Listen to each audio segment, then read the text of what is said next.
Well, tonight we are hearing from a local family devastated after a violent weekend here in the Queen City. Yeah, CMPD is doing work right now investigating multiple shootings that spanned across the region that left 3 people dead, 2 others hurt. Now, one of those deaths, 29-year-old Alexis Legrand, shot and killed in northwest Charlotte Saturday morning. WCNC Charlotte's Jesse Pierre spoke with Legrand's family today about their loss. With every deadly shooting, a life is cut short, and that includes Alexis Legrand. Now, I spoke to her mother and her aunt who say they're hurting right now, and the pain is even harder to bear knowing a family member is responsible for her death. A grieving mother scarred by the unexpected loss of her child. She was my firstborn child. She was my baby. 29-year-old Alexis Legrand was shot and killed by a family member Saturday morning at a home on Old Mount Holly Road in northwest Charlotte. Loved ones left with only memories. Alexis, she's the sweetest girl ever. Oh my goodness, she had the prettiest smile. She was full of life. She was a good child, you know. She never had really any issues. I just feel like after my mom passed, that's kind of where a lot of things took a toll on her. Legrand's family member Kenneth Reed is charged with her murder. He claims she was acting erratic and swinging a pole at him, so that's when he grabbed a gun. He says when things got physical, the gun went off multiple times. Legrand's mother, Kyra, says her daughter was diagnosed with schizophrenia. If she was acting out, why not call the police? Why did you feel like you could take matters in your own hand? Her family left with holes in their hearts as they look towards the fight for justice. How do you say that when you watch somebody their whole life, from baby to grow up to be an adult? How do you justify that? I want my cousin to be locked up, and he needs to be locked up for a long time because you had no right to take my baby away from me. You need to be locked up. I pray they throw away the key. Reed made his first court appearance today. He was not given a bond. In Uptown, Jesse Pierre, WCNC Charlotte.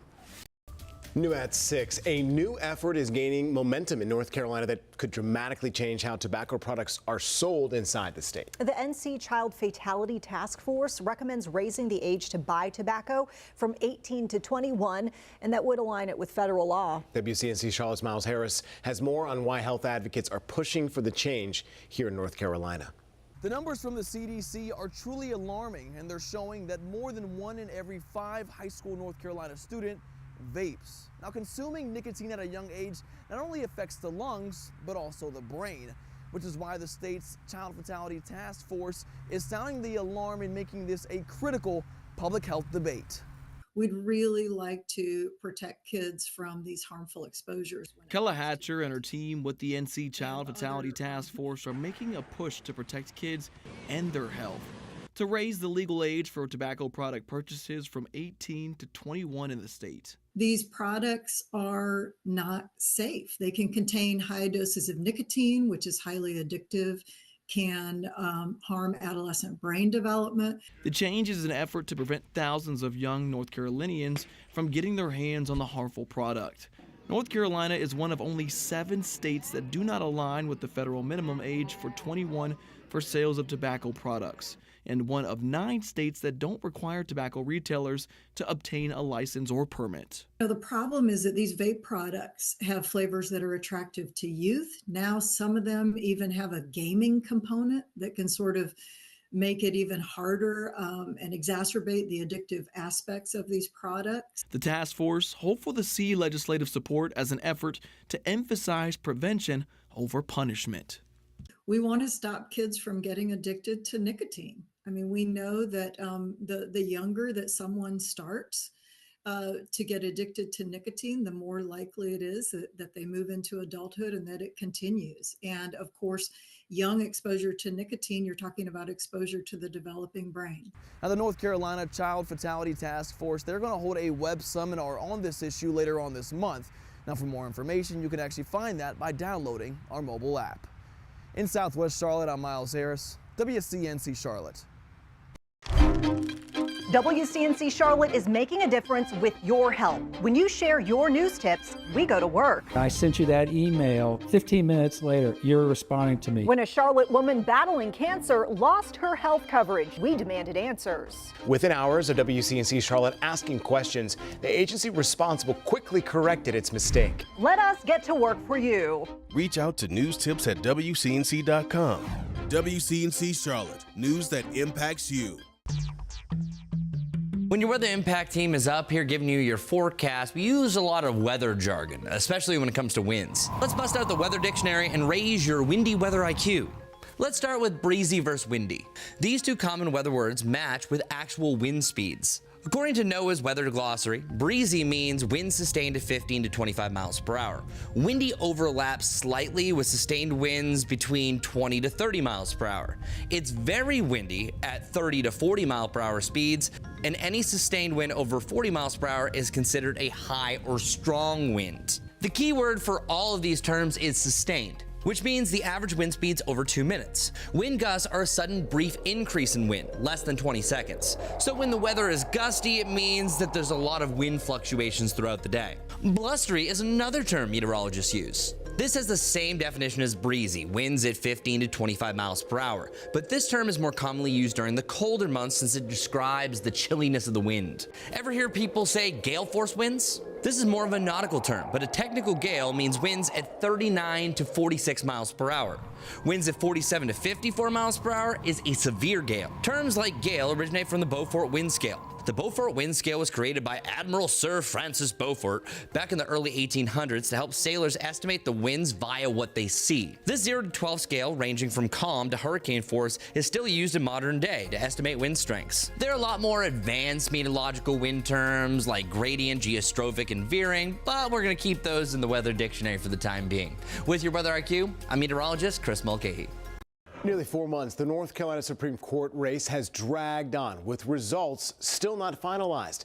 After multiple recounts, Riggs leads Griffin by less than 800 votes. But Griffin here has said that more than 60,000 ballots should be thrown out. While the fight has been going on, some are wondering who is footing the recount bill, asking where's the money coming from.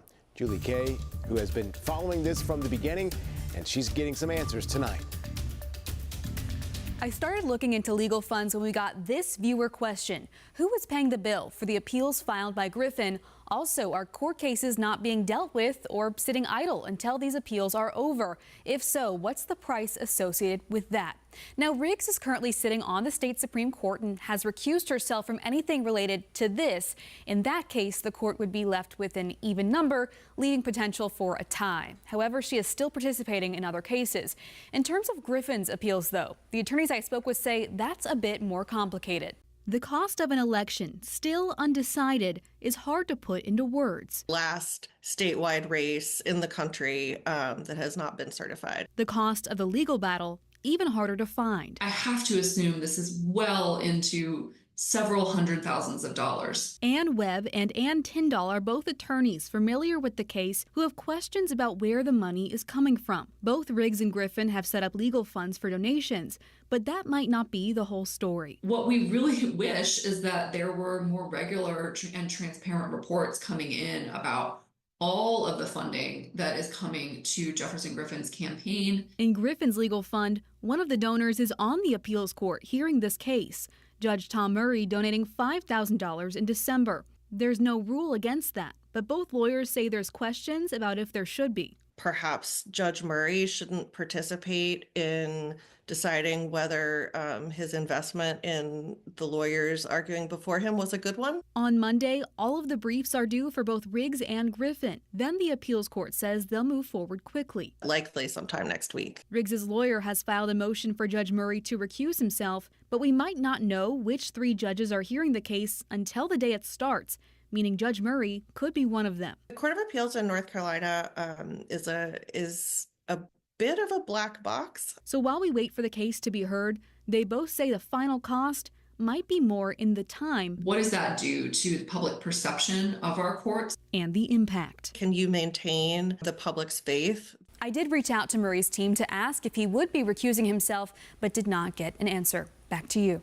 When severe weather impacts the Carolinas, you can help us tell the story. Our radar helps to keep you weather aware, along with images like these. Here's how to send us a video or picture of conditions impacting your area. Make sure you're in a safe spot. Take a picture or a video, then send it to the Near Me feature on our WCNC News app. Your image could be part of our weather impact coverage. Download the WCNC News app now.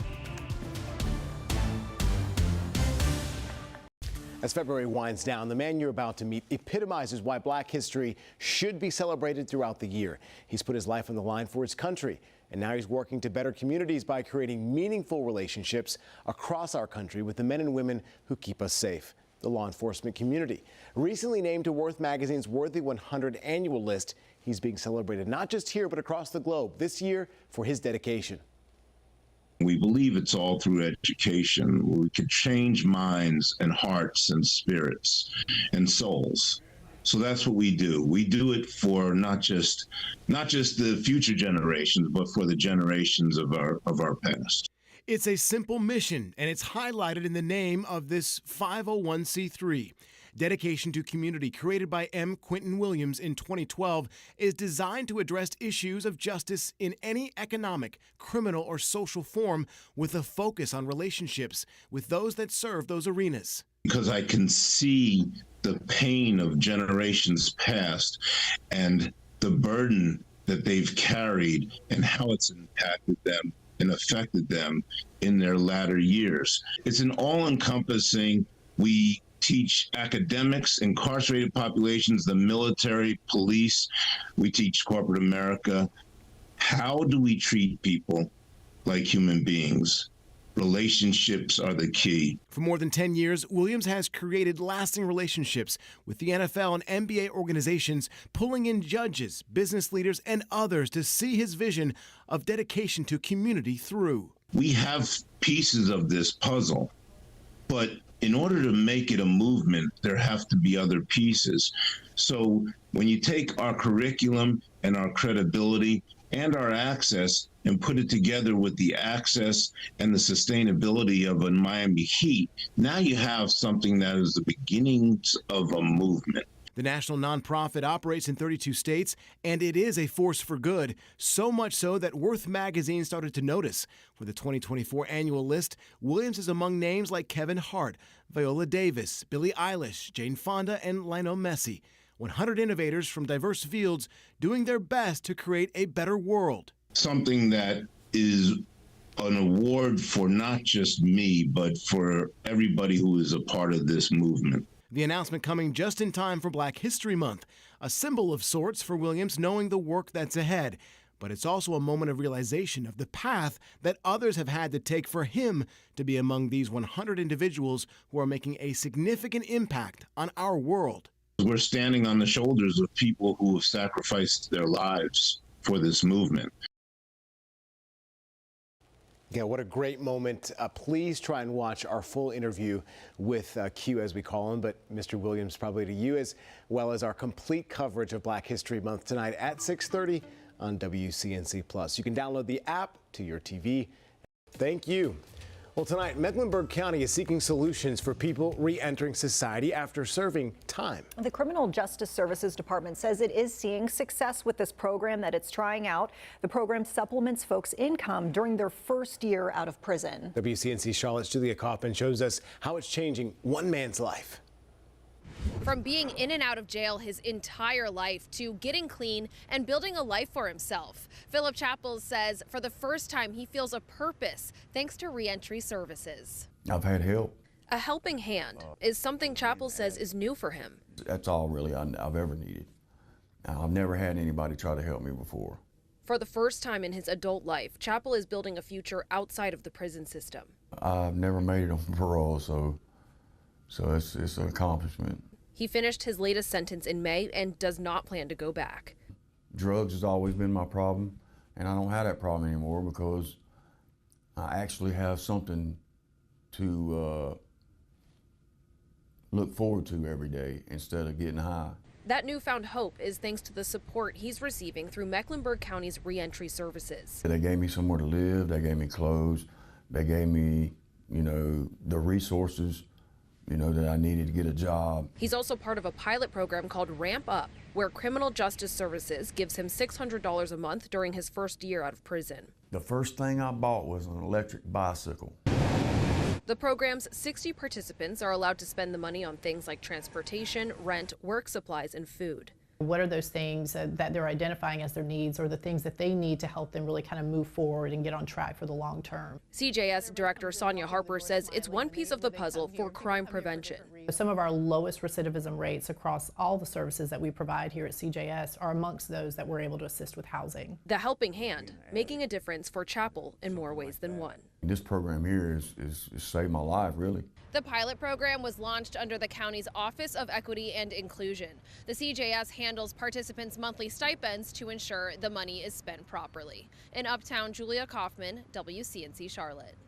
Well, we got to talk about weather impacts, but first, did you see those floods behind Miles in his report? Yeah, sure sign that spring is in the air here, Brad. It's like March turns and all of a sudden you start seeing all the trees start budding, and that's why the pollen's so high. We're going to see a lot of that pollen blowing around tomorrow. Because here's the thing, this system heading your way, obviously you see the thunderstorms, but I'll tell you the winds all around it, ahead of the system, within the storms, and even behind are quite strong. Dust storms in parts of Texas right now on the backside of the system. And wind is the biggest story with this, and I got to emphasize this, even outside of thunderstorms. So don't just expect to see strong winds when it's storming or raining. This is going to be all day long. Though when the storms are over us tomorrow, you see the timing, everything in orange there, that's when we'll see the worst winds during the morning, early afternoon hours. So let's go hour by hour. Southerly winds. While you're sleeping, you're going to hear the wind chimes going. You're going to hear branches banging against the house. Anything not tied down or put away is going to blow around. So if you got the trampoline in the backyard, secure that thing. If you have the trash cans out, secure them, throw a rock or something in the bottom, because they're going to be blowing around here in the next 24 hours. Lawn furniture, all of that stuff. Because as this line approaches, it's going to mix down these really strong, what we call low-level jet, which is a jet stream that's lower in the atmosphere, around 5,000 feet. That mixes down to the surface when you get strong thunderstorms. And right there at 8 to 9 in the morning, really, over the Charlotte area, then pushing east. So we're getting into the later part of the day. The sun will come out. It'll be warmer east. That will allow for more of a tornado risk in eastern North Carolina. For us, by this time, the winds will still be howling, but the sun will be out. So don't get tricked into thinking, hey, it's sunny and gorgeous. These winds will actually be very strong throughout the day and into the night as the cold air spills in with, yes, that is snow in the North Carolina mountains. The highest winds in the mountains might actually be tomorrow night into early Thursday. Winds are everything. That's our biggest impact. Small tornado risk, especially east of I-77, but much higher as you go into eastern North Carolina. This is the wind risk tomorrow. Everybody from thunderstorms, just damaging thunderstorm winds. The hatched area in red, that means significant. That means we expect 70-mile-per-hour gusts, most of our area in that 15% range. Tornado chances 2% in yellow, 5% in orange, so much higher risk off to the east. And I know you hear that percentage, you go, seems kind of low, Brad. Well, remember, average tornado risk on any day is 0. So 2% is a 200% increase over a normal day. So a huge uptick there in the chance of storms with tornadic storms, primarily east. Here's all the wind. Look at the wind with the front. I mean, that is a huge surge of moisture moving in as well as wind. But even on the backside, once the rain ends, the winds are still howling. This will be full sunshine here by this time, and look at those winds. Watch the mountains, though, as the northwest flow picks up. The highest winds actually start to develop late tomorrow into early Thursday, and they'll stick around through the day on Thursday. So huge, huge wind risk. And that means, yeah, power outages definitely a good possibility, because anytime we get winds like this with our tree canopy, you're going to see branches into power lines. So a high risk for some power outages. So make sure you charge everything up tonight. Make sure you're prepared for scattered power outages during the day. Talked about those trees. They're gorgeous. They're also going to be blowing a lot of pollen around. So the pollen levels will be sky high here the next couple of days. Your Guy Roofing 7-day forecast. We want you to stay weather aware and alert tomorrow morning for the winds. They'll be around all day this weekend. Don't forget, we set our clocks ahead 1 hour. We go back to daylight saving time. Next week, you want some spring fever. Look at that. Temperature is pushing 80 degrees for several days, the middle of next week. All right, Brad, thanks for that extended look as well. WCNC Weather Impact, your trusted source for winter weather and beyond. We're committed to keeping you safe, informed, and weather aware. From frost and freezes to snow, the WCNC Weather Impact team tells you the timing and the essentials you need to know. Get the up-to-date forecast on your schedule, always streaming on WCNC Plus. Your weather impact team only on WCNC Charlotte. Stream now on WCNC Plus. And hundreds gathered at Romer Bearden Park today, rallying in solidarity with Ukraine. This comes after a tense meeting yesterday between President Donald Trump and Ukrainian President Zelensky.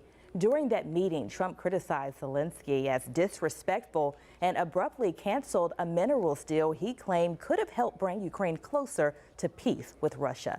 WCNC Charlotte's Anna King spoke with supporters today and has more on their message. Ralliers met in uptown Charlotte Saturday in a fight for peace and the future of Ukraine. Do not give up. What we're saying is that Ukraine is not for sale. This is not part of the deal. We need our freedom, and we're asking people to help us fight for that freedom. Some protesters waved Ukrainian flags and wore blue and yellow in show of solidarity. Others held signs reading "Americans stand with Ukraine" and "Ukraine is not for sale." We need to act. For many, more than a statement, but a desperate plea. Yesterday felt almost as scary and almost as heavy as February 24, 2022. Maybe little bit of fear, maybe even despair. Organizers say after yesterday's meeting between Trump and Zelensky, they were flooded with calls from community members who were distraught and frustrated. The meeting between the two leaders was expected to end with a deal giving U.S. access to Ukraine's earth minerals. But after a heated exchange, both sides walked away from negotiations, leaving questions about future relations and support for Ukraine's defense. What do we do now? Where do we go? Right? How we are gonna keep on going? Right? Where to find the strength? We need something visible. But amid the heartbreak and hurt, one organizer says she's overwhelmed by the turnout and support. Seeing especially American citizens that came over here to tell us what we've heard, that's what they've heard too, and they disagree with the twisting of the facts. They disagree with the treatment of the Ukraine as a nation and Ukrainian president as a representative of that nation. It makes you feel like, the wings are growing back. Tonight, many are just holding on to that hope. In Uptown, Anna King, WCNC Charlotte. Time now to connect the dots. When we make the news make sense. A new budget proposal in Washington could mean some major changes to your health insurance coverage. Millions of low-income and disabled Americans could lose their health insurance. Let's connect the dots. A new House Republican budget plan calls for $880 billion in spending cuts over the next decade. Experts say Medicaid, which provides health coverage for 72 million people, is the likely target.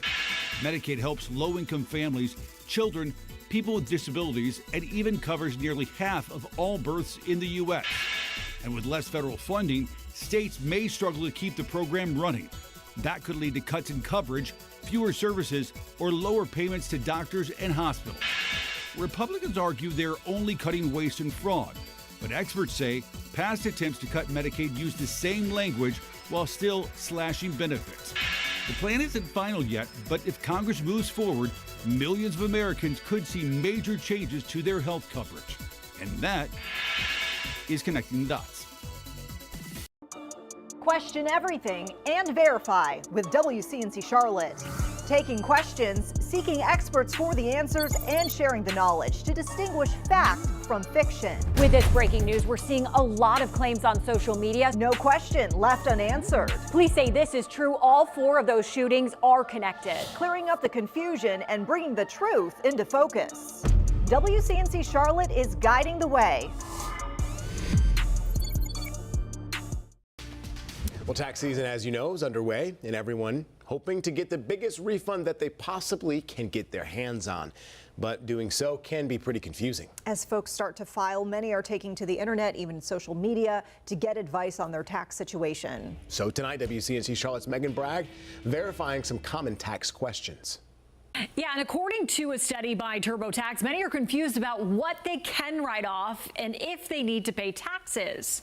To verify, we went to the IRS, TurboTax, and Mark Stieber, Tax Information Officer with Jackson Hewitt Tax Services. According to the TurboTax survey, 17% of Gen Z believe they can write anything off. You can't write off things that are not permitted under the law. According to the IRS, depending on your status, there are some things you can deduct from your taxes, including alimony payments, business use of your car, and student loan interests. But there's deductions, there's credits, there's write-offs, all across the gamut, but it's always usually facts and circumstances unique to you. So we can verify that no, you can't write off whatever you want. Next, the survey shows several people believe if they are a full-time student, they don't have to pay taxes. That is false. The IRS states your status as a full-time student doesn't exempt you from federal income taxes. But if you have income, gaming income, side hustle income, those are all taxable, reportable transactions. However, according to the IRS, if you are a single filer under the age of 65 and your gross income is under $14,000, the IRS does not require you to file taxes. We have more tax questions and answers. You can find it on our WCNC Charlotte app. With your Verify, I'm Megan Bragg. It's time to connect the dots when we make the news make sense. Women tend to outlive men, but have you ever wondered why? In the U.S., women live about 5 years longer than men. Let's connect the dots. Genetics may play a role. Research suggests that having two X chromosomes provides extra protection against aging. Hormones can also be a factor. That's because before menopause, women's immune systems tend to be stronger, helping them fight infections better. Lifestyle differences also matter. Women are less likely to smoke, drink heavily, or take dangerous risks. They also visit the doctor more often and have stronger social networks. External factors play a role as well. Men are more likely to work in dangerous jobs, experience violence, and suffer from stress-related diseases. But experts say there's no single reason why women live longer, and that's connecting the dots.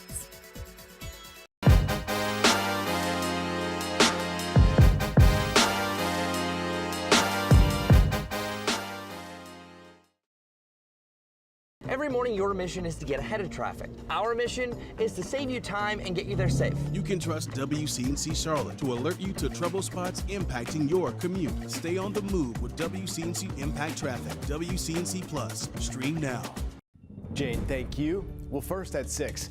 Talking about a bill introduced in the North Carolina House this week that looks to crack down on predatory towing inside the state. That's how we start here at 6. Thanks for sticking with us. I'm Colin Mayfield. House Bill 199. It will create a commission to regulate towing companies. The 9-member commission would establish maximum fees for towing, booting, and storage, and require towing companies to obtain permits.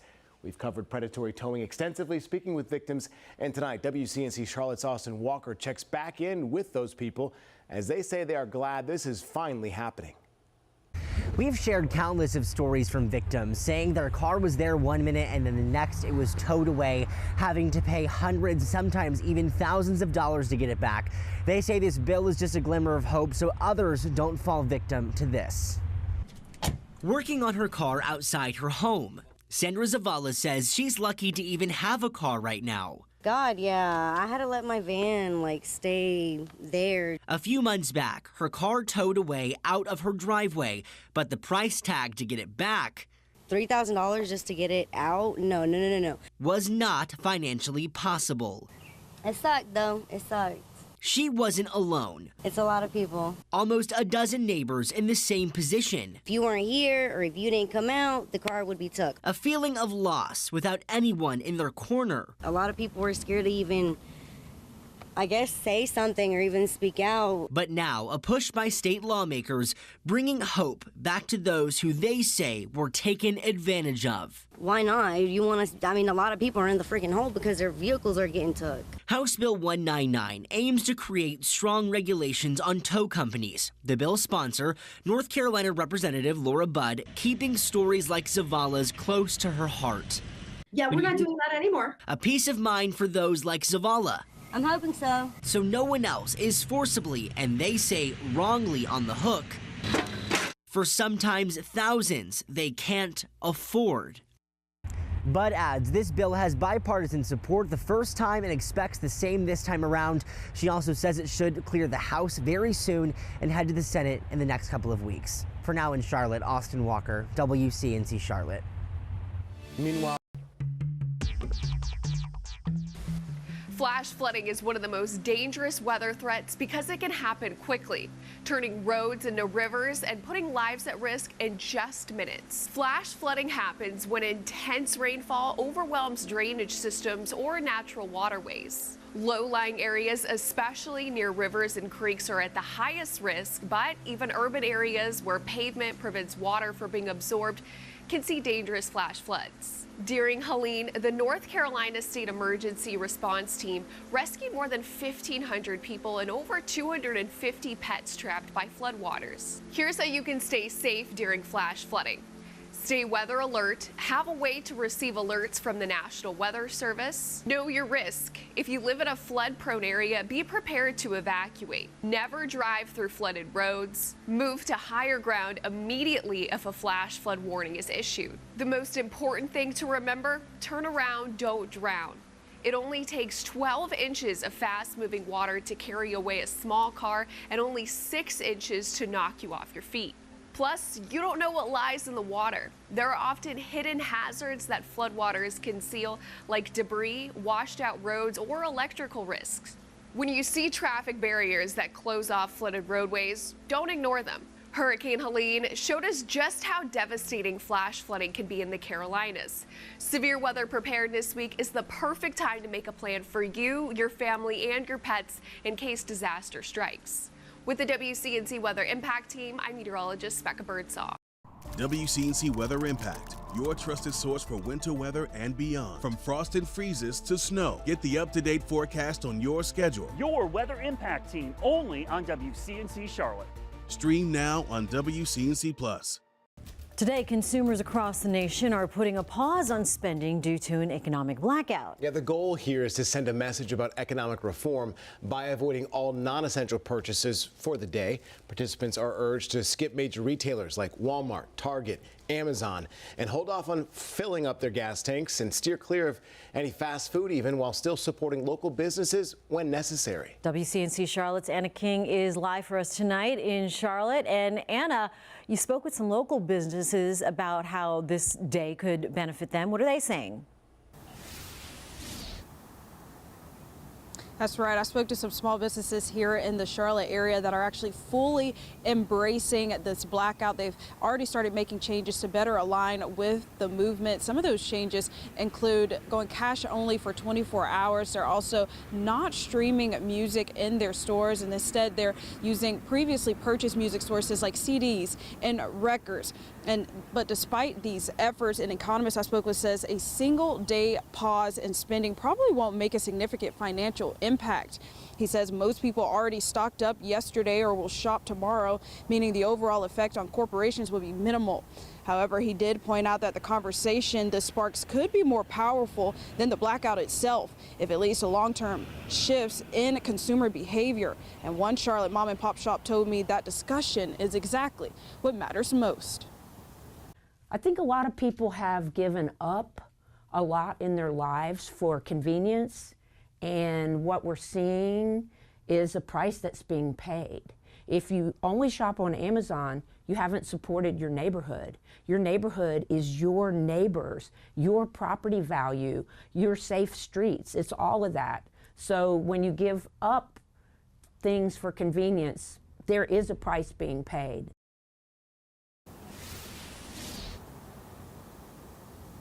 And that economist just emphasized that if real economic change is the goal here, it's going to take a lot longer than 24 hours.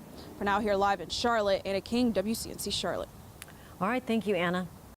WCNC Weather Impact, your trusted source for winter weather and beyond. We're committed to keeping you safe, informed, and weather aware. From frost and freezes to snow, the WCNC Weather Impact Team tells you the timing and the essentials you need to know. Get the up-to-date forecast on your schedule, always streaming on WCNC Plus. Your Weather Impact Team, only on WCNC Charlotte. Stream now on WCNC Plus. Well, we got to talk about weather impacts, but first, did you see those floods behind Miles in his report? Yeah, sure sign that spring is in the air here, Brad. It's like March turns and all of a sudden you start seeing all the trees start budding, and that's why the pollen's so high. We're going to see a lot of that pollen blowing around tomorrow. Because here's the thing, this system heading your way, obviously you see the thunderstorms, but I'll tell you, the winds all around it, ahead of the system, within the storms, and even behind, are quite strong. Dust storms in parts of Texas right now on the backside of the system. And wind is the biggest story with this, and I got to emphasize this, even outside of thunderstorms. So don't just expect to see strong winds when it's storming or raining. This is going to be all day long. But when the storms are over us tomorrow, you see the timing, everything in orange there, that's when we'll see the worst winds during the morning, early afternoon hours. So let's go hour by hour. Southerly winds. While you're sleeping, you're going to hear the wind chimes going. You're going to hear branches banging against the house. Anything not tied down or put away is going to blow around. So if you got the trampoline in the backyard, secure that thing. If you have the trash cans out, secure them, throw a rock or something in the bottom, because they're going to be blowing around here in the next 24 hours. Lawn furniture, all of that stuff. Because as this line approaches, it's going to mix down these really strong, what we call low-level jet, which is a jet stream that's lower in the atmosphere, around 5,000 feet. That mixes down to the surface when you get strong thunderstorms. And right there at 8 to 9 in the morning, really, over the Charlotte area, then pushing east. So we're getting into the later part of the day. The sun will come out. It'll be warmer east. That will allow for more of a tornado risk in eastern North Carolina. For us, by this time, the winds will still be howling, but the sun will be out. So don't get tricked into thinking, hey, it's sunny and gorgeous. These winds will actually be very strong throughout the day and into the night as the cold air spills in with, yes, that is snow in the North Carolina mountains. The highest winds in the mountains might actually be tomorrow night into early Thursday. Winds are everything. That's our biggest impact. Small tornado risk, especially east of I-77, but much higher as you go into eastern North Carolina. This is the wind risk tomorrow. Everybody from thunderstorms, just damaging thunderstorm winds. The hatched area in red, that means significant. That means we expect 70-mile-per-hour gusts, most of our area in that 15% range. Tornado chances 2% in yellow, 5% in orange, so much higher risk off to the east. And I know you hear that percentage, you go, seems kind of low, Brad. Well, remember, average tornado risk on any day is 0. So 2% is a 200% increase over a normal day. So a huge uptick there in the chance of storms with tornadic storms, primarily east. Here's all the wind. Look at the wind with the front. I mean, that is a huge surge of moisture moving in as well as wind. But even on the backside, once the rain ends, the winds are still howling. This will be full sunshine here by this time, and look at those winds. Watch the mountains, though, as the northwest flow picks up. The highest winds actually start to develop late tomorrow into early Thursday, and they'll stick around through the day on Thursday. So huge wind risk, and that means, yeah, power outages definitely a good possibility, because anytime we get winds like this with our tree canopy, you're going to see branches into power lines, so a high risk for some power outages. So make sure you charge everything up tonight. Make sure you're prepared for scattered power outages during the day. Talked about those trees. They're gorgeous. They're also going to be blowing a lot of pollen around, so the pollen levels will be sky high here the next couple of days. Your Guy Roofing 7-day forecast. We want you to stay weather aware and alert tomorrow morning for the winds. They'll be around all day this weekend. Don't forget, we set our clocks ahead 1 hour. We go back to daylight saving time. Next week, you want some spring fever. Look at that. Temperatures pushing 80 degrees for several days, the middle of next week. All right, Brad, thanks for that extended look as well. Well, tonight we are hearing from a local family devastated after a violent weekend here in the Queen City. Yeah, CMPD is doing work right now investigating multiple shootings that spanned across the region that left 3 people dead, 2 others hurt. Now, one of those deaths, 29-year-old Alexis Legrand, shot and killed in northwest Charlotte Saturday morning. WCNC Charlotte's Jesse Pierre spoke with Legrand's family today about their loss. With every deadly shooting, a life is cut short, and that includes Alexis Legrand. Now, I spoke to her mother and her aunt, who say they're hurting right now, and the pain is even harder to bear knowing a family member is responsible for her death. A grieving mother scarred by the unexpected loss of her child. She was my firstborn child. She was my baby. 29-year-old Alexis Legrand was shot and killed by a family member Saturday morning at a home on Old Mount Holly Road in northwest Charlotte. Loved ones left with only memories. Alexis, she's the sweetest girl ever. Oh my goodness, she had the prettiest smile. She was full of life. She was a good child, you know. She never had really any issues. I just feel like after my mom passed, that's kind of where a lot of things took a toll on her. LeGrand's family member Kenneth Reed is charged with her murder. He claims she was acting erratic and swinging a pole at him, so that's when he grabbed a gun. He says when things got physical, the gun went off multiple times. LeGrand's mother, Kyra, says her daughter was diagnosed with schizophrenia. If she was acting out, why not call the police? Why did you feel like you could take matters in your own hand? Her family left with holes in their hearts as they look towards the fight for justice. How do you say that when you watch somebody their whole life, from baby to grow up to be an adult? How do you justify that? I want my cousin to be locked up, and he needs to be locked up for a long time because you had no right to take my baby away from me. You need to be locked up. I pray they throw away the key. Reed made his first court appearance today. He was not given a bond. In Uptown, Jesse Pierre, WCNC Charlotte. And first up tonight, we are getting some shocking new images of massive fires burning here in the Carolinas, forcing folks from their homes and drawing a massive emergency response. All the while, the risk for even more fires to break out remains for us tonight. Thanks for joining us. I'm Colin Mayfield. And I'm Vanessa Rufus. Right now, crews are still working to contain those fires across state lines. That's right. And in South Carolina, a fire at the Carolina Forest near Myrtle Beach is just 30% contained, with crews from across the state in that county to try and help. Governor Henry McMaster declaring a state of emergency due to the first, and telling reporters today he's getting updates frequently, and thankfully that nobody has been hurt, at least right now, by these fires. The report that I've received so far, there have been no buildings lost and no lives lost. But this is a great example, another demonstration, another performance by Team South Carolina. Meantime, in North Carolina, Polk County remains the scene of the Melrose fire. More than 500 acres have burned near the town of Tryon, just south of Lake Lure, and that has forced hundreds to evacuate. As of this morning, the fire was about 30% contained, and authorities warned that the flames are spreading fast. WCNC Charlotte's Austin Walker is in Polk County tonight with how leaders there say they feared could get even worse before it gets better.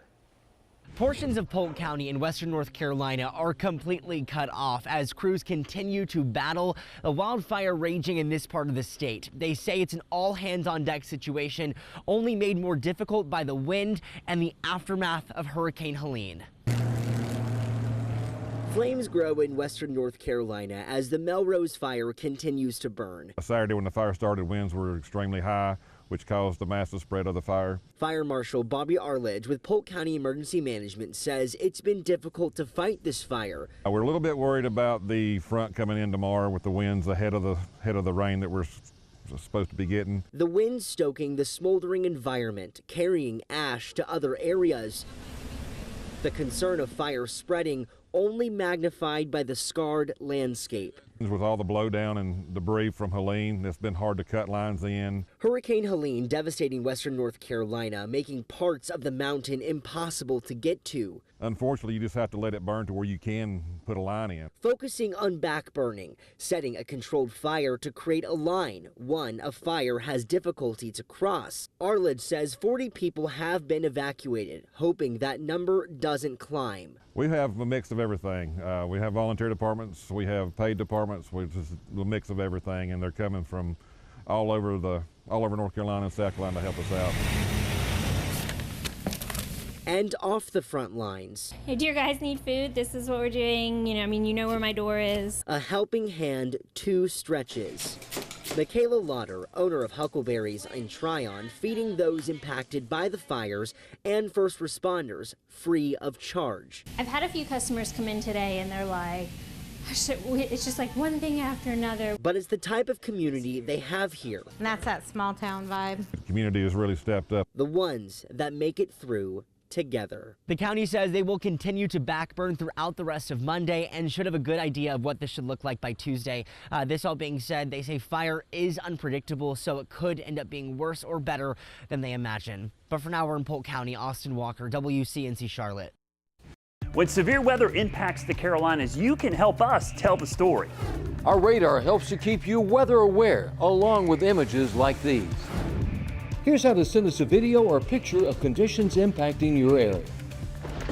Make sure you're in a safe spot. Take a picture or a video, then send it to the Near Me feature on our WCNC News app. Your image could be part of our weather impact coverage. Download the WCNC News app now.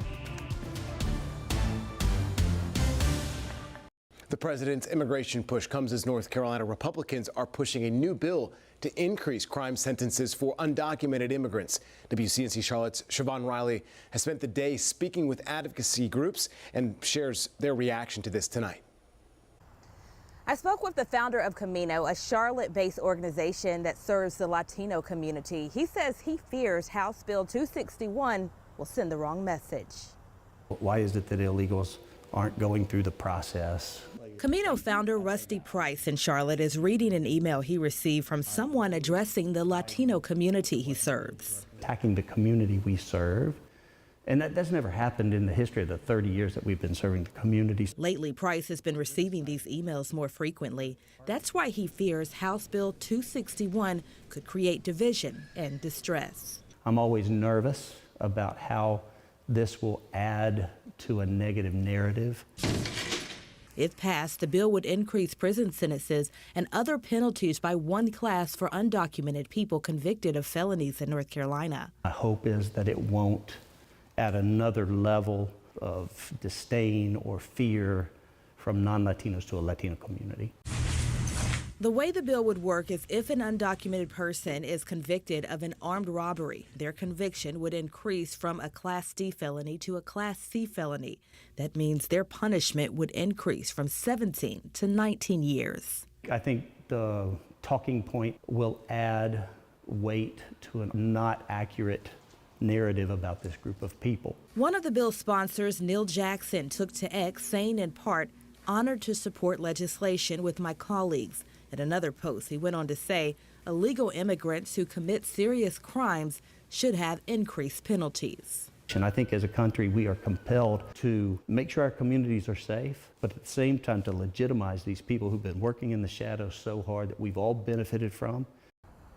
Some civil rights groups say this violates the 14th Amendment, which states that people in similar situations should be treated the same way regardless of race or other characteristics. I also spoke with an immigration attorney and asked, is this even legal? He says states do have the right to determine how they want to punish people. In Charlotte, Siobhan Riley, WCNC Charlotte.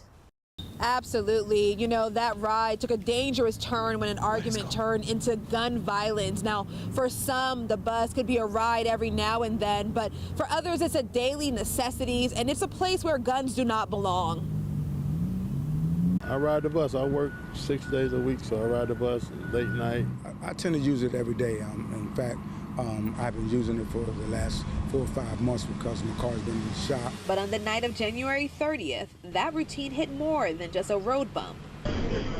Inside the Cat's bus, surveillance video shows a heated argument between two men. Moments later, the tensions thicken. You can see the man, who has been identified as Isaiah Johnson, pull out a gun as some passengers scatter.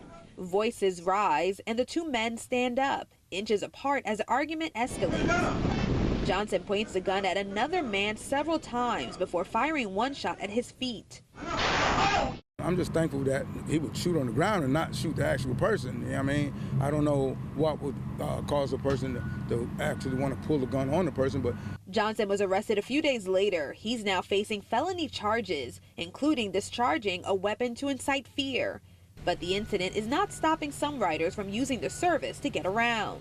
It's isolated incidents. Still, some riders say incidents like this highlight concerns over security, but they have seen some improvements with cats. When you're going downtown and you're at the transit center, then you see so many security officers there. They're there to ensure the fact that, you know what I mean, they're on top of no one getting hurt. They did a lot more for security on the bus, and they have a lot of cameras.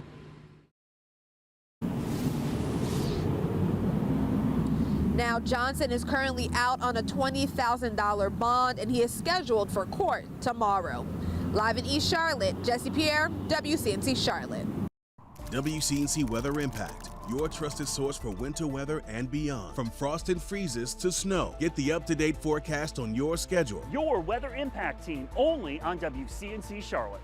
Stream now on WCNC Plus. As it is time to connect the dots when we make the news make sense. 'Tis the season of chapstick, but your favorite lip balm may not be helping your dry lips.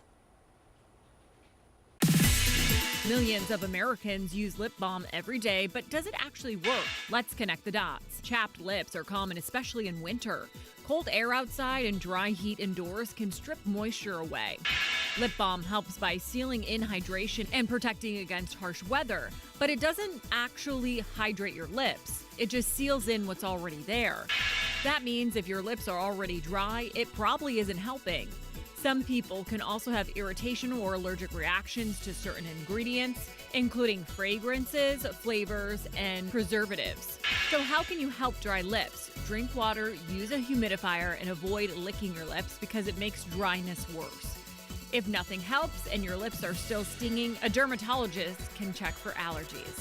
And that's connecting the dots. We start with that story with CMS parents that are demanding answers tonight after someone smelled smoke, prompting an evacuation. It happened at South Charlotte Middle School at around 11 this morning. The district saying that it evacuated students as a precaution. Parents say that they weren't notified for hours after the issue had happened. Now, their students' belongings left trapped inside the locked school as well. This comes as CMS faces scrutiny over recent communications issues. Parents weren't initially notified of a shooting threat at 4 separate schools. Parents tonight telling WCNC Charlotte's Austin Walker they're losing trust in the district. A normal day at South Charlotte Middle School. That's not okay. Taking a turn. There seems to be a lack of transparency, a lack of communication. Philip Pruitt is a parent of an 8th grader there. Today, just out of the blue, I got a text message at 2:15 from a number that I didn't recognize, and it was my daughter using somebody else's phone to ask for somebody to come pick her up. Pruitt confused why, but later learning from his daughter, she says they were evacuated at around 11, over 3 hours earlier. Left waiting outside without a bathroom or water. Just be like, what's going on? Like, what actually happened? Because during lunch, the lights started going out and stuff, and then the power was out later, so I don't know. Parents say communication was simply the issue because of the school's cell phone policy.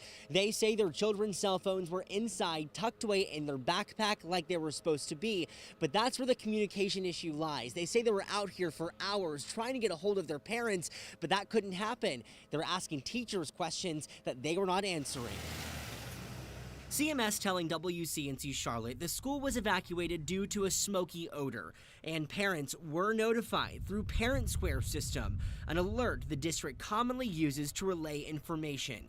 But Pruitt says they never received a notification from Parent Square, and not everyone is registered to that system. Yeah, they send out emails every day. They should have sent an email in addition to that. This incident coming just days after news of a shooting threat at 4 CMS schools. Parents learning of the threat not from the school district, but from the press. We were affected by both of these incidents. During the day, even she didn't know what was going on, just teachers telling her that they just needed to watch out. Right now, Pruitt's daughters and others' items left inside the locked school. I don't expect a communication 10 minutes after they know there's a problem, but 3 hours is unacceptable. Now they sit and wait for the next step, hopeful for more communication. Austin Walker, WCNC Charlotte. As Austin mentioned, students had to leave their belongings inside those classrooms. We're told that plans are to be being worked out right now for families to pick up those belongings at some point. WCNC Weather Impact, your trusted source for winter weather and beyond. We're committed to keeping you safe, informed, and weather aware. From frost and freezes to snow, the WCNC Weather Impact team tells you the timing and the essentials you need to know. Get the up-to-date forecast on your schedule, always streaming on WCNC Plus. Your Weather Impact team only on WCNC Charlotte. Stream now on WCNC Plus. Well, we got to talk about weather impacts, but first, did you see those floods behind Miles in his report? Yeah, sure sign that spring is in the air here, Brad. It's like March turns and all of a sudden you start seeing all the trees start budding, and that's why the pollen's so high. We're going to see a lot of that pollen blowing around tomorrow. Because here's the thing, this system heading your way, obviously you see the thunderstorms, but I'll tell you the winds all around it, ahead of the system, within the storms, and even behind are quite strong. Dust storms in parts of Texas right now on the backside of the system. And wind is the biggest story with this, and I got to emphasize this, even outside of thunderstorms. So don't just expect to see strong winds when it's storming or raining. This is going to be all day long. Though when the storms are over us tomorrow, you see the timing, everything in orange there, that's when we'll see the worst winds during the morning, early afternoon hours. So let's go hour by hour. Southerly winds. While you're sleeping, you're going to hear the wind chimes going. You're going to hear branches banging against the house. Anything not tied down or put away is going to blow around. So if you got the trampoline in the backyard, secure that thing. If you have the trash cans out, secure them, throw a rock or something in the bottom, because they're going to be blowing around here in the next 24 hours. Lawn furniture, all of that stuff. Because as this line approaches, it's going to mix down these really strong, what we call low-level jet, which is a jet stream that's lower in the atmosphere, around 5,000 feet. That mixes down to the surface when you get strong thunderstorms. And right there at 8 to 9 in the morning, really, over the Charlotte area, then pushing east. So we're getting into the later part of the day. The sun will come out. It'll be warmer east. That will allow for more of a tornado risk in eastern North Carolina. For us, by this time, the winds will still be howling, but the sun will be out. So don't get tricked into thinking, hey, it's sunny and gorgeous. These winds will actually be very strong throughout the day and into the night as the cold air spills in with, yes, that is snow in the North Carolina mountains. The highest winds in the mountains might actually be tomorrow night into early Thursday. Winds are everything. That's our biggest impact. Small tornado risk, especially east of I-77, but much higher as you go into eastern North Carolina. This is the wind risk tomorrow. Everybody from thunderstorms, just damaging thunderstorm winds. The hatched area in red, that means significant. That means we expect 70-mile-per-hour gusts, most of our area in that 15% range. Tornado chances 2% in yellow, 5% in orange, so much higher risk off to the east. And I know you hear that percentage, you go, seems kind of low, Brad. Well, remember, average tornado risk on any day is 0. So 2% is a 200% increase over a normal day. So a huge uptick there in the chance of storms with tornadic storms, primarily east. Here's all the wind. Look at the wind with the front. I mean, that is a huge surge of moisture moving in as well as wind. But even on the backside, once the rain ends, the winds are still howling. This will be full sunshine here by this time, and look at those winds. Watch the mountains, though, as the northwest flow picks up. The highest winds actually start to develop late tomorrow into early Thursday, and they'll stick around through the day on Thursday. So huge, huge wind risk, and that means, yeah, power outages definitely a good possibility, because anytime we get winds like this with our tree canopy, you're going to see branches into power lines, so a high risk for some power outages. So make sure you charge everything up tonight. Make sure you're prepared for scattered power outages during the day. Talked about those trees. They're gorgeous. They're also going to be blowing a lot of pollen around, so the pollen levels will be sky high here the next couple of days. Your Guy Roofing 7-day forecast. We want you to stay weather aware and alert tomorrow morning for the winds. They'll be around all day this weekend. Don't forget, we set our clocks ahead 1 hour. We go back to daylight saving time. Next week, you want some spring fever. Look at that. Temperature is pushing 80 degrees for several days, the middle of next week. All right, Brad, thanks for that extended look as well.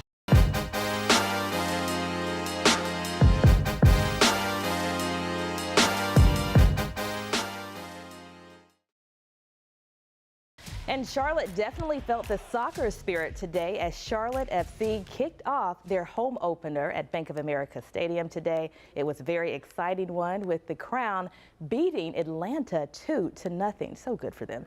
And WCNC Charlotte's Miles Harris, he spoke with local business owners about scoring big from today's match. Well, it's more than just Charlotte FC fans that are excited for Saturday's home opener. It's also local businesses, especially those in the French Quarter, that are seeing those large attendance numbers as well. It's been like the place where everybody goes to watch soccer. The Queen City shaping more and more into a soccer city. The clear indicator, the large crowds and exciting atmosphere sweeping the French Quarter ahead of Saturday's kickoff. It means a lot to the businesses here. Christian Peterson owns a handful of businesses within the popular Uptown pocket, including Valhalla and Hooligans. He says the growing support from the fan base is doing more than filling seats inside Bank of America Stadium.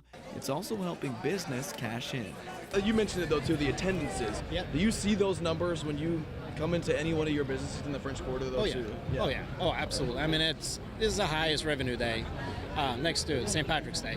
The business owner adds that his team has been preparing all week for kickoff Saturday, bringing in additional staff, food, and alcohol, hoping to make a good impression and a win for business and the Queen City. We got friendly bartenders, we got great bar people here, we got great servers, we got great food. I mean, just think about us the next time you're in the city. Come and eat, come and hang out. We're a good place to hang out at. So. In Uptown, Miles Harris, WCNC Charlotte. Charlotte's main shelter for unhoused folks is bracing for a devastating impact from proposed federal cuts.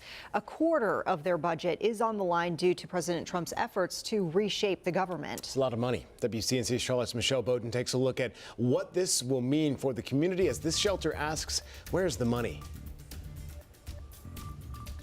Roof Above is the main men's shelter here in Charlotte, and they actually work to get people into permanent housing, but they're about to face potential cuts. We're talking hundreds of thousands of dollars a month. Oh boy, it was something. Cecil Felton remembers 20 years ago when he and others at Roof Above were asked to help paint the then blank wall that leads to the men's shelter. He chose some words. Well, it was like strength, gratitude, endurance. He thought really mattered. And I just came up with an idea, just, you know, give people rays of hope. You know what I mean? A little bit of hope, that's all they need. Because everybody pretty much has a lot of good in them. Felton has been getting help from Roof Above on and off for 2 decades. Roof Above has 9 campuses that provide meals, work to help people find housing, and offer job resources. They serve 1,400 people a day. It's kind of like a place of refuge, really, to really come and get the help you need. We are seeing more people coming to us in a housing crisis, and so it really feels like a time where we're needing to do more with less resources. The shelter's executive director, Liz Clayson Kelly, says like so many nonprofits, donations from individuals and corporations are down. And now with the president's suggested federal cuts, Roof Above could lose 23% of its budget. That's $400,000 a month. I definitely want people to be aware that if there is a cut to this federal funding, that means our ability to provide emergency shelter to people. That means our ability to provide housing and wraparound supports to folks with disabilities that we've been able to move out of homelessness into supportive housing. That means our ability to provide meals. I mean, everything is a big unknown right now. She says with donations down, they're already having to get creative with the budget. So we've been, trying to figure out how to stretch our team to continue to meet the need that exists in this community. We're working in a time of unknown as well as a time of great demand. But what we have trust and faith in, I think, is often this community and the way that this community shows up for each other. A place so many in the community rely on. I think it gives me hope that I'll be able to get out of the streets and being homeless. A community donor is actually starting a huge fundraising push. It runs all this month. They're actually going to match all donations up to $300,000. So if you're looking to donate, now's the time. Reporting in Charlotte, Michelle Bowden, WCNC Charlotte. Well, we're turning now to your weather. Question everything and verify with WCNC Charlotte. Taking questions, seeking experts for the answers, and sharing the knowledge to distinguish fact from fiction. WCNC Charlotte is guiding the way. Severe thunderstorms generate 90% of wind damage in the Carolinas, which is why you'll see more yearly damage reports from strong winds over tornadoes. What makes straight line wind different is in its name. These winds within a thunderstorm don't rotate. Unlike tornadoes, which pick things up and throw them around, these winds blow directly across an area.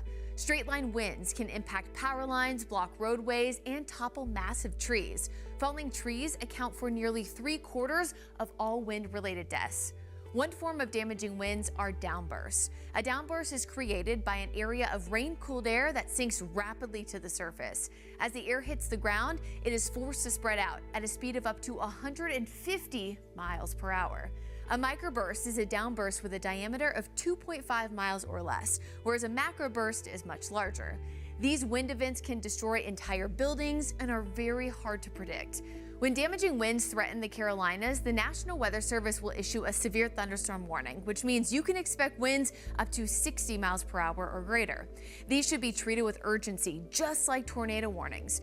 Find an interior room on the lowest level of your home away from windows. Cover your head with a pillow or helmet to prevent injury from debris. No matter a tornado or strong winds, Mother Nature's destruction can take only seconds. With your Weather IQ, I'm meteorologist Brittany Van Voorhees. Time to connect the dots when we make the news make sense. From clothing to cars, new tariffs could impact the cost of everyday items, but not all prices will rise the same way. Tariffs could make everyday products more expensive, but not all of them. Let's connect the dots. President Trump has imposed or threatened tariffs on imports from multiple countries. But how much prices go up actually depends on the product. According to experts at the Wall Street Journal, for common goods like tablecloths or clothes, prices may not change much because there are plenty of alternatives. But for niche products like, say, Italian wine, prices could jump nearly 10% since customers are less likely to switch brands. The biggest price hikes could hit items with few alternatives, like smartphones, video game consoles, and cars. A 10% tariff on gaming systems could raise prices nearly $50, while tariffs on Mexican-made cars could drive up costs for the entire auto market. And it's not just imports. Tariffs also push up prices for similar U.S.-made products as well. And that is connecting the dots. WCNC Weather Impact, your trusted source for winter weather and beyond. From frost and freezes to snow, get the up-to-date forecast on your schedule. Your Weather Impact Team, only on WCNC Charlotte. Stream now on WCNC Plus.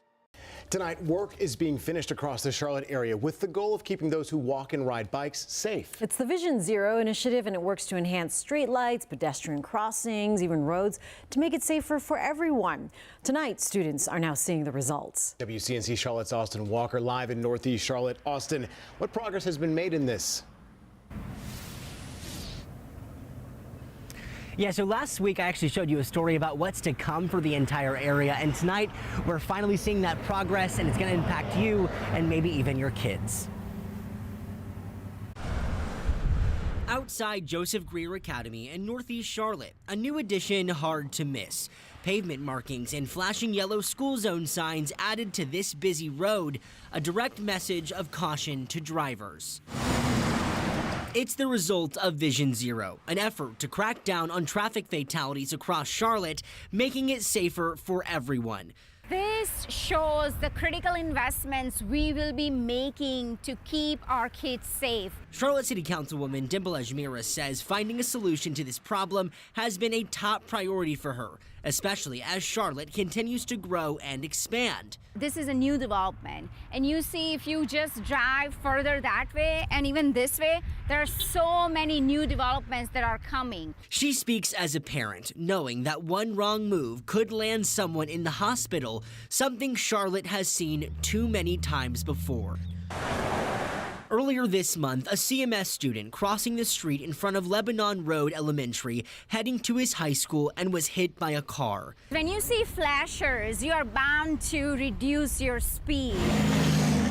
Ajmira says the city is working with Charlotte's Department of Transportation to get hundreds of projects finished within the next 2 years. The department working fast to stay ahead of potential fatalities. We recognize that fatal and serious injury crashes they're happening way too often.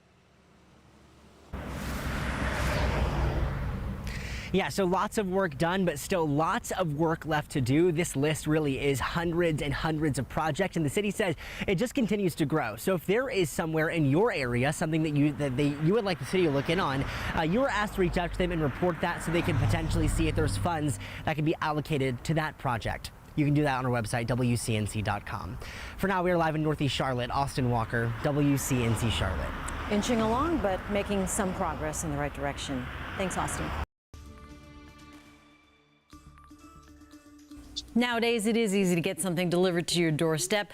But what do you do if you get a package you didn't order? Many try to figure out who sent it by checking what's in the box, but you should be careful. It might seem like there are no downsides to a free package, but it could be a sign that a fraudster is trying to steal your personal information. The Better Business Bureau has been seeing this uptick in these brushing scams. Juliana O'Rourke with the BBB joining us now. Juliana, explain, what is this brushing scam? How does it work? Yeah, so brushing scams are essentially when you start to receive packages at your home that you did not order. And oftentimes they don't have a return address or they don't say who they're from. And now they are including QR codes with them that say, you know, scan this QR code to find out who the package came from or how you can start a return. But with all brushing scams, if you scan that QR code, those people are just trying to get your information or potentially put malware on your device. All right, so what should someone do if they do receive a package they didn't order? Never scan a QR code if you don't know where it came from. It's not going to give you the information of what you're hoping to get, but you can keep those packages. It actually is legal for you to keep them, so go ahead and do so. And we know that some people will end up scanning a QR code. So if they do on an unexpected package, what are going to be the next steps in making sure their information is secure? If you scan that QR code and then you obviously realize it's not giving you the information you want, be very careful and start to double check and make sure you're changing your passwords, check your credit report, your bank account, and your statements just to be sure that nobody has access to any of your personal information or your funds. And like you said, people don't really need to return the package? They don't. If for some reason they are able to figure out the company it came from, you know, who sent it to them, you can actually report this to that company, because what ends up happening is these companies are sending these packages and products for free so that they can write fake reviews on behalf of you with your name. So if you figure out the company, first of all, go ahead and report it to them. Companies like Amazon have these policies that are against brushing as well as fake reviews. So definitely do that. Notify them. And just be careful. You know, don't give your information out to anybody that you don't know, and don't scan things that you're not familiar with. Good information. Thanks, Juliana. Thank you. Every morning, your mission is to get ahead of traffic. Our mission is to save you time and get you there safe. You can trust WCNC Charlotte to alert you to trouble spots impacting your commute. Stay on the move with WCNC Impact Traffic. WCNC Plus. Stream now. Tonight, a new push to crack down on illegal street racing just like this. We have spent months, really years, covering illegal racing and street takeovers across our area. Now, a tragic accident that took the life of a 6-year-old boy is inspiring change in North Carolina. WCNC Charlotte's Jesse Pierre has more. Since Liam Laguna's death in 2021, his family has pushed for changes in the law to help prevent another loss due to street racing. And Liam's law is a step closer to accomplishing that. There are 3 things that parents want for their kids and want for this community. We want safe homes, we want safe schools, and we want safe roads. Liam's law aims to make North Carolina streets safer by cracking down on street racing and increase penalties for offenders whose reckless actions lead to serious injury or death. Prosecutors across the state will now have the ability to prosecute those street racers for second-degree murder or the equivalent, a B2 felony. 6-year-old Liam Laguna's life was tragically cut short in June of 2021 when 2 street racers lost control, causing a crash with the car Liam and his dad were traveling in. Because as a father, we want to see our kids grown. We want to see our kids getting married, having kids. And because 2 people that night, they're not being responsible, they take that away from me. Liam was the best. He was strong, he was funny, he was kind, he was everything that you would think life should be about. His mother, a force behind the law filed by Representative John Torbett, making sure Liam's legacy lives on. We want to help other families, even if it had to be this way. I know that this law would really make an impact. His name will be memorialized forever in the halls and the general statutes of our great state. A step in the right direction to prevent more tragedies. Jessie Pierre, WCNC Charlotte.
Well, tonight we are hearing from a local family devastated after a violent weekend here in the Queen City. Yeah, CMPD is doing work right now investigating multiple shootings that spanned across the region that left 3 people dead, 2 others hurt. Now, one of those deaths, 29-year-old Alexis Legrand, shot and killed in northwest Charlotte Saturday morning. WCNC Charlotte's Jesse Pierre spoke with Legrand's family today about their loss. With every deadly shooting, a life is cut short, and that includes Alexis Legrand. Now, I spoke to her mother and her aunt, who say they're hurting right now, and the pain is even harder to bear knowing a family member is responsible for her death. A grieving mother scarred by the unexpected loss of her child. She was my firstborn child. She was my baby. 29-year-old Alexis Legrand was shot and killed by a family member Saturday morning at a home on Old Mount Holly Road in northwest Charlotte.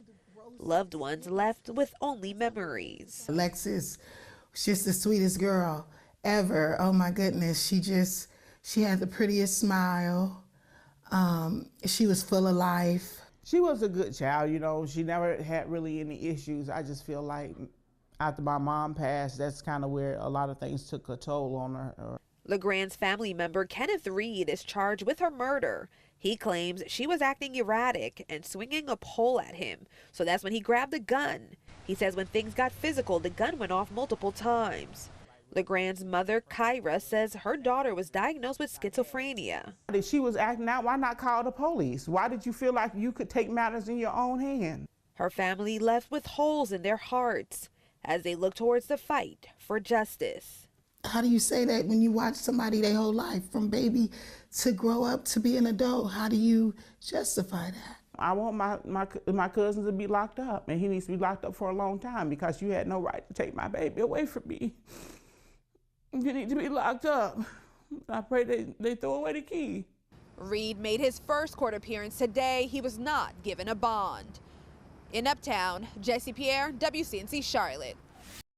New at 6, a new effort is gaining momentum in North Carolina that could dramatically change how tobacco products are sold inside the state. The NC Child Fatality Task Force recommends raising the age to buy tobacco from 18 to 21, and that would align it with federal law. WCNC Charlotte's Miles Harris has more on why health advocates are pushing for the change here in North Carolina. The numbers from the CDC are truly alarming, and they're showing that more than 1 in every 5 high school North Carolina student vapes. Now, consuming nicotine at a young age not only affects the lungs, but also the brain, which is why the state's Child Fatality Task Force is sounding the alarm and making this a critical public health debate. We'd really like to protect kids from these harmful exposures. Kella Hatcher and her team with the NC Child Fatality Task Force are making a push to protect kids and their health, to raise the legal age for tobacco product purchases from 18 to 21 in the state. These products are not safe. They can contain high doses of nicotine, which is highly addictive, can harm adolescent brain development. The change is an effort to prevent thousands of young North Carolinians from getting their hands on the harmful product. North Carolina is one of only 7 states that do not align with the federal minimum age for 21 for sales of tobacco products, and one of 9 states that don't require tobacco retailers to obtain a license or permit. The problem is that these vape products have flavors that are attractive to youth. Now some of them even have a gaming component that can sort of make it even harder and exacerbate the addictive aspects of these products. The task force hopeful to see legislative support as an effort to emphasize prevention over punishment. We want to stop kids from getting addicted to nicotine. I mean, we know that the younger that someone starts to get addicted to nicotine, the more likely it is that they move into adulthood and that it continues. And of course, young exposure to nicotine, you're talking about exposure to the developing brain. Now, the North Carolina Child Fatality Task Force, they're going to hold a web seminar on this issue later on this month. Now, for more information, you can actually find that by downloading our mobile app. In Southwest Charlotte, I'm Miles Harris, WCNC Charlotte. WCNC Charlotte is making a difference with your help. When you share your news tips, we go to work. I sent you that email. 15 minutes later, you're responding to me. When a Charlotte woman battling cancer lost her health coverage, we demanded answers. Within hours of WCNC Charlotte asking questions, the agency responsible quickly corrected its mistake. Let us get to work for you. Reach out to newstips@WCNC.com. WCNC Charlotte, news that impacts you. When your weather impact team is up here giving you your forecast, we use a lot of weather jargon, especially when it comes to winds. Let's bust out the weather dictionary and raise your windy weather IQ. Let's start with breezy versus windy. These two common weather words match with actual wind speeds. According to NOAA's weather glossary, breezy means winds sustained at 15 to 25 miles per hour. Windy overlaps slightly with sustained winds between 20 to 30 miles per hour. It's very windy at 30 to 40 mile per hour speeds, and any sustained wind over 40 miles per hour is considered a high or strong wind. The key word for all of these terms is sustained, which means the average wind speed's over 2 minutes. Wind gusts are a sudden brief increase in wind, less than 20 seconds. So when the weather is gusty, it means that there's a lot of wind fluctuations throughout the day. Blustery is another term meteorologists use. This has the same definition as breezy, winds at 15 to 25 miles per hour. But this term is more commonly used during the colder months since it describes the chilliness of the wind. Ever hear people say gale force winds? This is more of a nautical term, but a technical gale means winds at 39 to 46 miles per hour. Winds at 47 to 54 miles per hour is a severe gale. Terms like gale originate from the Beaufort wind scale. The Beaufort wind scale was created by Admiral Sir Francis Beaufort back in the early 1800s to help sailors estimate the winds via what they see. This 0 to 12 scale, ranging from calm to hurricane force, is still used in modern day to estimate wind strengths. There are a lot more advanced meteorological wind terms like gradient, geostrophic, and veering, but we're going to keep those in the weather dictionary for the time being. With your Weather IQ, I'm meteorologist Chris Mulcahy. Nearly 4 months, the North Carolina Supreme Court race has dragged on, with results still not finalized. After multiple recounts, Riggs leads Griffin by less than 800 votes. But Griffin here has said that more than 60,000 ballots should be thrown out. While the fight has been going on, some are wondering who is footing the recount bill, asking where's the money coming from. Julie Kay, who has been following this from the beginning, and she's getting some answers tonight.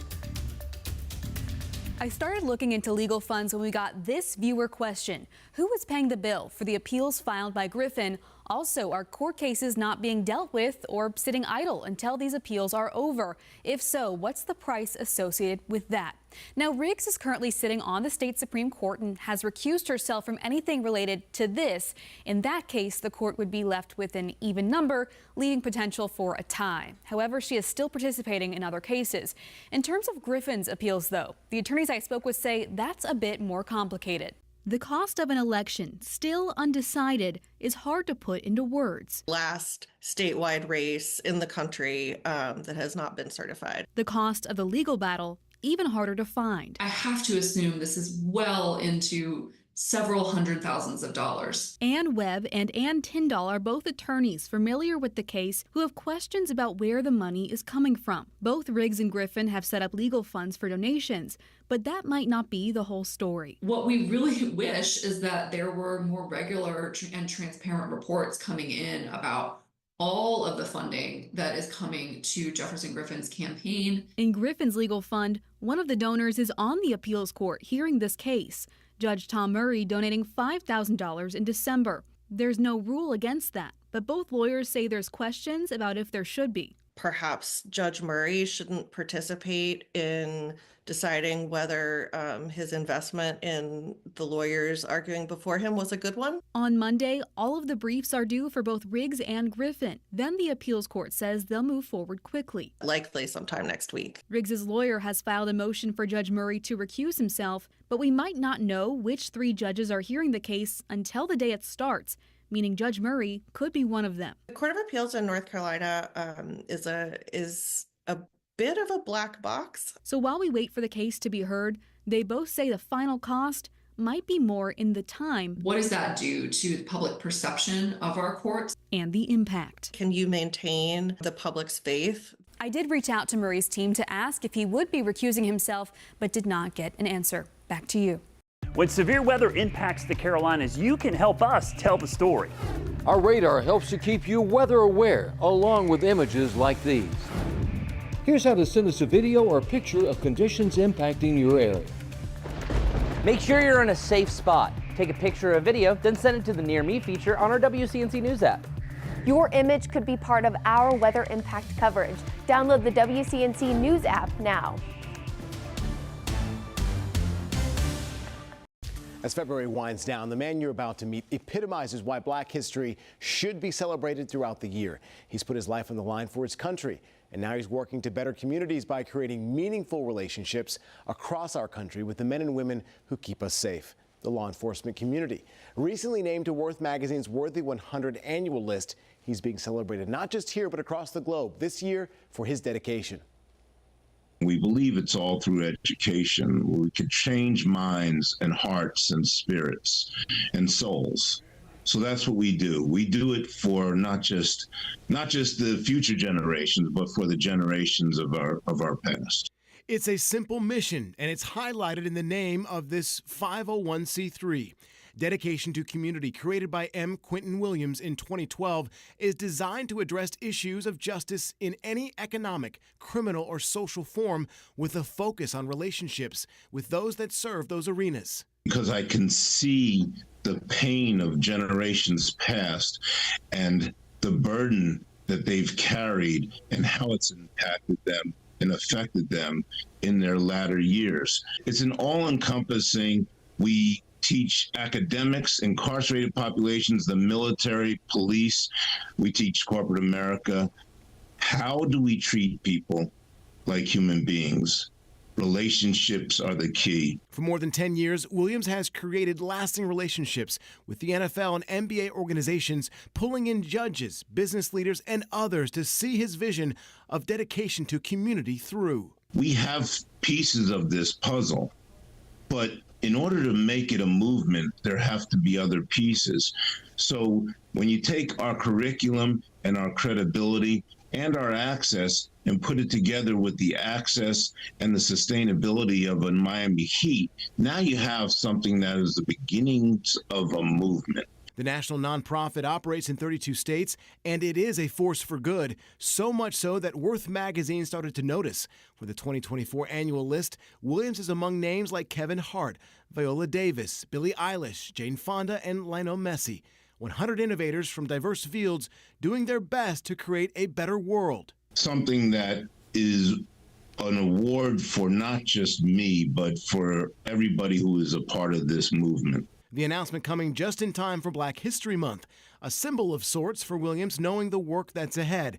But it's also a moment of realization of the path that others have had to take for him to be among these 100 individuals who are making a significant impact on our world. We're standing on the shoulders of people who have sacrificed their lives for this movement. Yeah, what a great moment. Please try and watch our full interview with Q, as we call him, but Mr. Williams probably to you, as well as our complete coverage of Black History Month tonight at 6:30 on WCNC+. You can download the app to your TV. Thank you.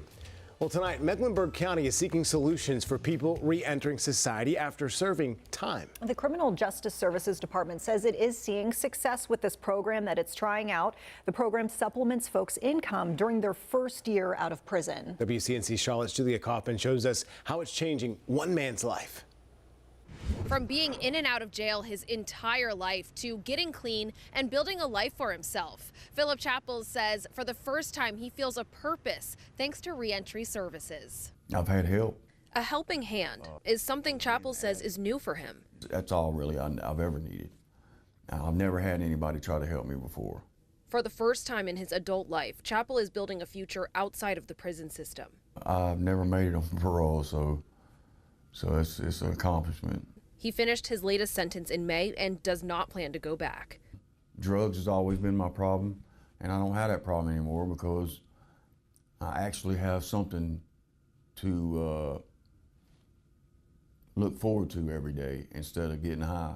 That newfound hope is thanks to the support he's receiving through Mecklenburg County's reentry services. They gave me somewhere to live, they gave me clothes, they gave me, the resources that I needed to get a job. He's also part of a pilot program called Ramp Up, where Criminal Justice Services gives him $600 a month during his first year out of prison. The first thing I bought was an electric bicycle.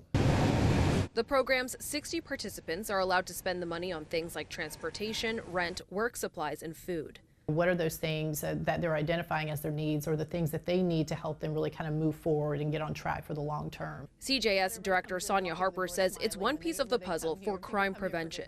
Some of our lowest recidivism rates across all the services that we provide here at CJS are amongst those that we're able to assist with housing. The helping hand, making a difference for Chapel in more ways than one. This program here is saved my life, really. The pilot program was launched under the county's Office of Equity and Inclusion. The CJS handles participants' monthly stipends to ensure the money is spent properly. In Uptown, Julia Kaufman, WCNC Charlotte. 17 right now. Let's talk more about the forecast as we track some potential for severe weather.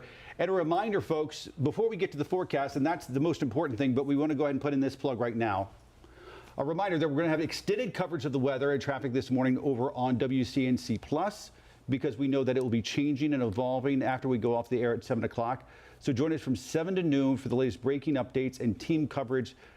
WCNC Plus, free to download on your smart TV. Now let's get to the forecast and Larry Sprinkle. Hey, good morning. As we check the time right now, 5:17.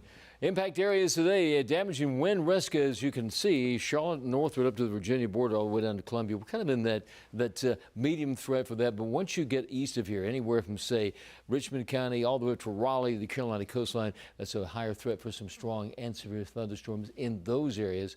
Around the region, time frame still looks like the bulk of some of the heaviest rain and storm activity will be locally between about 8 a.m. and 10 a.m. as we head through the morning hours today. Futurecast will take through the morning. Light rain showers starting to move into the area. The heaviest rain and storms are back to the west. This takes us about 7 a.m. Anywhere from Jefferson, Boone to Shelby down to the Interstate 85 corridor down to the upstate at 7 a.m. Some of the heaviest rainfall. Then we start to see the Charlotte metro getting that effect between about 8 and 9. Some very heavy rain and high winds, potential for some strong storms at that time as well. That's 9 a.m. this morning. From about 9 to 1, we start to see everything moving off to the east. And this is with the heating of the day, this area from Raleigh all the way to the Carolina coastline, more instability there. That's where we see the biggest threat for some severe storms, even a spin-up tornado. This takes us 4 o'clock this afternoon. The showers along the Carolina coastline. On the backside of that, got some snow in the mountains. So I think our main impact today would be the potential for some high winds. We could see winds gusting locally 35 to 40, even up to 50 miles per hour. And once again, with a severe thunderstorm potential, there's always a spin-up tornado in the forecast. That's also a possibility. As we take a look, show you right now, we have right here, this is a severe thunderstorm for the Greenville area with a tornado tag right there. This has the potential of becoming tornadic. That's right there around Greenville, Spartanburg, as you can see, just to the southwest of Cleveland counties. We take a look and show you the radar picture at the moment. The bulk of the heavy rain, the biggest storms this morning, are tracking across the western part of South Carolina all the way down into Georgia. Some heavy rain and storms there. You can see that line of storms right in this area here, just that is 6 Mile, and between the little community of 6 Mile and Greenville, South Carolina, right in there. That's a potential for maybe even a spin-up tornado there. We'll keep an eye on that situation over the next several hours. A bigger view indicates the bulk of the heavy rain and storms are well to the south of us at the moment, on the way to the region. So we have some strong storms across parts of Florida, and some more storms are starting to track into South Carolina. Wind gusts, yes, this is around 8 this morning. Notice for the Charlotte metro area, we're talking about winds gusting well over 40 up to maybe 50 miles an hour. And this day we're going to see winds, high winds with thunderstorms, and also as the front tracks across here, more high winds. So it's on and off all day today. We see the high wind potential across the region. We're into the mid to upper 60s for high temperatures out there today as we check your Guy Roofing 7-day forecast. Remember, weather alert today, tomorrow it's going to be cooler, low 60s Friday, this weekend on Saturday, close to 70. Rain chance on Sunday, clock's ahead an hour, and by Tuesday of next week, we're actually back into the low 70s. That's the forecast. WCNC Weather Impact, your trusted source for winter weather and beyond. We're committed to keeping you safe, informed, and weather aware. From frost and freezes to snow, the WCNC Weather Impact team tells you the timing and the essentials you need to know. Get the up-to-date forecast on your schedule, always streaming on WCNC Plus. Your Weather Impact team only on WCNC Charlotte. Stream now on WCNC Plus. And hundreds gathered at Romer-Bearden Park today, rallying in solidarity with Ukraine. This comes after a tense meeting yesterday between President Donald Trump and Ukrainian President Zelensky. During that meeting, Trump criticized Zelensky as disrespectful and abruptly canceled a minerals deal he claimed could have helped bring Ukraine closer to peace with Russia. WCNC Charlotte's Anna King spoke with supporters today and has more on their message. Ralliers met in uptown Charlotte Saturday in a fight for peace and the future of Ukraine. Do not give up. What we're saying is that Ukraine is not for sale. This is not part of the deal. We need our freedom, and we're asking people to help us fight for that freedom. Some protesters waved Ukrainian flags and wore blue and yellow in show of solidarity. Others held signs reading "Americans stand with Ukraine" and "Ukraine is not for sale." We need to act. For many, more than a statement, but a desperate plea. Yesterday felt almost as scary and almost as heavy as February 24, 2022. Maybe a little bit of fear, maybe even despair. Organizers say after yesterday's meeting between Trump and Zelensky, they were flooded with calls from community members who were distraught and frustrated. The meeting between the two leaders was expected to end with a deal giving U.S. access to Ukraine's earth minerals. But after a heated exchange, both sides walked away from negotiations, leaving questions about future relations and support for Ukraine's defense. What do we do now? Where do we go? Right? How we are gonna keep on going? Right? Where to find the strength? We need something visible. But amid the heartbreak and hurt, one organizer says she's overwhelmed by the turnout and support. Seeing especially American citizens that came over here to tell us what we've heard, that's what they've heard too, and they disagree with the twisting of the facts. They disagree with the treatment of the Ukraine as a nation and Ukrainian president as a representative of that nation. It makes you feel like, the wings are growing back. And tonight, many are just holding on to that hope. In Uptown, Anna King, WCNC Charlotte. Time now to connect the dots. Would we make the news make sense? A new budget proposal in Washington could mean some major changes to your health insurance coverage. Millions of low-income and disabled Americans could lose their health insurance. Let's connect the dots. A new House Republican budget plan calls for $880 billion in spending cuts over the next decade. Experts say Medicaid, which provides health coverage for 72 million people, is the likely target. Medicaid helps low-income families, children, people with disabilities, and even covers nearly half of all births in the U.S. And with less federal funding, states may struggle to keep the program running. That could lead to cuts in coverage, fewer services, or lower payments to doctors and hospitals. Republicans argue they're only cutting waste and fraud, but experts say past attempts to cut Medicaid use the same language while still slashing benefits. The plan isn't final yet, but if Congress moves forward, millions of Americans could see major changes to their health coverage. And that is Connecting the Dots. Question everything and verify with WCNC Charlotte. Taking questions, seeking experts for the answers, and sharing the knowledge to distinguish fact from fiction. With this breaking news, we're seeing a lot of claims on social media. No question left unanswered. Police say this is true. All 4 of those shootings are connected. Clearing up the confusion and bringing the truth into focus. WCNC Charlotte is guiding the way.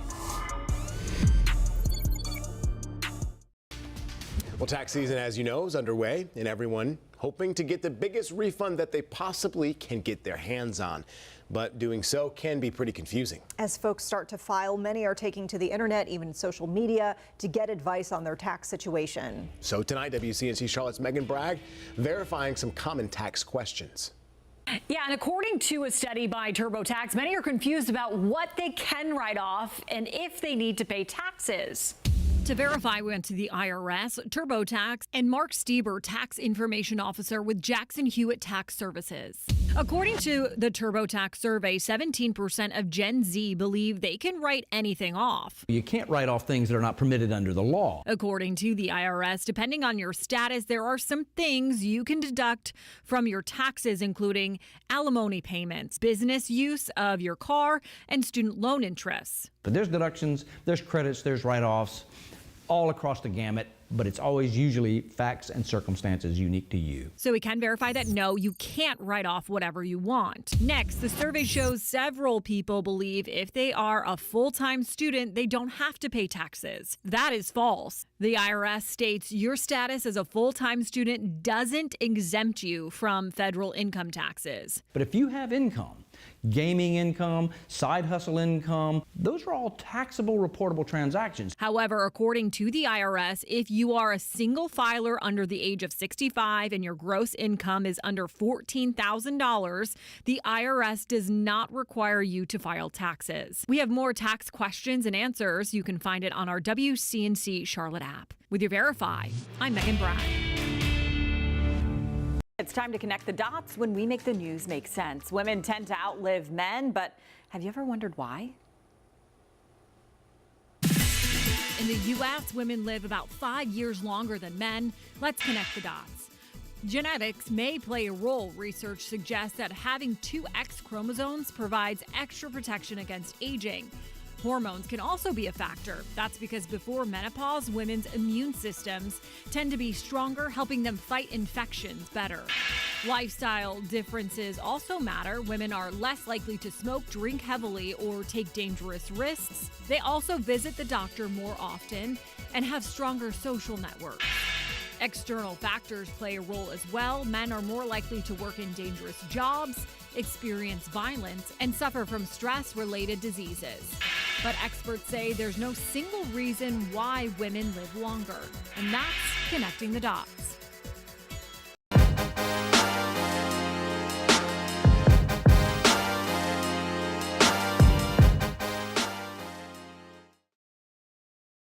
Every morning, your mission is to get ahead of traffic. Our mission is to save you time and get you there safe. You can trust WCNC Charlotte to alert you to trouble spots impacting your commute. Stay on the move with WCNC Impact Traffic. WCNC Plus. Stream now. Jane, thank you. Well, first at 6. Talking about a bill introduced in the North Carolina House this week that looks to crack down on predatory towing inside the state. That's how we start here at 6. Thanks for sticking with us. I'm Colin Mayfield. House Bill 199. It will create a commission to regulate towing companies.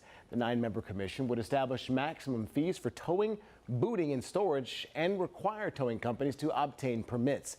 We've covered predatory towing extensively, speaking with victims. And tonight, WCNC Charlotte's Austin Walker checks back in with those people as they say they are glad this is finally happening.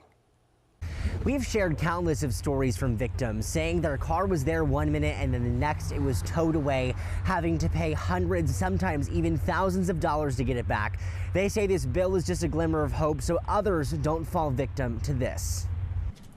Working on her car outside her home, Sandra Zavala says she's lucky to even have a car right now. God, yeah, I had to let my van stay there. A few months back, her car towed away out of her driveway, but the price tag to get it back, $3,000 just to get it out? No. Was not financially possible. It sucked though, it sucked. She wasn't alone. It's a lot of people. Almost a dozen neighbors in the same position. If you weren't here or if you didn't come out, the car would be took. A feeling of loss without anyone in their corner. A lot of people were scared to even, I guess, say something or even speak out. But now, a push by state lawmakers bringing hope back to those who they say were taken advantage of. Why not? You want to, a lot of people are in the freaking hole because their vehicles are getting took. House Bill 199 aims to create strong regulations on tow companies. The bill's sponsor, North Carolina Representative Laura Budd, keeping stories like Zavala's close to her heart. Yeah, we're not doing that anymore. A peace of mind for those like Zavala.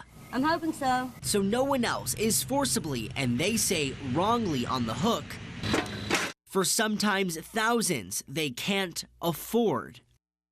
Budd adds this bill has bipartisan support the first time and expects the same this time around. She also says it should clear the House very soon and head to the Senate in the next couple of weeks. For now in Charlotte, Austin Walker, WCNC Charlotte. Meanwhile, flash flooding is one of the most dangerous weather threats because it can happen quickly, turning roads into rivers and putting lives at risk in just minutes. Flash flooding happens when intense rainfall overwhelms drainage systems or natural waterways. Low-lying areas, especially near rivers and creeks, are at the highest risk, but even urban areas where pavement prevents water from being absorbed can see dangerous flash floods. During Helene, the North Carolina State Emergency Response Team rescued more than 1,500 people and over 250 pets trapped by floodwaters. Here's how you can stay safe during flash flooding. Stay weather alert, have a way to receive alerts from the National Weather Service. Know your risk. If you live in a flood-prone area, be prepared to evacuate. Never drive through flooded roads. Move to higher ground immediately if a flash flood warning is issued. The most important thing to remember, turn around, don't drown.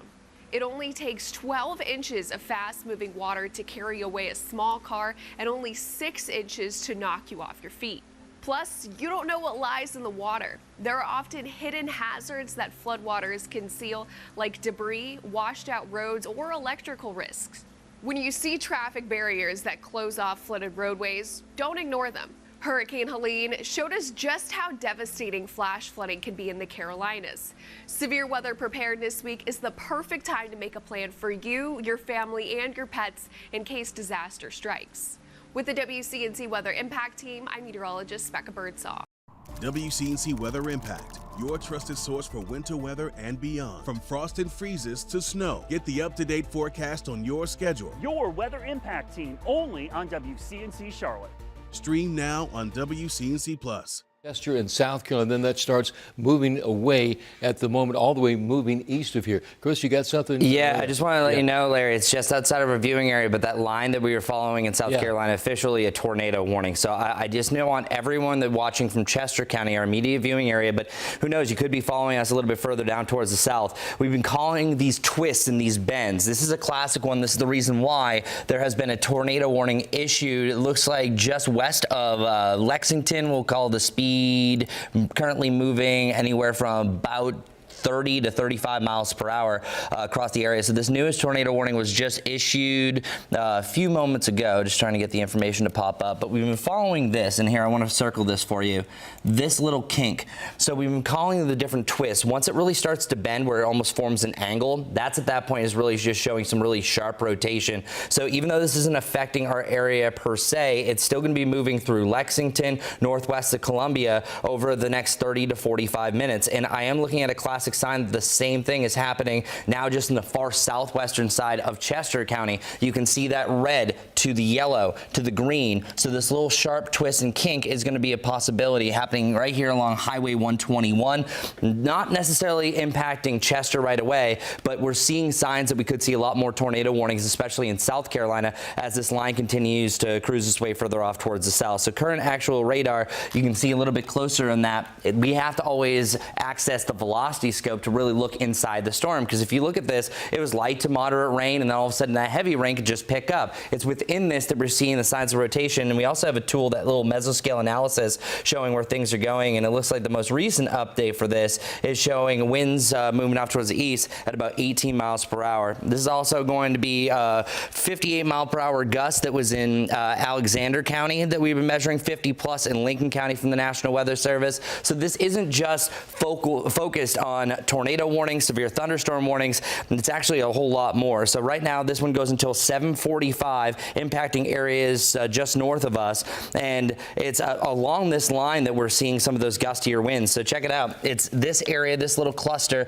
that is now moving into Alexander County. That's the one that measured a 58 mile per hour gust. There's no severe thunderstorm warning associated with this. So I think this is happening so fast that we're going to continue to see these updates. This one is outrunning, now moving into parts of Iredell County. County, and this is cruising through Gaston County. So Gastonia, you're under the gun right now. This potential that's not just down in South Carolina. It doesn't matter where if you're watching this right now, the potential is for any severe weather. And these are very fast moving systems. We can have a spin up tornado that's here and then gone within minutes. So if you have any plans to travel, especially westbound, you're going to encounter some strong storms out there, some gusty winds. So you may want to limit your time. This whole system by about 12 noon should be out of here and gone. But Chris was talking about the line of heavy rain stretching from the I-40 corridor all the way down into Chester and Union County in South Carolina. Then obviously we had the report coming out of the Columbia of the tornado down there. They can happen, Chris, they can happen really spin up at any minute. And that's why you can't really follow these. They're so quick, they're here and gone.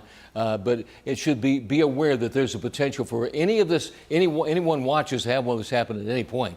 And I will say that it is fortunate for those, Larry, in Gaston County and Lincoln County, that the winds are strong right now. But once we get some sunshine, it's only going to get worse. So you were showing some graphics that were showing that yellow to orange to red. It's the eastern side of the Carolinas that are definitely going to be seeing the brunt of this and the worst of it as well. So I want to bring up our threats one last time. It's here right now. Damaging wind is the highest, and the further east you go. So if you're watching from Stanley County, Anson County, Chesterfield County, and Richmond County, you are going to have the weather turn on you, and I think much stronger storms and a better chance for tornado warnings. And actually, we can officially call it. We are calling that one line. We do have a tornado warning active for Chester County, so we are going to cut in live now to WCNC programming.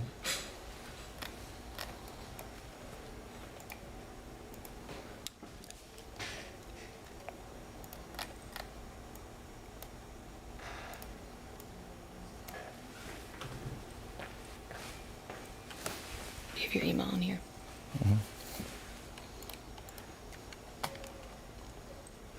I sent you this Slack.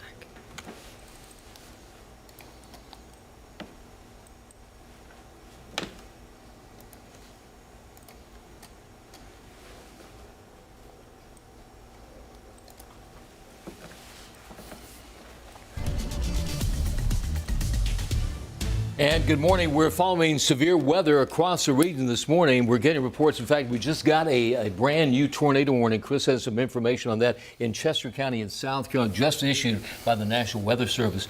Just happened just in the past couple of minutes. Yeah, and it's right here impacting Chester County, and this goes until 7:45. This is the first, I think, of many that we're going to see across the area, especially here in South Carolina and south of I-85 as we have a strong line of storms. So the current verbiage here is this is moving northeast at 40 miles per hour. So let's put a cone tracker on here to see what areas are going to be impacted, putting in 40 miles per hour here. So it looks like the core of this is moving very fast. So Chester, you need to be in your safe place right now because the really peak of that rotation is moving right over Chester, it looks like. Also Orr's at 741, Rodman at 747, and then we also have Lansford around 8 o'clock. So we were following this on WCNC Plus, and you might be watching us live on that as well. The biggest thing with this was the different velocity that we had here. So our velocity is showing a lot of kinks and twists here along the radar site, and that is representing where we have some really strong winds that are associated with this. So this area is a yellow. You can see these twists and bends here. That's what we're going to be keeping an eye on for the duration of this morning, because as long as you have that, you have a chance for a spin-up tornado. But be advised, just because you are under a tornado warning doesn't mean you're not the only one that is potentially going to have the threat for a tornado along this line, but it looks like it's most prevalent right here in Chester County.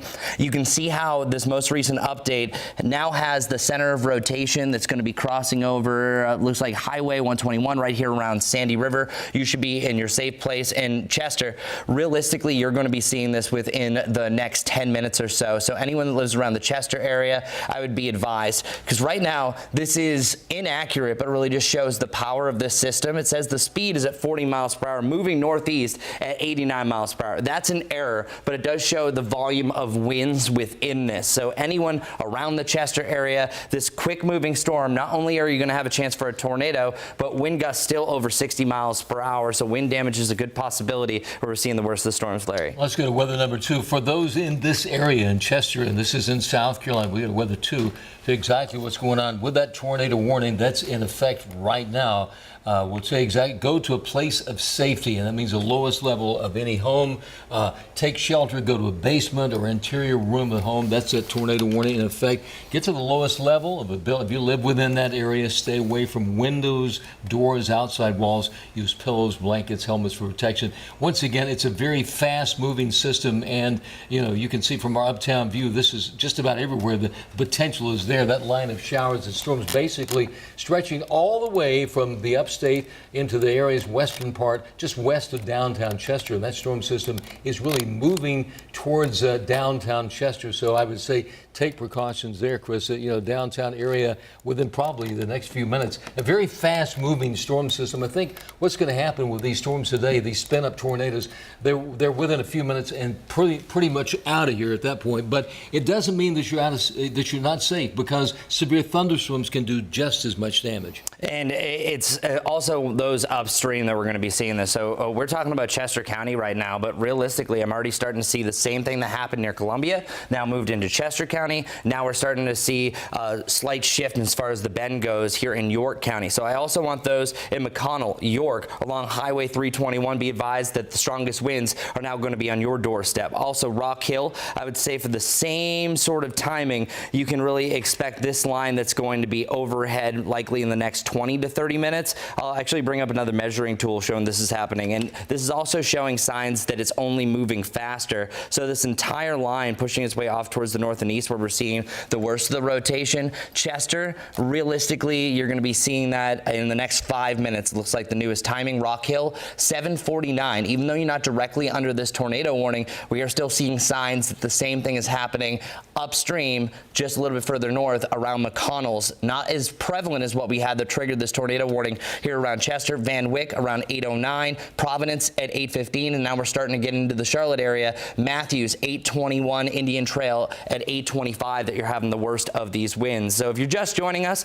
we are interrupting program, also live streaming on WCNC Plus, and we're going to continue to do that as this event is pushing across the area. This tornado warning was officially issued about 10 minutes ago now, and then goes until 7:45. The reason why is all because of this curvature that you're seeing right here. So we're going to be following this kink in the radar, really trying to track where we could have the worst winds and the best tornado potential. But I seriously want everyone to be advised, anyone that's right along this area of red, that's where you're seeing some of the strongest winds. We've been measuring winds, and this is coming from the Columbia site, so it's going to be skewed a little bit, showing winds up to about 80 miles per hour. That can translate to, I think, at least 60 miles per hour at the surface. That's why I want people in York County to also be advised. And we've been following this just through the course of this morning. The winds are also reaching 58 miles per hour around Alexander County. We've seen that as a report. Same thing around Gaston County. So regardless of where you are, we're now starting to see the worst weather approach the 321 corridor. So that's a good point of reference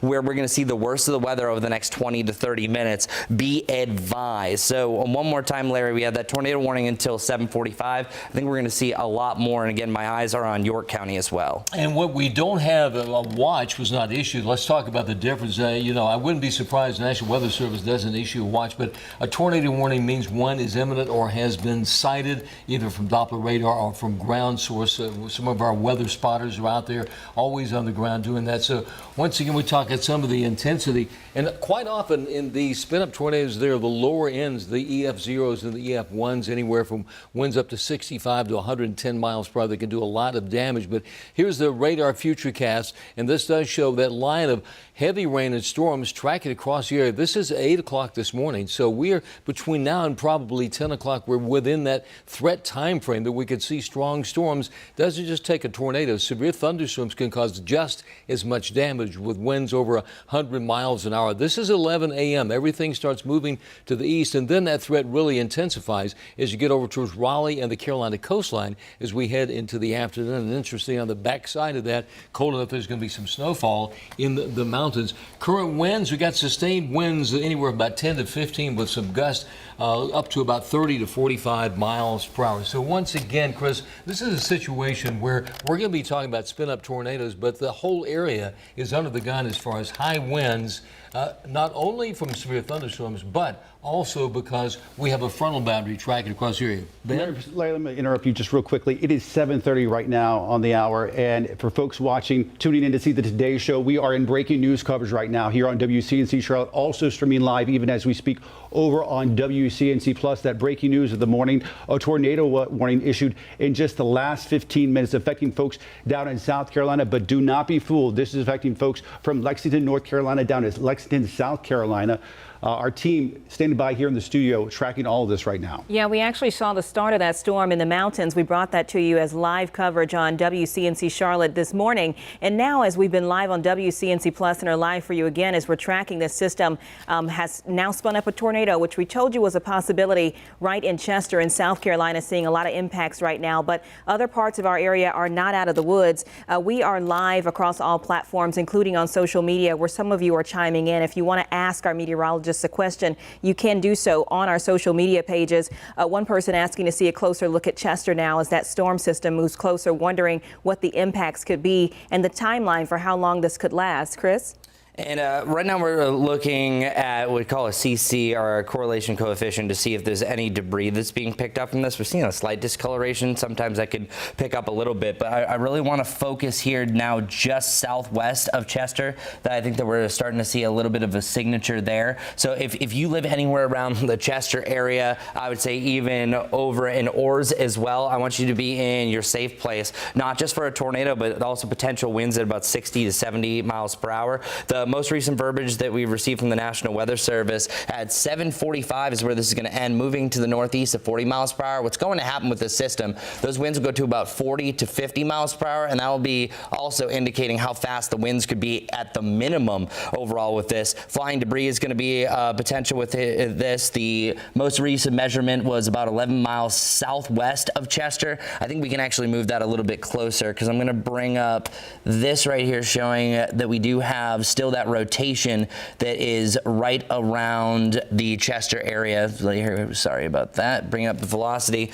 We can see a little bit happening right there using this one, but then it has been a much higher that's been just to the southwest, showing from our Columbia site. We can see the velocity now showing some of those brighter bands, but the good news is we're not seeing the twist that we saw before, Larry, but I still think this is going to be a big straight line wind. But then meanwhile, we're starting to see a little bend around York, so that's why I was really flagging areas around Newport, York, Fort Mill. You will have a chance that even though there's not an active tornado warning, that could also turn into the same type of scenario. This is going to be a typical scenario that it's that QLCS, that quasi-convective system that will have some kinks along the line that will spin up a tornado without warning. And even though we are seeing a better signature here, still some really strong winds over 60, Larry. Let's talk about some of the areas being affected by this tornado warning in effect. This is really down in our friends down in Chester County in South Carolina. Some of the areas being affected right around 737 in the Orrs community, over towards Richburg around 743. Fort Lawn there in South Carolina around 749, that area right there. And then you get to Lansford about 751 and towards Caskey around 755. So you can see the bulk of this. And then this is moving from Chester and really tracking more in that direction, headed up towards areas just south of the North Carolina border over probably the next 35 to 45 minutes. Once again, tornado warning issued by the National Weather Service until 7:45. So once again, these tornadoes and these are sped up tornadoes. We always talk about this. They're not long lived, but they certainly can cause a lot of quick damage in the areas that they impact. And luckily at the moment, it is not a very high populated area, Chris. Yeah, and that's why we're going to cut in for any tornado warning. That's why we're especially going to go live on WCNC Plus. My concern with this is I think that we had the worst conditions, and that's why we were tracking this. And I want you to continue to follow us on WCNC Plus because it keeps you ahead of the storm. Oftentimes with these type of tornadoes, the tornado already happened by the time that the tornado warning is issued, and I'm going to prove it to you. So I'm going to go back. I was following this a little bit earlier. This is about about at 7:14. So we're talking about just 20 minutes ago. It was at this point that we were seeing the best chance of a tornado. It was at that point that we likely might have had a tornado on the ground. This is all, again, radar indicated. We do not have an official report of the tornado. But then once the tornado started, we started to see this line level out, and that's what we're seeing right now. So I'm not going to say, hey, there's not a tornado here, but likely this is just a straight line wind event. So that's one advantage that we have to really follow these storms that come through. But I got to let you know, just because it's straightened out now, we could see another bend in this. So if you live in Richburg, you still have to be weather aware. Get in your safe place now, as this system is going to be on your doorstep before you know it. We'll do another measurement tool because you got to keep ahead of the storms, because it's not just going to be Chester County that's going to be impacted. This is also going to include areas south of Rock Hill that will see some of the stronger winds. Van Wyck coming up here. Van Wyck, your timing is about 8:13. Back to Richburg, 7:55 per a 40-mile-per-hour measurement. But realistically, I think this thing is now kicking at about 45 miles per hour. Lancaster County, right in the middle, you're looking about 8:09 or so, Waxhaw 8:23, and then Jackson at 8:27. Current wind estimates about 60 miles per hour. No new reports with this, but I'm still going to keep an eye on just the line in general area because it's been pretty strong. Let's switch back over to GSP. And as we're live here on WCNC Charlotte now, we are also live across all our platforms. Some of you chiming in on social media, particularly on Facebook, where if you want to ask our meteorologist a question throughout this, you can. We are here with you every step of the way. One person actually noting that they had a privacy fence that was knocked down in Newton, North Carolina. I believe that is over an hour away, just north of Chester in Catawba County. So they're starting to see some impacts there as well. As we talk about those tornado warnings that are in Chester County, Chris and Larry, if you want to chime in, some folks up in the mountains may feel like, okay, well, they're talking about South Carolina. Are we out of the woods? But clearly not, as we talk about the storm that's in our area.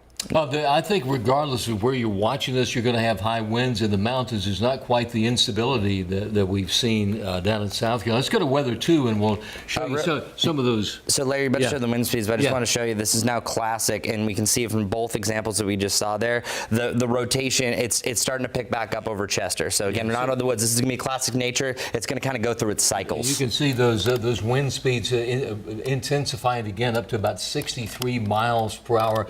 So, you know, when we're talking about this type of tornado, this is not the kind you see out in the Midwest with a big funnel. These are rain wrapped. You really can't even see it.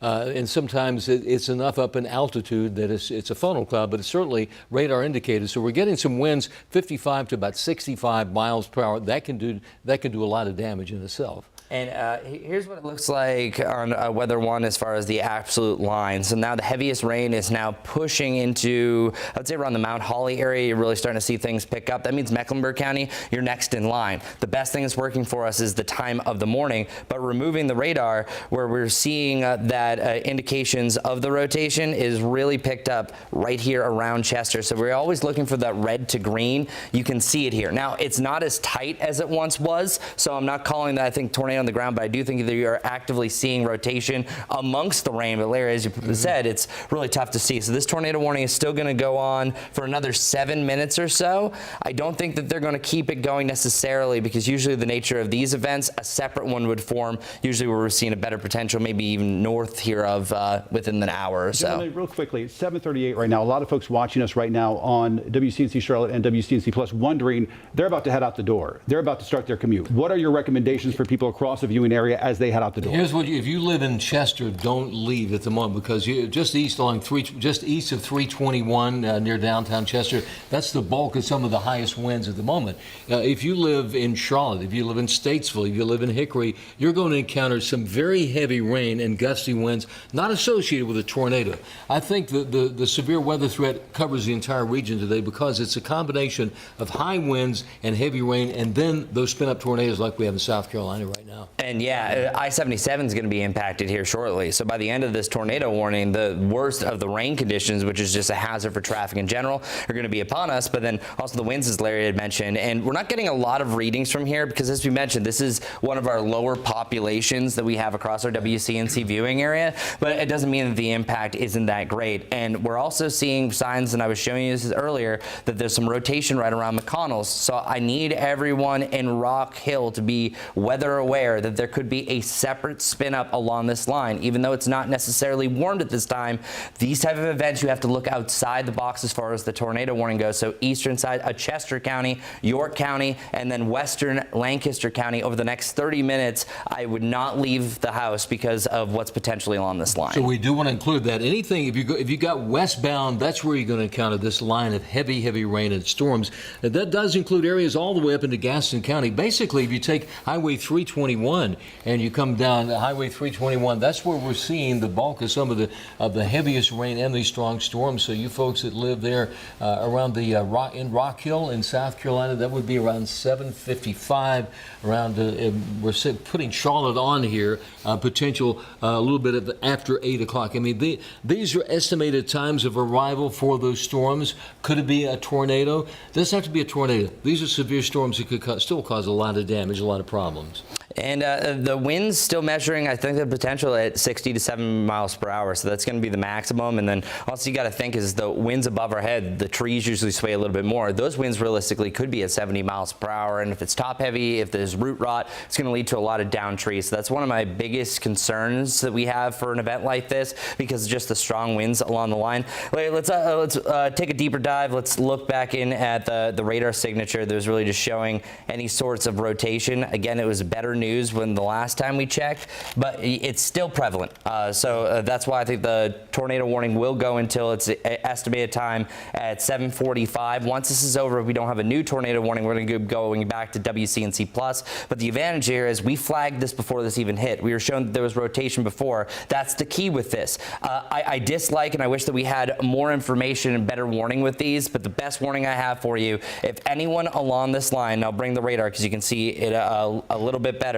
If you live anywhere along this line, which is now through Lewis to Newport, now pushing into Mecklenburg County, you got to be advised for not just the winds, but also spin up tornado within that, especially in South Carolina. And here's the issue. Interstate 77, when you're driving south on Interstate 77 into Chester County, you will encounter possibly the effects of this. And that does include all the way down as you head into Columbia and South Carolina, because a little bit earlier, that's where we saw the severe weather threat there. So it's that area that includes Chester County all the way down into areas around Columbia, South Carolina. That's the main area we've seen the spin-ups and the severe weather threat. Not that it couldn't happen everywhere else, because we're kind of been getting later in the day. There's enough instability. We're probably going to see more of these happen throughout the morning. Yeah, and it's South Carolina, any of the counties, because look what's happening south of here. The amount of tornado warnings that we have around Columbia, there's actually 2 now. And the orange box that you're seeing here is representing not just a severe thunderstorm warning, but also a chance for a tornado. Whenever you have it in the orange, there's a chance for a tornado with wind gusts at 60 miles per hour on their own as well. And I want everyone, again, in eastern York County to be advised, in eastern Chester County, as this line is getting a little bit closer to you, what you potentially could see. Reports of 60 mile per hour winds, no hail at this point. This looks to be mainly a wind event. And then, of course, the spin up tornado that could range, especially winds about 65 to 85 miles per hour plus. We're on WCNC Charlotte, and we're on our folks who are watching us, who are watching the Today Show run because of the severe weather threat and the tornado warnings that we have. Anytime there's a tornado warning in our area, we are here to make everyone weather alert, weather aware about the potential for what happens in their neighborhood. These tornadoes can happen anywhere, but the most severe weather threat right now, really, Interstate 77. When you're heading from Chester into Columbia, South Carolina, there's another tornado warning down there. If you have travel plans heading south, 77, I would hold off probably for maybe another hour. Let the storm system move out of there. And we just got from Brittany. We also have Brittany here, so you have the power of 3 meteorologists here. The issuance of a tornado watch is now 80%, and that's likely going to be really from the I-77 corridor towards the east, and then we'll probably see a string of tornado watches for the eastern Carolinas as this system's rolling through. So we're already seeing the testament of what's happening now. We're almost done with this severe thunderstorm warning, but just south of our viewing area, another severe thunderstorm warning has now chimed. So I think what's going to happen is we start to get more instability because we actually do have another severe thunderstorm warning just north of Iredell County. There's likely that from the line that we're seeing around Mooresville over to Huntersville, then it would be the eastern Mecklenburg County, Cabarrus County, also into Rowan County, that line could also trigger a severe thunderstorm warning with a tornado tag. But I still think the worst of the weather is down here to the south, York County, Chester County, and we just are officially out of the tornado warning. So thank you for joining us here on NBC. We're going to do this again.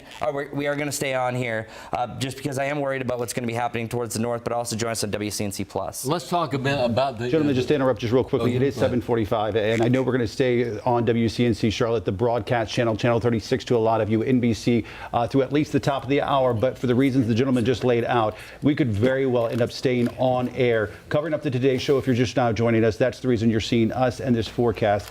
I just want to make sure that people are weather alert and aware of the situation unfolding in our backyards. Yeah, and we've been telling you about this on WCNC Charlotte all morning long, that these impacts could be seen. It's why so many of your schools have been canceled or gone remote or had delays. And at this hour, we're really starting to see the impacts of that.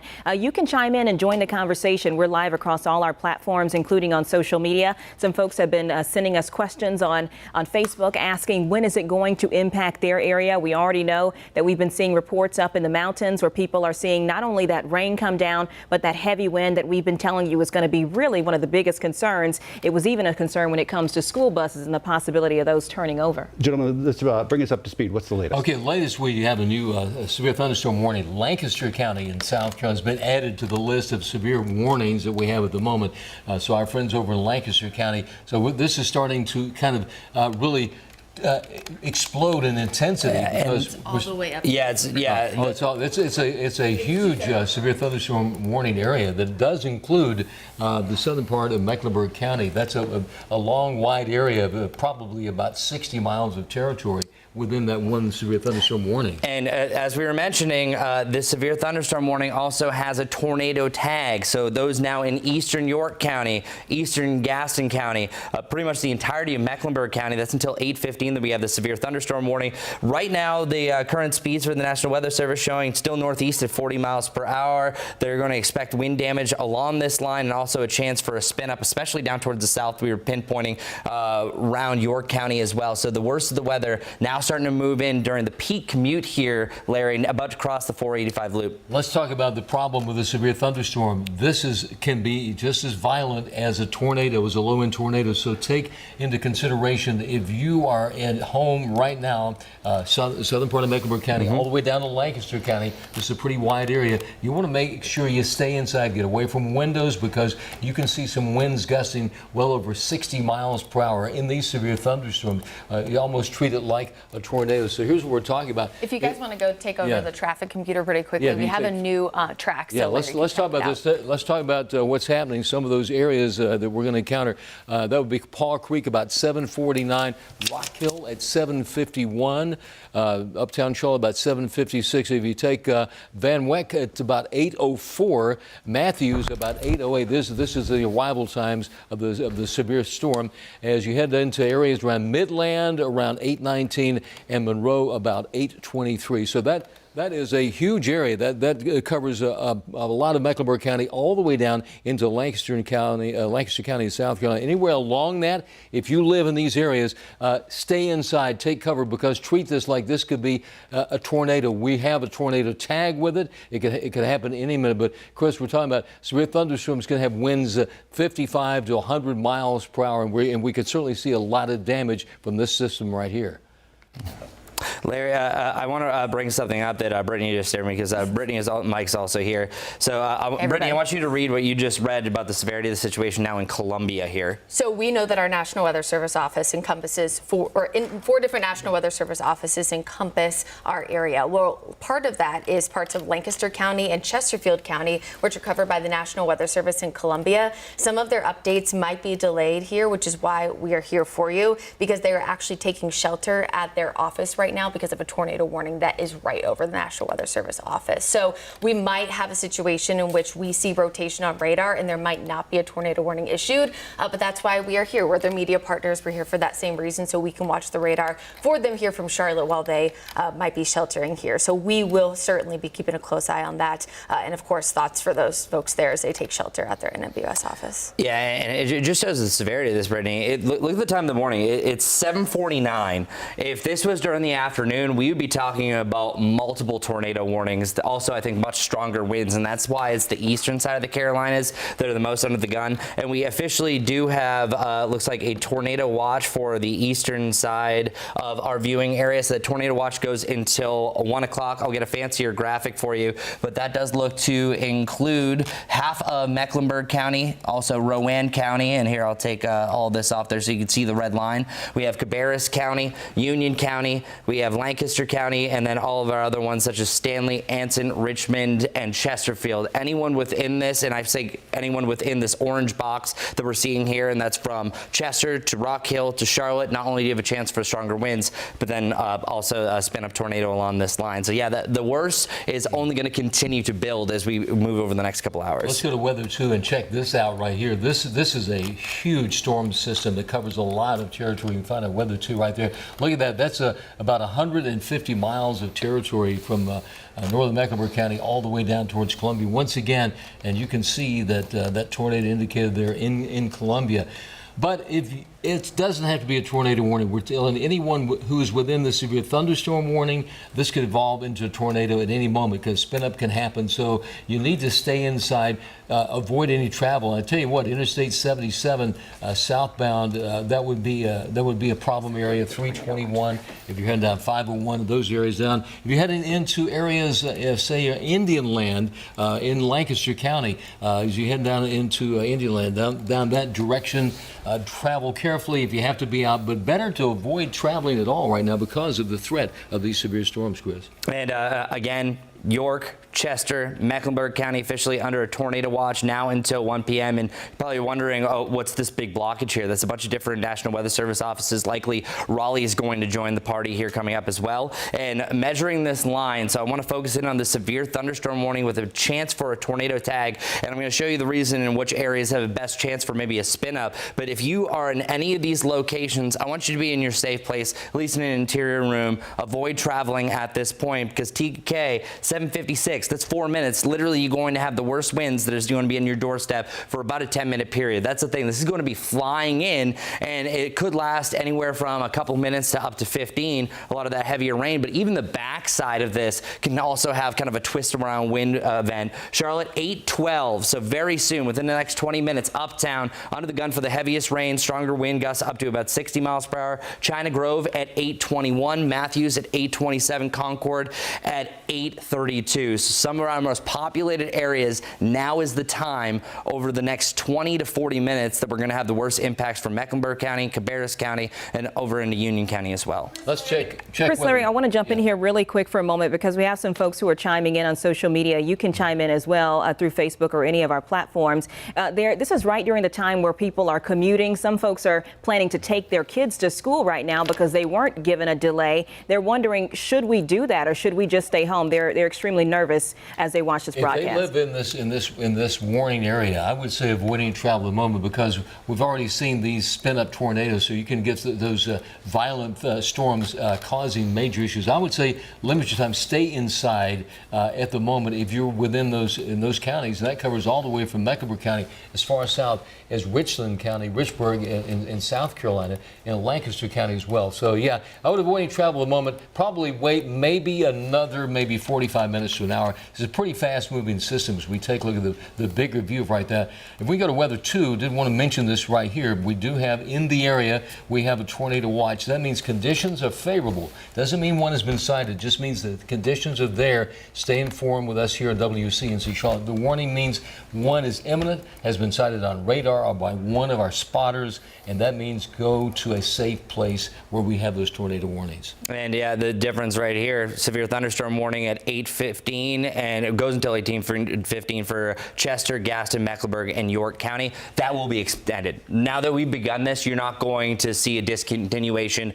of severe thunderstorm warnings. I actually think you could actually be to the next tier for our eastern side of our viewing area, such as a considerable severe thunderstorm warning once the winds start to ramp up and we get a couple of hours in. Also, as we were mentioning, a tornado watch that now Raleigh has expanded. So Raleigh under that tornado watch, but for our viewing area, that goes until 1 p.m. So there's the difference right there. We got both. We got the tornado watch for the eastern zone. I was actually kind of surprised that the National Weather Service was dragging their feet. I think they wanted to see how the impact of the morning was, because typically at this time of the morning, it's kind of our saving grace, because you said, hey, it's not super unstable at this point. But with this energy at this time of the morning, we saw this over in Texas. It just shows that this is only going to get stronger over the coming hours, because the sun's officially up, Larry. Going forward, 8 o'clock, once this crosses I-77, I think it's a different ballgame. It's an interesting situation because we're getting more violent weather here in our part of the Carolinas, North and South Carolina, than they did in the past several hours, even across Georgia and down to Alabama, although Florida did have that. So, yeah, we're starting to see that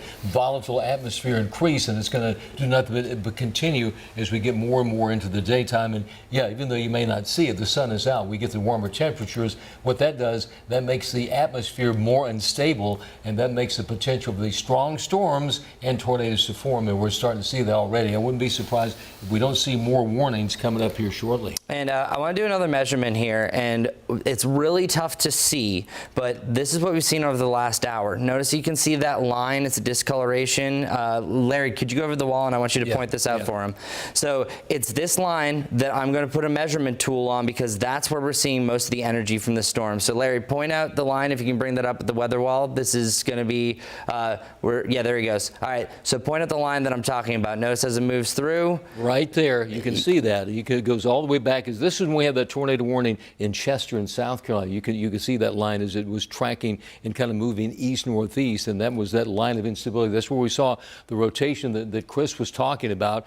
And yeah, as you can see right now, as this thing tracks off and the time frame, you folks here in the Rock Hill area, any minute now. If you live in Tega Cay, this storm system is moving in that area a little bit after 8 this morning, about 9 minutes after 8 in South Charlotte, and you get in areas around Harrisburg, probably, I would say maybe Kannapolis, Harrisburg around 8:20, but that's kind of the time frame of the storm system tracking across the area. But yeah, there has been rotation within that, and certainly powerful enough winds. The National Weather Service did issue that severe thunderstorm warning, Chris.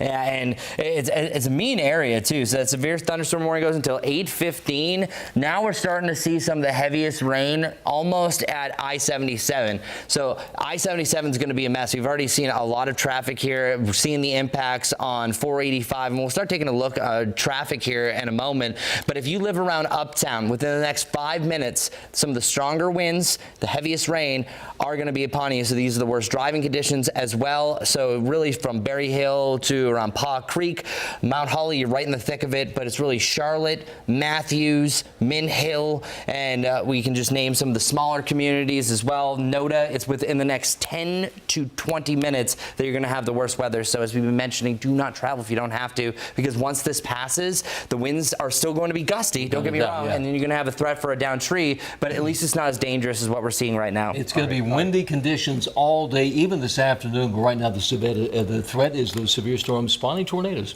Folks, we are going to take a break from coverage here on WCNC Charlotte. The Today Show continues next at 8 a.m. But please know, if the severe weather warrants, we will break into live coverage. And if you want to catch us up to date, you can stream us right now on WCNC Plus, where the coverage continues.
am live right now on WCNC Plus as we are following breaking news this morning. A WCNC weather impact alert in effect.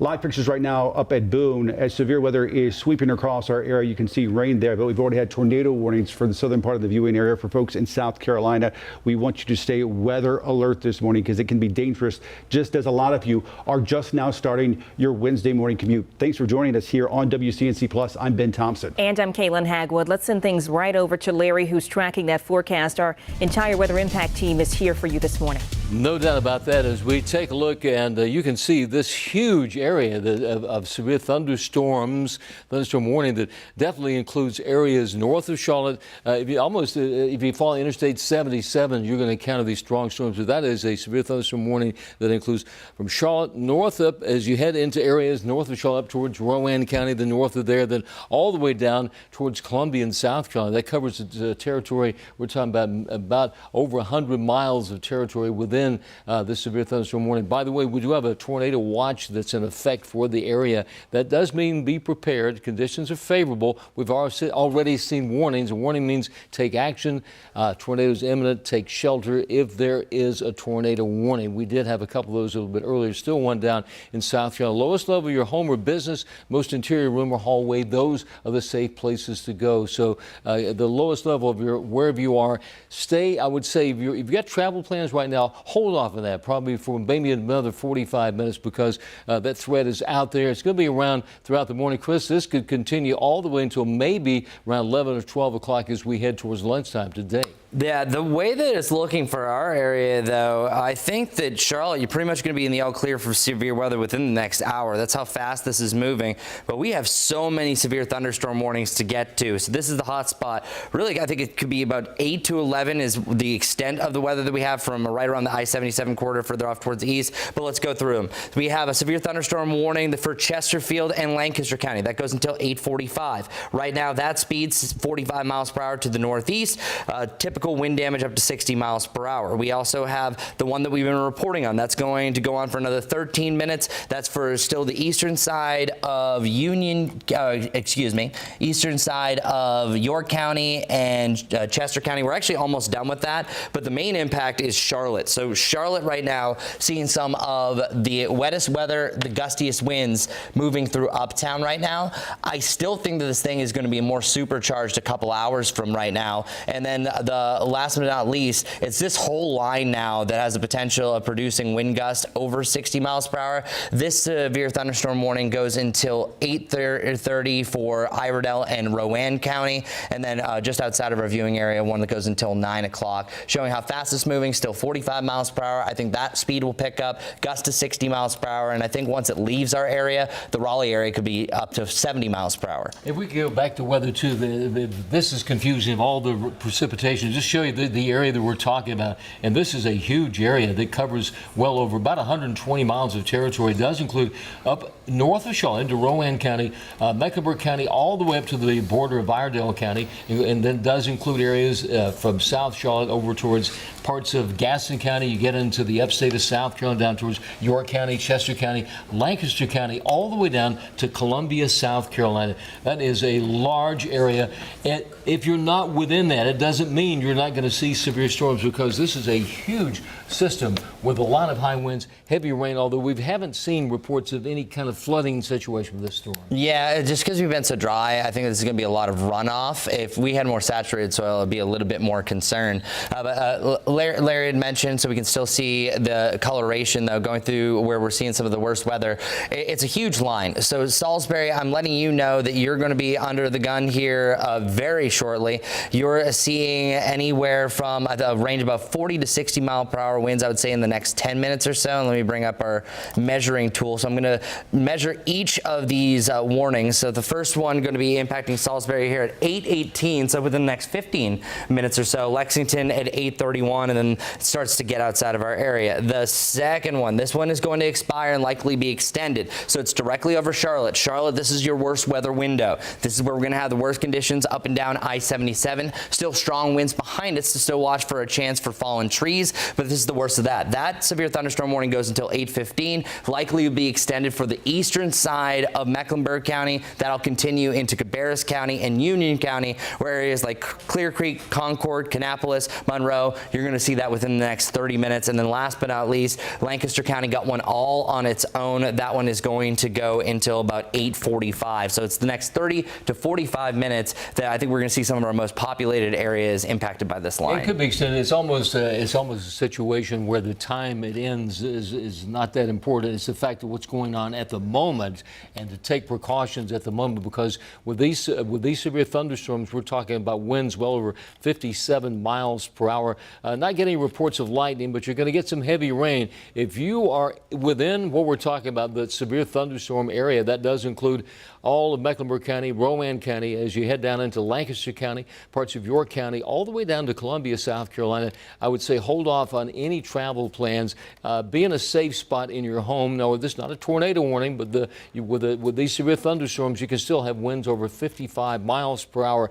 And one of the issues that we've seen in the past several weeks, because now with the loosened soil, with these gusty winds and some of the older trees, that is a potential for some of those trees to go down, limbs hit some of the power lines. We've had no reports of any power outages, but that's certainly the potential throughout the morning. And let's take a live pic and show you the intensity of the rain. We live here at the station. Well, don't live here at the station, but here at the station. This is out on our weather patio. Look at how big the drops are. So it shows the intensity of the rain that we have right now. Winds, not so much. Even though we're under a severe thunderstorm warning, I think the winds are going to be a little bit more isolated, not as widespread as I think this is going to be a little bit later on. You can still see some gusty winds associated with this, ranging from anywhere about 30 to 45 miles per hour. But that is rough news for our morning commute. And I know that we have this on standby. Brittany, I actually want to switch over to traffic, because this isn't just about a warning and the winds. This is also how it affects you on your commute and as you're heading out the door. This is one of the worst timings, because as we've seen, especially when we've been streaming on WCNC Plus, this is usually the busiest time to be on the roads, and then add rain to it, it just makes it worse. Yeah, and we talk a lot about the fact that you should treat a severe thunderstorm warning like a tornado warning and stay off the roadways if you can. Of course, this doesn't help folks that are already out there, but if you are preparing to leave, do not go out. It's not just the risk of heavy rain or hydroplaning, but the gusty winds, as Larry and Chris have been mentioning all morning, saturate the ground, allow for those isolated trees to topple over. They can topple over onto cars. In fact, when it comes to winds, toppling onto cars is one of the main ways that folks do die during strong wind events. So please, folks, if you can stay off the roadways, definitely do so. We do have really, really gusty winds, and that has allowed for some power outages too reported, especially in Mooresville.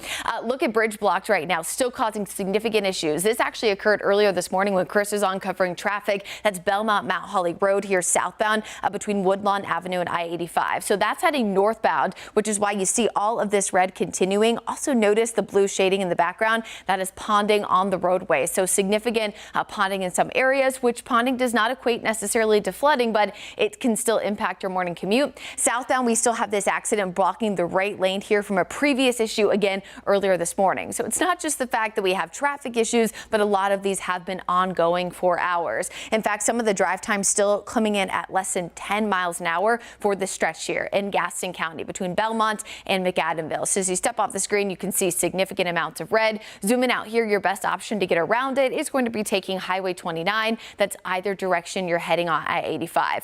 Now, there have been a few additional crashes. Personally, I think this one is going to be the most impactful because it does encompass I-85. This is southbound, so this is coming from the Sugar Creek area into the Charlotte area, and this is actually heading 85 southbound, right where that intersection comes with 77, where you can go north or southbound. A crash, of course, causing some major issues there due to that. That Statesville Road, exit 39, right around that area, and of course that goes all the way to 77. So significant issues impacting not only the highways, but also remember those side streets. Best option to see those trees topple down. So stay off the roadways if you can, and stay safe out there. All right, Brittany, thanks. Larry Sprinkle stepped outside the WCNC Charlotte studios to let us know how are things looking out there, Larry. It's interesting because I think one of the issues that people are going to find is that the heavy rain that we're having right now causing ponding of water. We've had no rain. That's going to be a major issue. And here out at the outdoor weather area from WCNC Charlotte, we're not really getting any high winds. So you're going to encounter areas where it's just heavy rain causing lots of ponding of water, causing major issues on some of the streets out there, some of the interstates, and obviously the secondary roads. So, yeah, this is a major issue. Heavy rain, and at the moment, really not getting any gusty winds right here. And we're off the Billy Graham Parkway. It's getting wet out here. I'm coming back inside. Let's say, don't stay out there too long, Larry Sprinkle. Zip up, Larry Sprinkle. We'll get hate mail from viewers. Come back inside. For more on a first-hand look of what things are out on the roads, we're going to check in with our Chevy Storm Tracker. Yeah, our Austin Walker has been traveling throughout the morning. He's live now in Belmont. A lot of action there with the windshield wipers. Austin, what can you tell us?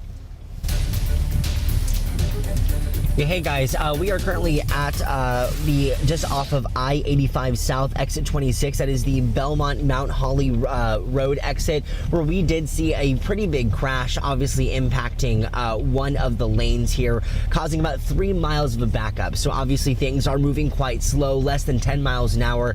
I actually did just tweet a video on X that kind of shows you what that condition looks like right now.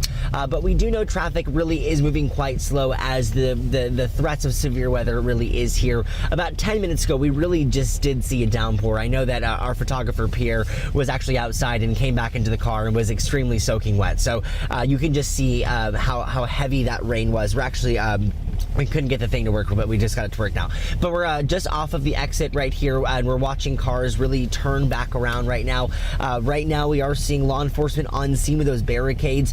Much of the overpasses on exit 26 are currently not working, or they're closed at this point. So drivers have to be creative trying to get to work this morning. If you're traveling from Charlotte towards the Belmont, Gastonia area, taking Wilkinson probably is your best bet right now. But again, something we also should look at is that because they're taking back roads, it is getting pretty congested. So we're going to turn back around one more time so you can see what we're looking at. We are looking at police right now blocking off and barricading this. We're seeing cars now driving south towards I-85. That's where that backup really is right now, again, stretching about 3 miles back.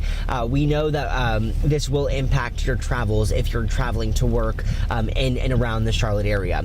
Again, big concern again is wind as with this storm moving through. We know where it's moving from the west through Charlotte and over towards our eastern counties. This all being said, again, we know that a crane truck impacted that bridge, closing one of the lanes, causing about 3 miles of a backup. We are out here all morning long bringing you the conditions on the roadways, and again, it is 8:12 this morning, so we know that people will be heading into work right now, if not in just a few minutes. So things to consider as you're heading out, as we are going to be seeing impacts across the Charlotte area. Ben, Kaylin. Austin, we know this is a fast-moving storm. You've been out there for hours now. I'm curious where you are in Belmont. Have you seen conditions change significantly or quickly in the time that you've been there? And if so, how have you seen those change? Yeah, so we actually headed out at 7 o'clock this morning, and things were for the most part dry, but throughout the morning we did see that change pretty quickly, like you mentioned earlier. At first it was kind of dry, then it really was just a little bit of a drizzle, and finally it looked like a monsoon outside. It was just a lot of rain dumping in this area. Because of this, we'll actually flip it one more time to the other camera if we can.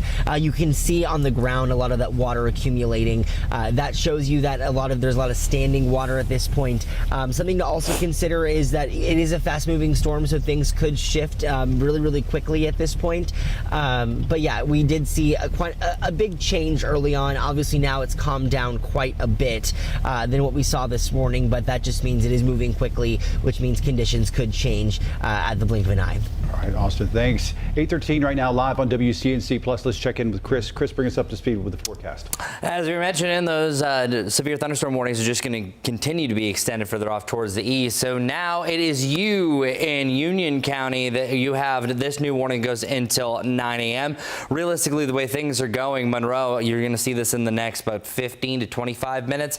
And then we're tracking that line that also extends all the way up into Cabarrus County, all of Cabarrus County under this warning, and then the far southern part of Rowan County. So now we have pretty much all counties that are bordering right along I-77 extending for the next 45 minutes or so, bring up to 9. But I want to bring up one other hazard. Before this rain, over the last 16 days, we've only had 3/100ths of an inch. So it's at this point that the roads are likely 2 to 3 times slicker than they otherwise would be. So those that haven't seen any rain, especially the first 15 minutes of that heavier rain, that you're going to have the biggest impacts and the worst driving conditions, because all that oil and debris that's accumulated on the surface come up, and then, you know, oil and water don't mix, and put some tires on top of that. That's just going to increase your hydroplaning. We're continuing to keep an eye on some of these winds. I'm going to take off some of the warnings now and just really focus in on what's happening across the area. And I will say that it looks like the winds aren't really translating as much, but I think that is going to change as it works its way further off towards the east, where it's a lot of heavy rain. You have the chance for it, but I still think it's a little bit early in the morning, so we do have that saving grace. We're still keeping an eye on a lot of those twists and kinks here. Anything in the orange boxes that we're seeing for those warnings, that is representing that a tornado is still possible, but I'm happy to say that we're really not seeing the strongest winds associated with this. Now, as I say that, it does look like it's a little bit stronger from this cell the further south that you go, so I'm going to bring up this wind tool. Charlotte, you are likely still seeing gusts up to 40 miles per hour swaying the trees, but it's a better chance for gusts about 50 to 60 miles per hour here around Jackson, southwest of Monroe. So especially from Weddington to Monroe over the next 20 minutes or so, that's where you can have some of the stronger winds. Lancaster, you're also under this warning. I'm going to change weather office sites so you have a better look. Let's use Columbia. So yeah, you're also looking at the twists and bends that I want to keep an eye on. So this is going to be my next point. As we were telling you, the severe thunderstorm warnings are also with a tornado tag because of what the nature of this is, and that is that QLCS that can have some twists and bends. And I'll bring up this pointer tool to show you. See this little notch right there? That's some stronger winds, but that is also showing what we saw previously in Chester County that is indicative that we could see some developing rotation. We'll check it out as a different radar site. You can't really see it as much, not really seeing it here as well, but I just want everyone that's living in southern Monroe, I'm going to put a specific measurement here because I would not be surprised if we are going to see a tornado warning around this area that I think would track through Monroe. So specifically for Union County, a few locations, Mineral Springs at 821. We have Monroe at 833, Wingate at about 840, and then Marshville at 847, specifically through right there. And I know that we're not just hyper-focused on the tornado potential, but it's also the gusty winds associated with this. But this is looking like the worst part of these cells along this greater line. And I also have Brittany Van Voorhees here, so I do want to bring her mic up. We've done a lot of these weather IQs talking about these type of events, and it's all about the available fuel. We're lucky that it's this time in the morning, but Brittany, you can already see by this radar signature that this thing is strengthening. So I think for all those that are east of I-77, I think they have to be more engaged compared to areas that were west. I completely agree with that. I think another thing too that we talk about a lot that maybe sometimes forget to mention is when it comes to a severe thunderstorm warning, I think there's a lot of people, especially in the south, we get it, that say, well, severe thunderstorm warning, it's not a tornado warning. But that's absolutely probably the opposite way that you want to think about it. These winds can still encompass 60 to 70 miles per hour, which is the same strength as an EF0 tornado. So in fact, 90% of the wind damage, we had this in our story earlier this week for Weather IQ for severe weather preparedness week, is that 90% of our damage from thunderstorms in the Carolinas comes from wind. So we should take wind just as seriously, if not more seriously, than a tornado warning. So when you see all of these severe thunderstorm warnings that Chris has showed you and Larry showed you this morning, that's where we really, really need to stay weather aware. In fact, it looks like we just got an update here across the area of a new tornado warning. It looks like it's out of our viewing area there in Forsyth County, but I think it kind of goes to show you here that this is right on the edge of our area. If you actually look, our right computer. That's up around. Yeah, so we're near Winston-Salem. Yeah, you're heading up Interstate 40 towards Winston-Salem and that area, Interstate 85 to Lexington, and then taking Highway 52 into Winston-Salem. That's the area. So it's expanded, really, when you think about it. All the tornado warnings were south. Now they're increasing and moving. That's northeast of the Charlotte area. Yeah, that is ahead of the main line. So you can see there, I circled it on your screen. This is over toward Winston-Salem, moving, as Larry said, away from us. However, look at how ahead of the main line it is. This is the current line that's moving through the Charlotte area. You can see from Mooresville down to Huntersville down to the Charlotte Metro. So if we're seeing rotation now ahead of that main line, that's tapping into some of the energy and fuel that Chris and Larry have been talking about this morning, which means that we likely do have a slightly better chance of a few more kinks coming in along the radar.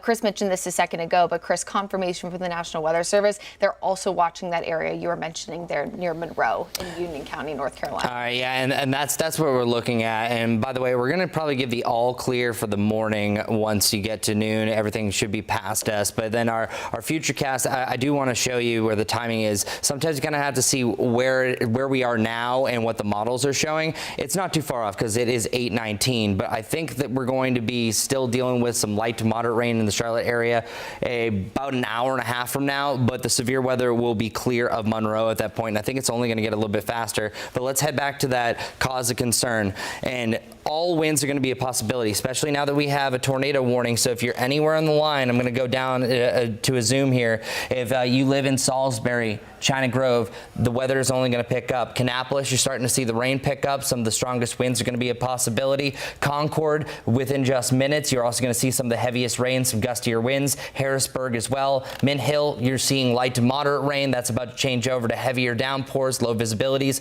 and gustier winds. Matthews, it's upon your doorstep as well. Hemby Bridge, Indian Trail. And then the area that I'm really watching is right down here. You're seeing a little bit of twist. So the National Weather Service backing me up here, and I'm going to show you right there. That little bends, that's showing that this is starting to bend back on itself. Stronger winds pushing forward. So regardless if this is a tornado or not, Monroe, in the next 10 minutes, you have the best chance of a 60-mile-per-hour wind gust than anywhere in the area. And also there could be a tornado embedded with that, where this is a little mischievous, just because you look at this in the radar, oh, that's just a heavy rain. There literally is, right around Jackson, is a chance that a tornado could be rain-wrapped within that. And that shows how dangerous the situation is. So if you live around the Monroe area, Larry, you should not be traveling. You just got to wait this out. I'm saying wait literally 30 to 45 minutes. It'll still be raining, but at least the worst weather, the most dangerous weather will pass. And let's just talk about this. In this area, not like the Midwest, you don't see these tornadoes. Let's expand the view. Let's go to Weather 2 and show you the magnitude of this system. This storm system covers about 226 miles of territory, and within that, the latest tornado warning is in Forsyth County, up around Winston-Salem, North Carolina. You can see that. That's a line from the Virginia border almost all the way to Georgia. That line right there, that's the severe weather warning area, and included in that is a tornado warning, and that's up there, up around Forsyth County, up around Winston-Salem, North Carolina. That's where that storm is at the moment, as you can see, as we expand the view for you right there. And I did want to mention, my clicker's not working. Let me go ahead. My clicker's not working, Chris. I did want to say that travel plans, Interstate 40 up towards Winston-Salem, that would be a dangerous time to go. And you have some more information about what's happening here locally. Chris?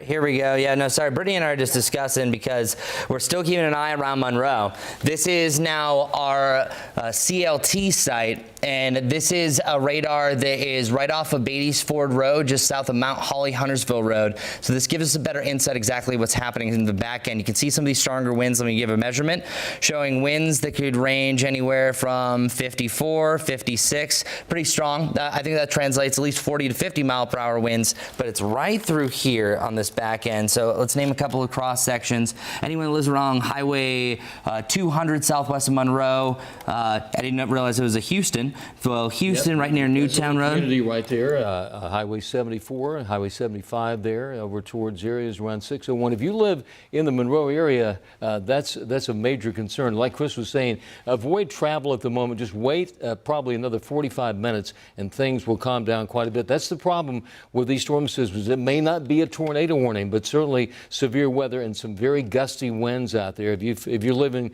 around Monroe, you're getting those right now. Yeah, and it's this twist. This is the exact same thing that triggered a tornado warning. So we're not excluding the rest of the area. We just want to focus in where some of the worst weather is, and then we're going to move on from here, and we'll continue to keep you updated. Indian Trail, 826. That's literally in a few minutes. I think you're going to really see the frontal edge of this. Monroe, 829. So you're within that 5 to 10 minute period. Wind get right around 836. Unionville, 839, and then Oakboro at 852. This thing's flying. I'm measuring this about 45 miles per hour winds. It was at 40. I think soon we're going to see this start to move at 50 miles per hour, which indicates how strong the winds could be just at the base end. Let's take a look at the weather too and the radar, just to show you the extent of the storm system, just what an amazing amount of territory it covers, basically up Interstate 77 to Virginia, all the way down to Columbia and South Carolina. Some heavy pockets of rain, some gusty winds, and luckily no lightning. But already in some areas over in just in the past probably 35 to 45 minutes in Gastonia, near there, about an inch of rainfall. Once you get down towards Clover in South Carolina, about an inch of rain there. So that's another issue, the amount of rain that you can get in a short amount of time. So we'll take a look at Futurecast. That storm system is right on top of us at the moment. Is start moving off to the east, and with that comes the potential for more severe weather, and those severe weather threats are going to be in the eastern part of North Carolina.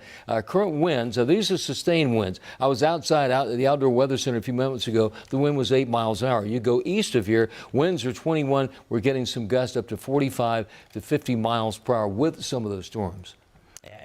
We're about to send it back to the desk here. This is also a big time rain event. The amount of rain that we're seeing is impacting your morning commute. As you mentioned, especially from Concord down to Matthews to Monroe, south of Jackson, you want to try to avoid this because we are seeing that bend in the radar that not only is it strong winds now pushing in around Monroe, about to cross Highway 74, there also could be an embedded tornado right there. And as Larry mentioned earlier, you don't see these. Literally, tornado is just a rotation of quick moving winds. When it's in this type of environment, that is the same thing with rain, where it could be a sneaky danger. So just try to avoid travel. Unionville, Monroe, Wingate, I want you to be in your safe place just in case, or at least the most interior part of your house, because it's really over the next 10 to 15 minutes, I think you're going to see the worst of the weather. I think all east of Interstate 77 that's the kind of the prime areas for the major threats, and we'll be back with more coming up. Yeah, let's go to live pictures right now over the interstate system. You can see backups. This related to a situation in Belmont, but no matter where you go, it's going to be an issue as you start your morning commute.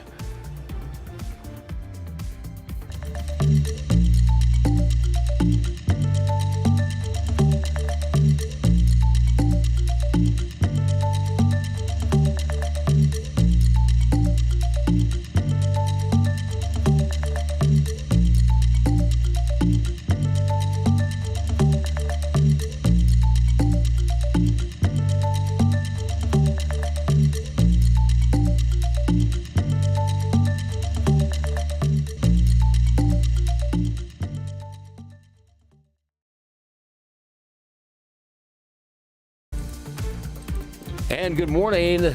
It's a Wednesday morning, and we've talked for days about the potential for strong storms, and we've certainly seen those all morning long with the potential for tornadoes. We've had tornado warnings right now.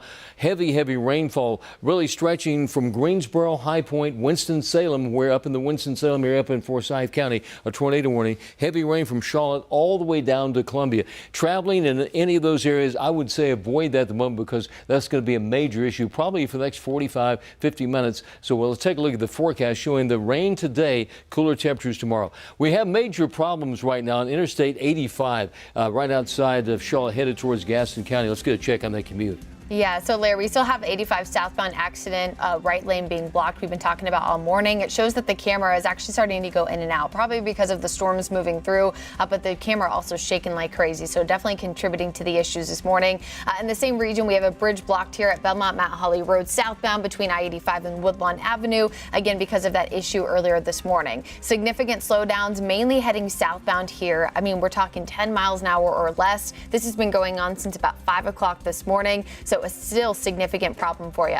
Highway 29 is going to be your best detour if you would like to get around this issue here on I-85 southbound. Again, that's in Gaston County. Our biggest issue in Mecklenburg County right now is a crash here near Uptown. This is right before exits 13A and B, which is when you're trying to get off to go onto I-85. Significant slowdowns both north and southbound in this area, including 77 and 85. So stay safe on the roadways, y'all.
Live now at 8:29 on WCNC Plus. I'm Ben Thompson. And I'm Caitlin Hagwood. We are tracking a major system moving across our area right now. Let's turn to our Larry Sprinkle, who's been tracking that forecast. Larry. And good morning. Yes, we have widespread storms covering about 170 miles of territory, and some of our weather warnings. We have severe thunderstorm warnings in effect, as you can see from this graphic. Davidson, Forsyth, up towards Winston-Salem. That's the tornado warning, the one that's most recently issued. If you got travel plans, Interstate 85, I-40 towards that direction. Also, as we take a look and expand this, we have thunderstorm warnings, severe thunderstorm warnings in effect for the eastern part of Mecklenburg County, also covering all of Union County, all the way down to Lancaster County, and just a very small part of Chester County, Chesterfield County in South Carolina. As you can see, the extent of this, and these storms have been around all morning. They will probably increase in intensity throughout the morning. This is the radar picture as we scan the skies. Chris, this covers about 170 miles of territory as far as the entire storm system itself. Yeah, and we've been focusing in on one area, and it looks like they might be drafting a potential tornado warning here. I also have Brittany Van Voorhees here. We've been following this one cell where it's been twisting and bending back. So let's switch over to weather one here. We'll show you exactly what we're talking about. Let's look at the picture. So this is what's happening right now. These are the best tools that we can give you. Also send any pictures if you have any wind damage. The ominous sky now over here in Monroe, but it's the greater Monroe area that is the best in line for some strong gusty winds, but also a spin-up tornado. We've been watching this area for about 30 minutes now, and there is a chance that we could have a tornado warning as well, Brittany. Yeah, so the National Weather Service actually about 2 minutes ago now said that they're drafting a tornado warning for parts here of Union County. Thankfully, we have the tools here at our disposal to let y'all know. We've been talking about this for a while now. This is going to be heading toward the Monroe area. So you can see the strong winds that Chris is showing you right now on radar here.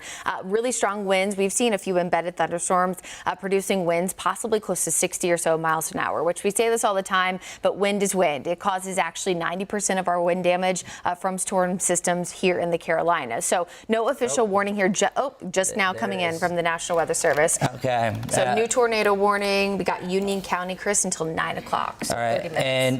And you're going to see why. All right. We're going to be cutting into NBC, so just stand by with us.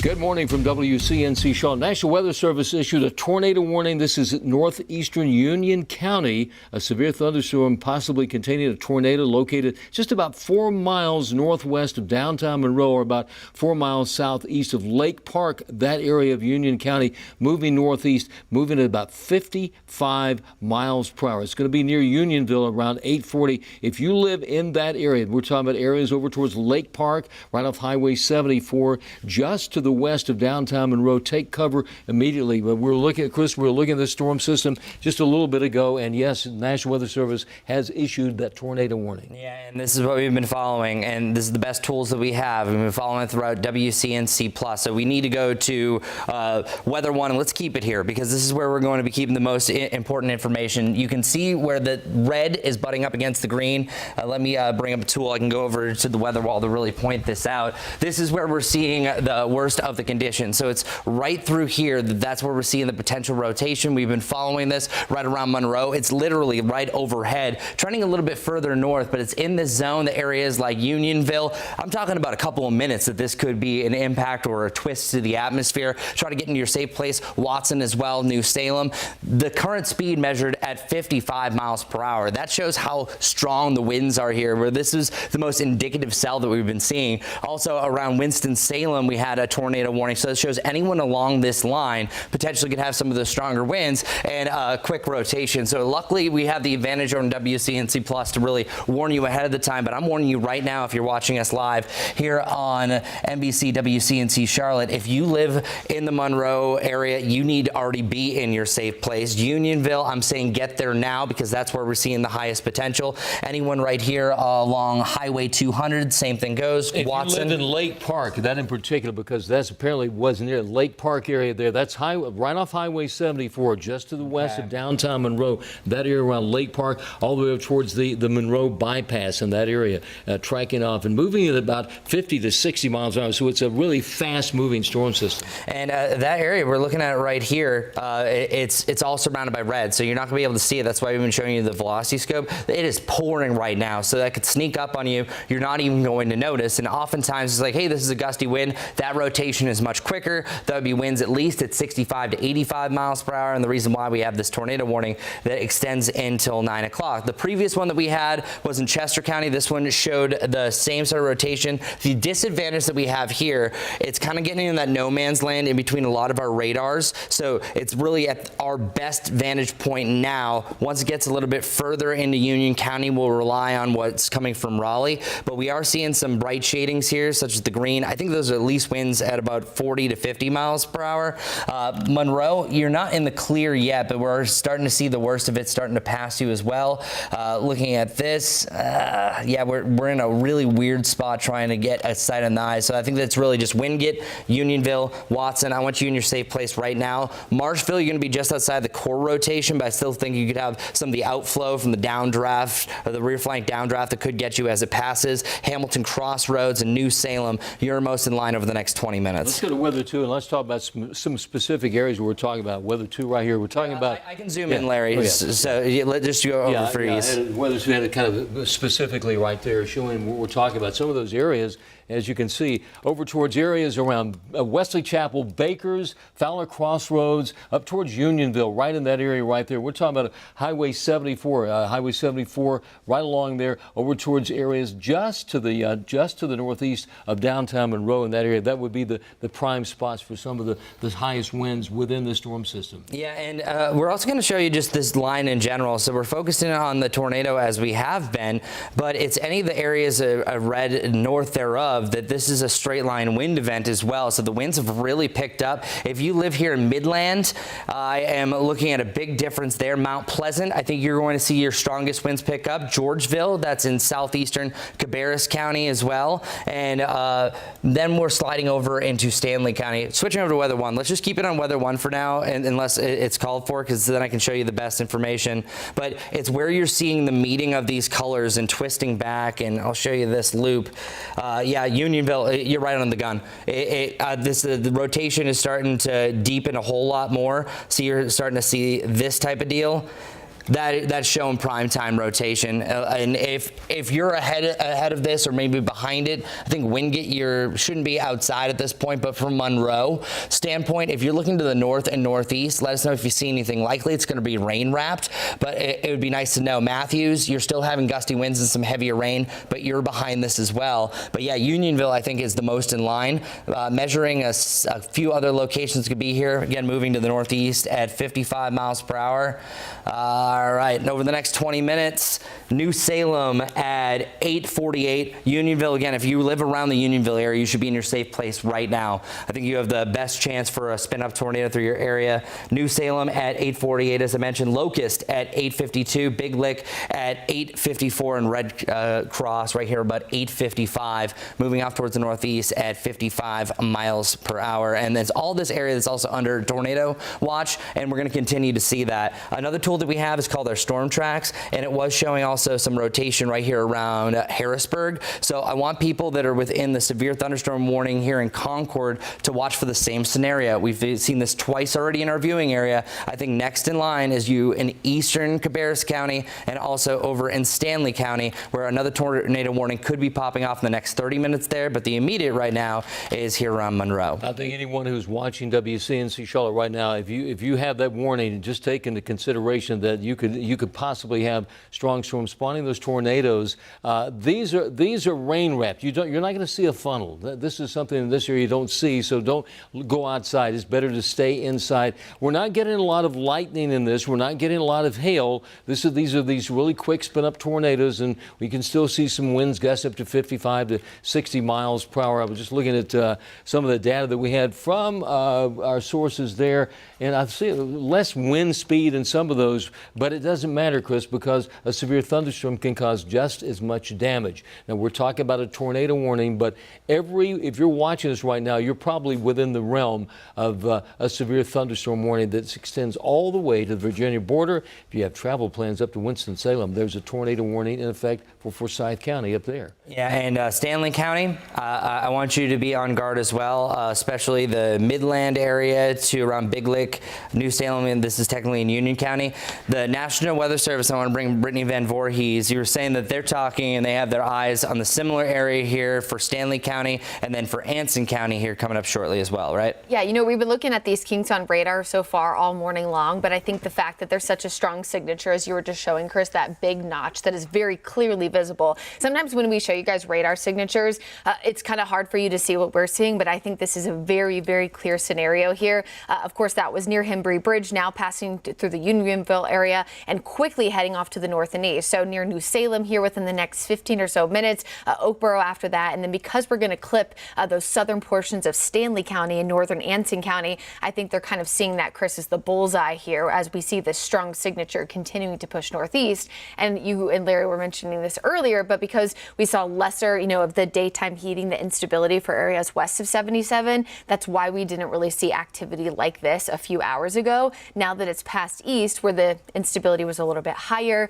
a little bit less, rain-cooled air mixing in, that's one of the reasons why we're seeing this right now. So that was from the National Weather Service in Raleigh. We mention this all the time, but different NWS offices. But since this notch is so far north in Union County, it could be in southern Stanley County, within the next 30 minutes. So I'm going to give you a quick line of where likely this is going to be extended for right now. So let's turn on the current warning that we have. I think likely what they're going to do is probably extend it for these areas right in here. There's usually a little bit of a variance that happens with it. So anyone that kind of lives in that range, so that's anywhere from Big Lick to Norwood. So that's what Brittany's talking about, where Ansonville and northern Anson County, and then the south and southeastern parts of Stanley County, you're best in line for probably the most serious signature that we've had so far this morning. Without a doubt. I mean, we were talking earlier about Unionville, so there's no doubt that area right there. So over towards New Salem, up towards Norwood, that's along Highway 52, and eventually over towards areas around Troy. So we're kind of zooming and show you we're talking about the area. We mentioned that the original tornado warning did include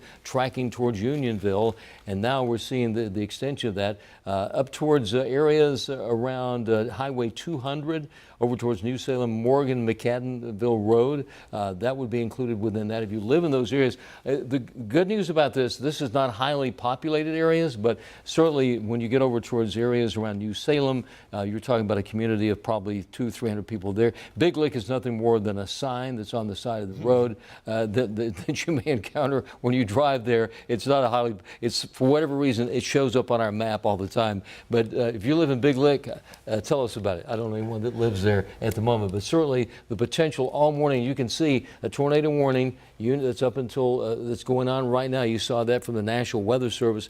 Could be extended at any time. And it's interesting, we've seen these tornado warnings issued all the way as far south as Columbia, as far north as up to the Winston-Salem area, and then in the Charlotte area as well. And we also have a new severe thunderstorm warning. This is the first one that's been in yellow, and that means it doesn't have a tornado tag, which I think is interesting. That's for Anson County, but we're still watching that one cell as we were just mentioning. So this is now kind of turned into a hyper-focused event. Yeah, this is textbook meteorology right here, that you can see that type of radar signature. You actually don't always see these. They fall apart pretty quickly, and I think we're at our kind of best vantage point because this area sometimes turns into a no man's land in between all the different sites we either have in Raleigh, Columbia. There's a terminal velocity scope that is just in north and northwest Charlotte. So this is a very clear signature. So Midland, I think you're just outside of it, but I'm also seeing some really strong winds now cutting and passing through Mount Pleasant. So it's those areas as well. So I want to put one more measurement because I'm going to give it about a 45 mile per hour measure here. I think we're also going to be dealing with some straight line winds here through Albemarle. I'm not going to mention Big Lick. We have Albemarle here at 901. And then it looks like Norwood about 910. They're going to be seeing some of the stronger winds. So that's outside the rotation we're seeing immediately. Just wanted to mention that that's also going to be a threat for stronger winds too. When we talk about severe weather, we talk about severe thunderstorms and one with the tornado tag. A severe thunderstorm without a tornado tag means straight line winds that can cause just as much damage. But when we talk about a tornado tag with a severe thunderstorm, that means there's rotation within that thunderstorm, and that could evolve into a tornado. We've already seen that happen, but just because it doesn't have that, severe storms can cause winds up to 100 miles an hour. So straight line wind damage can be just as severe as a tornado. And we're focusing in on the main line. Now, I don't want everyone to just say disregard this as the all clear for the day, because with the amount of rain that just came down, gusty winds still at 30 to 40 miles per hour, there is still going to be a chance for a tree to fall down. But if you live anywhere in this area, so that's going to be really Shelby up through Morganton, naming a few locations, you're in the all clear for severe weather. It's just going to be gusty winds besides that. Realistically, areas west of I-77, you still have a chance for another push maybe of some of those stronger winds, but the worst of the weather is definitely past you. Everything that we're focusing in on is this general line, and I'll actually draw it in general. And you're probably saying, why aren't you focusing just on the tornado warning? It's just because we're seeing anywhere along this line could have just as much of a damaging winds and just as much of an impact for our eastern zones. And it's 8:45, Larry. This continues to speed up, so that means likely we're going to be free from severe weather for our WCNC viewing area, likely in the next hour and a half or so. We've been talking all morning, all week about the storm time frame, 8 a.m. to 10 a.m., and that's pretty much the way it is. But we still are looking at the severe weather threat across here. If you're watching us right now, and Chris was saying west of Interstate 77. So we're going to talk about areas around Hickory, Highway Interstate 40 to Morganton. If you live down into Cleveland County and Shelby, over to Rutherford County, around Forest City and Rutherford, in that area, what you're going to see this afternoon is gusty winds, nothing to do with a thunderstorm, but still you can see winds gusting up 35 to 45 miles an hour. Now here locally, the Charlotte area, and that goes as far north as the Virginia border, as far south as Columbia, South Carolina, we're dealing with severe thunderstorms and even tornadoes. So our threat includes the potential for heavy rain. We're not getting any reports of lightning, and Chris, so far, luckily, knock on wood, no reports of any a lot of damage or power losses, which is a blessing. Yeah, no, a huge blessing. And look at this tornado warning going until 9 o'clock. I'm happy to say that things are trending in a better direction. It was when this was first warned, you had a much better, tighter rotation. Now it's starting to level out. It's still a nice little push here around New Salem. I think you're under the gum. We're still seeing a little bit of a notching here that is just southeast of Midland. So I think anywhere along this line, I'll draw it. So right in here is where you're looking at some of the stronger winds, but it's just northwest of New Salem that we have the best chance for at least a spin-up tornado within this line. And the maddening thing about many of these events is there could have already been a tornado that happened. Now it's just going through its recycle process. That's why I want everyone along that line that I keep on mentioning outside of the tornado warning just to be advised, because the same type of scenario has already happened a couple of times. It could happen again. And once again, these tornadoes are very small tornadoes, and they're not powerful like a huge Midwestern tornado. You can't see these. We have a lot of rain right now. We have the cloudy skies. You're not going to see a funnel cloud or anything like that.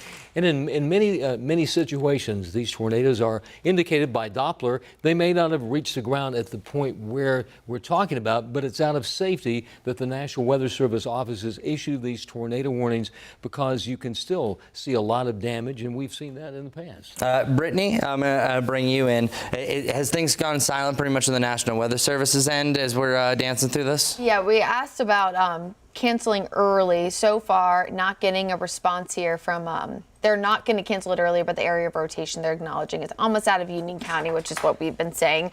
So no true acknowledgement on a continuation. But I think, Chris, the biggest thing which we've kind of continued to hone in on is that just because it's almost out of Union County doesn't mean that these areas in southern Stanley County, northern parts there of Anson County need to be ignoring it, because since it's moving so quickly and we know radar is not necessarily live, it comes in the data every about 5 or so minutes. So minutes matter when you're talking about a tornado warning. So this is why it's a whole point of storm tracking, right? We don't chase storms on the backside. We track them on the front side. So before they were to impact your area. So that's one of the reasons why we want you to know. So if you're in places like Lambert, over toward Albemarle, northern parts there of Anson County, I would already be on alert and already be in your safe place for even the potential that this continues to move on and that we get a new tornado warning. Another thing I want folks to just remember, it's actually Severe Weather Preparedness Week, and today is the day we wanted you to find your safe place. And so it's a good time to kind of remind yourself of where that is. Interior room, lowest level of your home, away from doors and windows. Put that helmet on, anything to cover up, blanket. Don't forget your pets, things like that. So this is the time of year we do severe weather preparedness for this very reason. Some of the areas we were mentioning just a moment ago, you heard Brittany talk about we're talking about areas over towards north of there. And really, as you head towards Albemarle, this area right here from New Salem to Albemarle, over towards Baden, Lake Baden and that area, you folks that live in that area. And once again, these are not very highly populated areas. We're talking about, rather than thousands of people, we're talking about hundreds of people. But anyone within that, be on the lookout. As we talk about the potential, when would these actually hit those areas? Over towards the community of Oakboro. That would be around 8:55. Now, the storm system could stay intact, could last, and actually could head into areas around Stanley County, over towards Albemarle, then eventually over towards Norwood and that area. So it's just, if you're watching us right now and you live in these areas, I would say stay inside, don't leave. We're talking about very heavy rain and very high winds that could continue all the way until probably about 9:30 throughout that region this morning. Chris? And again, a reminder, we have a tornado watch that goes until 1 p.m. So this is still active for York County, Chester County, Mecklenburg County. I think you're going to be removed early just because you've already seen the worst of the weather move through. Now, there is a secondary line forming behind this, but I think we've really exhausted the atmosphere already. So we're not quite just done with this. That tornado warning will still go on for another 10 minutes or so, but we are starting to see some signs that things are doing a little bit better. It's not perfect right now, but you can see that the radar is really starting to break up overall. I'll give you a different look.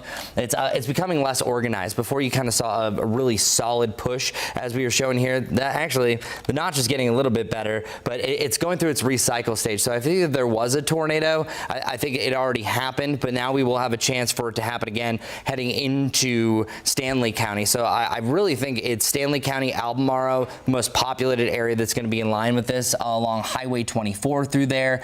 Biggest impacts, and then 138, because you have once you start to give a little bit more of a right angle here, that really shows that you have a better chance that something could be developing here. So Charlotte, I think you're pretty much in the clear for your best tornado potential. You're not canceled yet, but I'm just letting you know for what we see here, you're still going to have some gusty winds, 30 to 40 miles per hour. That's a threat for a down tree, but the worst of the weather, at least for tornadoes and a severe gust front, are on the way out for you. I say those winds have gone down considerably. You know, this is what we're talking about. Weather too.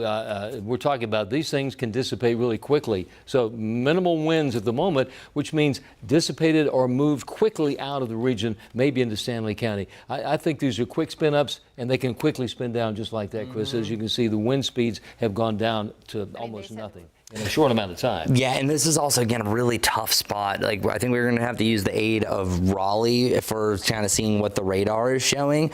But things are trending in a better direction there. But a quick weather IQ, this is a QLCS. That is a line of thunderstorms that move fast, form fast. They don't last too long. They can last a little bit longer, and I wouldn't be surprised if a few of these might have went 8-10 miles, at least where the funnel cloud was. And this is the most common way that you're going to have a tornado warning pop up, or just a tornado in general in this type of setup. But luckily, I think we only have about another hour or so in our viewing area that we're going to be dealing with this. And that's the situation at the moment. And once again, the National Weather Service and obviously the folks here at WCNC Charlotte want to make people aware of the potential for strong storms. But when we've been talking all week about the potential for today of quick spin-ups, and we've certainly seen that happen.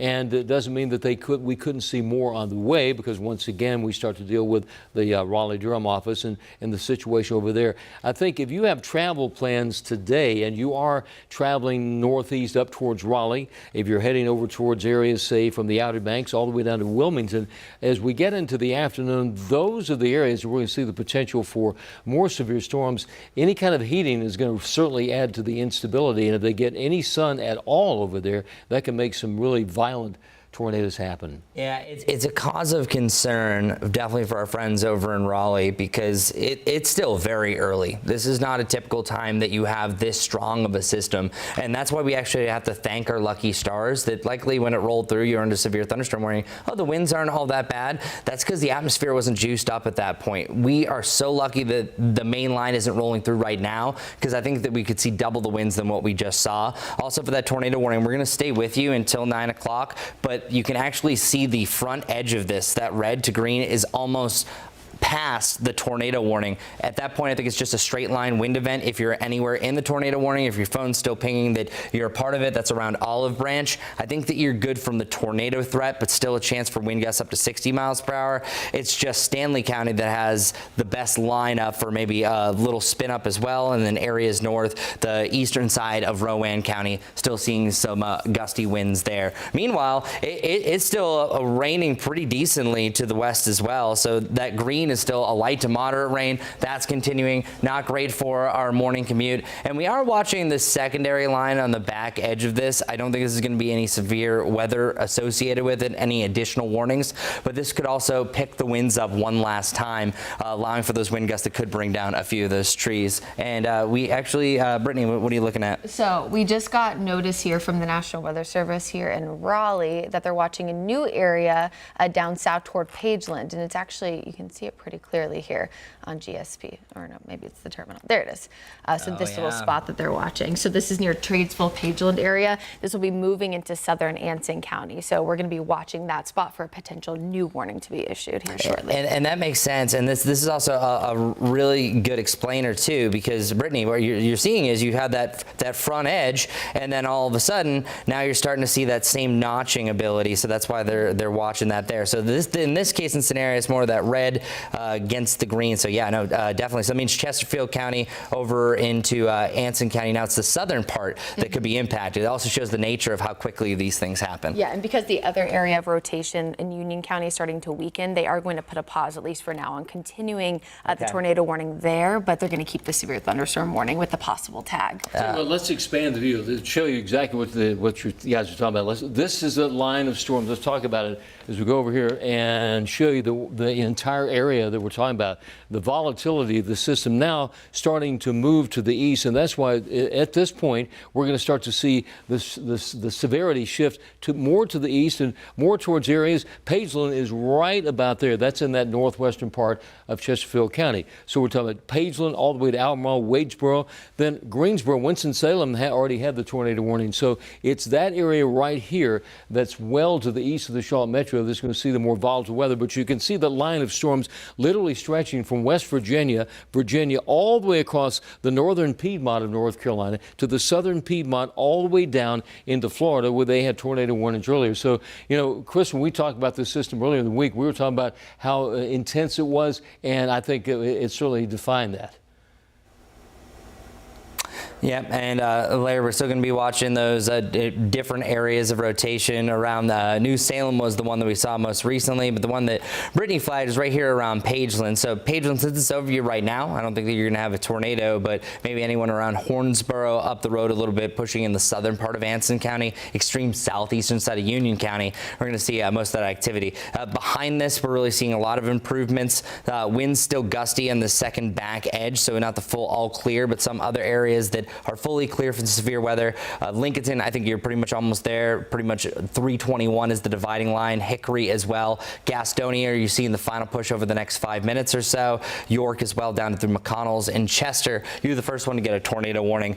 You're likely in the all clear. Charlotte, I still think you have about another hour or so of some of that heavier rain that we are actively seeing. It's going to be that one last push, and then through the rest of the day, we're still going to have a chance for some of those stronger winds. 3 more minutes remain on that tornado warning, as Brittany Van Voorhees just told us. National Weather Service is not planning on extending this. The reason why this was flagged for us was because of this. You saw that tight little shift that was going on. That has now flattened out a little bit. It's doing much better. It still has a little rounded edge, meaning that it's more of a straight line wind event, but the same thing is starting to happen around Pageland. So the southern parts of Anson County, we're actively watching this. Even though we might be continuing our live coverage here on NBC, we're still going to be live on WCNC Plus until this is fully out of our area, and we'll see if there's any impacts or any storm damage that came from this. Let's talk about the bigger view. Let's go to Weather 2 and show you what we're talking about, how intense this system is and how volatile it is. Now what we're seeing, and you know, Chris and Brittany were just mentioning this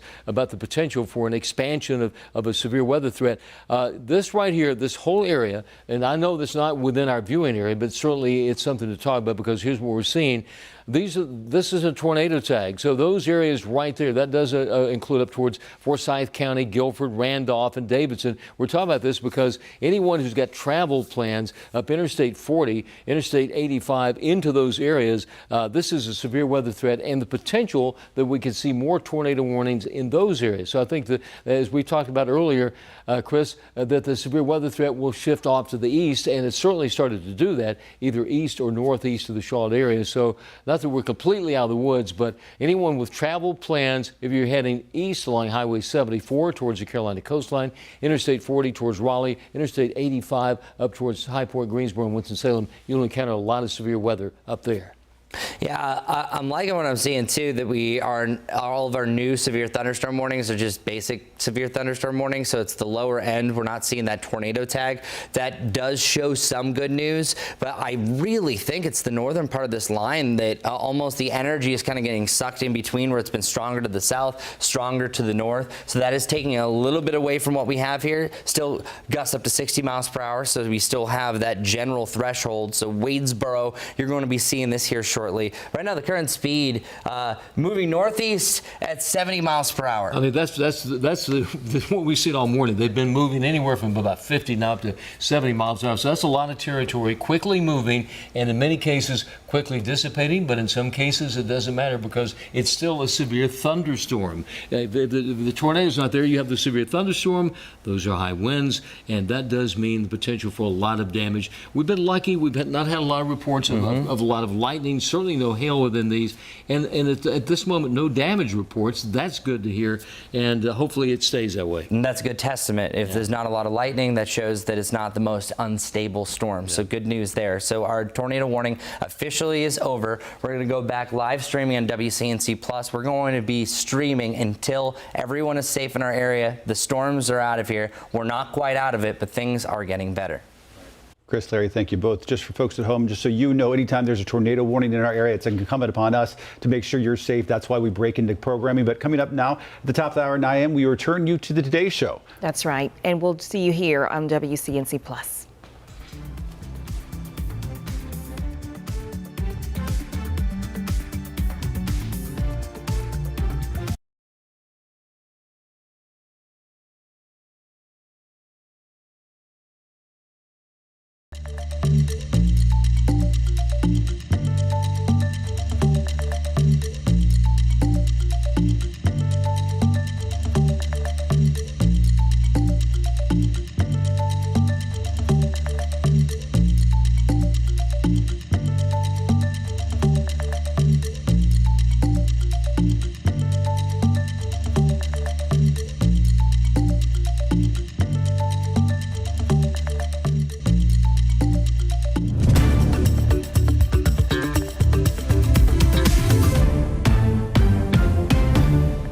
Live now at 9 a.m. on WCNC Plus. Thanks for staying with us. I'm Ben Thompson. And I'm Kaylin Hagwood. All morning we've been tracking severe weather moving through our area. We've had multiple tornado warnings. We just had one of those warnings drop, so that's the good news. We're making some progress, but we could see more. Let's send it over to Larry. Yes, good morning. We've had the severe weather warnings all morning long, and that did, as you heard, include tornado warnings at the moment. And this series of storms covers a whole lot of territory, this particular one. And you can see that line of storms. Those are all severe thunderstorms. Now, that's these areas north of Charlotte, those are all with a tornado tag. It does show these thunderstorms have some rotation, enough instability that there could be potential for a tornado within those.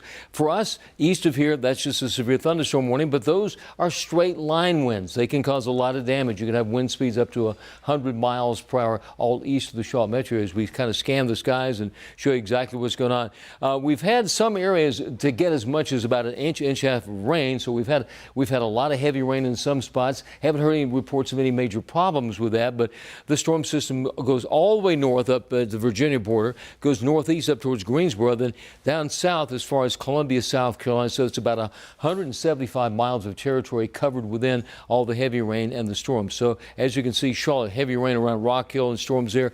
Gusty winds from Albemarle to Polkton down to Mount Pisgah there in South Carolina. So Chris, this is a wide area, about 175 miles of territory with severe weather threats, thunderstorm warnings, and earlier we did have the tornado warnings. Yeah, and the tornado watch is still in effect, and that does include Mecklenburg County, but this is going to drop off earlier.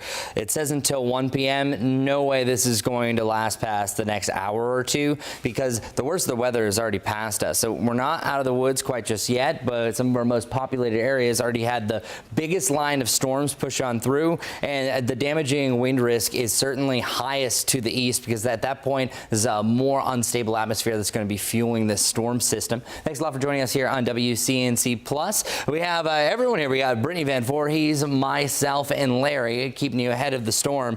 This is an improving event, and I also sometimes I get two meteorology speak. So Kaylin was telling me, a lot of you in the comment section were asking what's a tornado tag. So I apologize for that. A tornado tag is just when you have a severe thunderstorm warning that has the possibility of also dropping a tornado. So how we have that cued is anytime you see one of these, you'll see an orange outline that shows us that this could also produce a tornado. But oftentimes when you fill it in with a little bit of yellow, it also means something else. So I have a key that we use to tell ourselves. This is showing wind gusts up to about 60 miles per hour. So that's what a tornado tag is. Anytime you have a chance that a tornado could also drop on top of the wind gusts up to 60 miles per hour. So thanks a lot for the questions. Sometimes you get too deep into the weeds in the meteorology, but we are actively seeing really a pretty mean line of storms. I'm going to show you what it looks like from the radar in Raleigh. This shows a better example of all the storms, so you can see why there's so many severe thunderstorm warnings that have a chance for that tornado for multiple reasons. There's also a lot of twists to the atmosphere as well that we're seeing here, and that line is really indicated by the bright red to some of the green. I know that's just outside of our viewing area, but I want to put it in the perspective compared to what we're seeing down here. Still some stronger winds here around Anson County and close to Wadesboro, but it's nothing like what we're seeing off towards the north. I think the energy is kind of taking a break, not saying that we're not going to see it. Also, this area has a yellow box that represents that just a chance for 60-mile-per-hour winds. I'm not discrediting that. I'm just saying that it's not likely that we're going to have a tornado within this batch yet. Now, that can change, and that has changed twice. We officially had two tornado warnings, one that was in Union County that moved over into Stanley County, and the other one over in Chester County over the last couple of hours. But this is flying. This has been incredible about how fast this is moving. So let's bring up our newest edition of the HRRR. So this is my favorite model that shows the newest updated area. You can see it's already kind of behind, because realistically it's showing what's happening now for 10 o'clock and it's 9 o'clock. So it's an hour behind. So what you can do is just subtract an hour. It has pretty much the all clear for the stronger storms by about 11 o'clock or so, if you do that simple. So I think it's going to be really the next hour and a half, because it is moving so fast, because we are seeing some of these severe thunderstorm warnings that are moving at a super fast pace, 70 miles per hour. That also shows that I wouldn't be surprised that as these work their way way a little bit closer to the Fayetteville area, Southern Pines, even up to Raleigh, that since they're moving at 70 miles per hour, I bet you winds could reach a max of 70 miles per hour as well. It's almost like a dog pulling out a leash. It's going to match its forward momentum. The other severe thunderstorm warnings that we have here is just one. That is a very tall one. If you're going to be watching the radar over the next few hours, Raleigh is going to issue some giant ones that are going to span across multiple counties just because the pure nature of this. This is a convective line of storms, simply mean a line of thunderstorms, and we're not really seeing the kinks along the line that we did see. I think that will reorganize as we go a little bit further. This one goes until 9:30, it looks like. Right now it's 9:07, so let's put a measuring tool. Also, the current speed for this forward line now for this one is 50 miles per hour. It's not that 70 that we were seeing earlier. That was gigantic. Mainly impacting, looks like Stanley counties, also southwestern Randolph County. We're getting outside our reviewing area, but it is WCNC Plus, so we want to credit all the areas that may be joining us.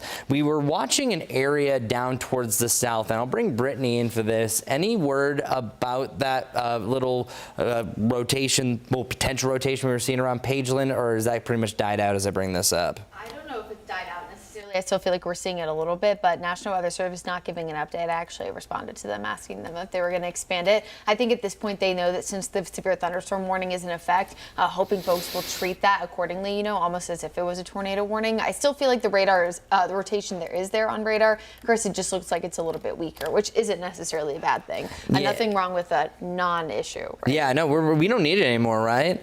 And and not a lot of reports as well, storm damage reports. We really haven't gotten that many. I think the latest we had from our producer here at WCNC in the morning, Nikki, was that it was about 1,600 people without power in Mooresville, but that was the biggest impact, and that was probably about an hour or so ago. And notice the line, there are a couple of twists in here, so we're still going to be watching this closely.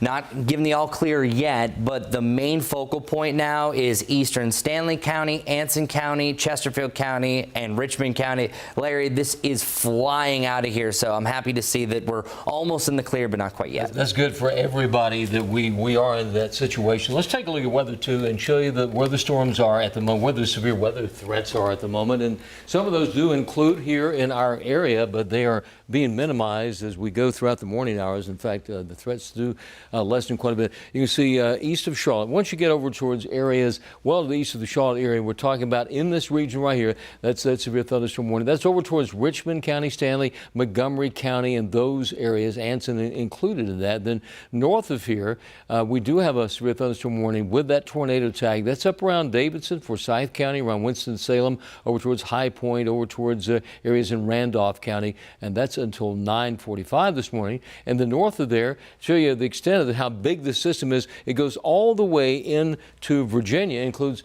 counties in Virginia. So it is a big storm system nationwide. If you want to include the mid-Atlantic states into the northeast, we're talking about 100 million people included in that, with thousands right here in our area, from Charlotte to Greensboro to Columbia, South Carolina. That's where we're seeing the bands of heavy rain at the moment.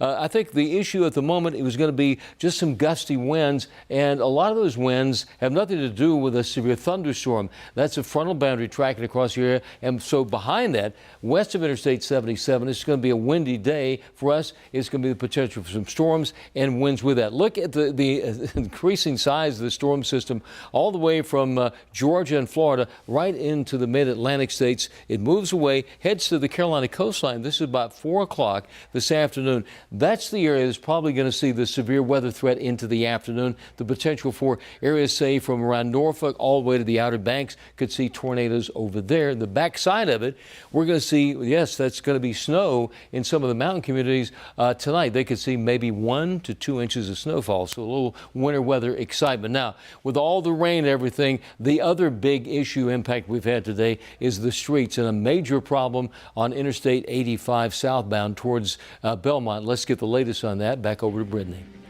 So we actually have a new crash that we're going to talk about here. We're going to pull that up here on graphics 20 for you. This is actually in the University City area. This happened a little bit ago. This is a new crash. This is northbound here, Mecklenburg County, University City Boulevard at mile marker 43. There's a multi-vehicle crash that is blocking the left 2 lanes. They're currently closed after exit 43 here. The notice that we're getting here from Medic is that one patient has been transported with non-life-threatening injuries, so that is very good news. But of course, there has been a lot of traffic issues out there this morning so far because of all the rain and the gusty winds as well. We'll see if we can get that up for you in a little bit on graphics 20. But other than that, let's pop it up. Let's get it up. We'll see. Again, 85 northbound, mile marker 43 here. Working on getting that shot up.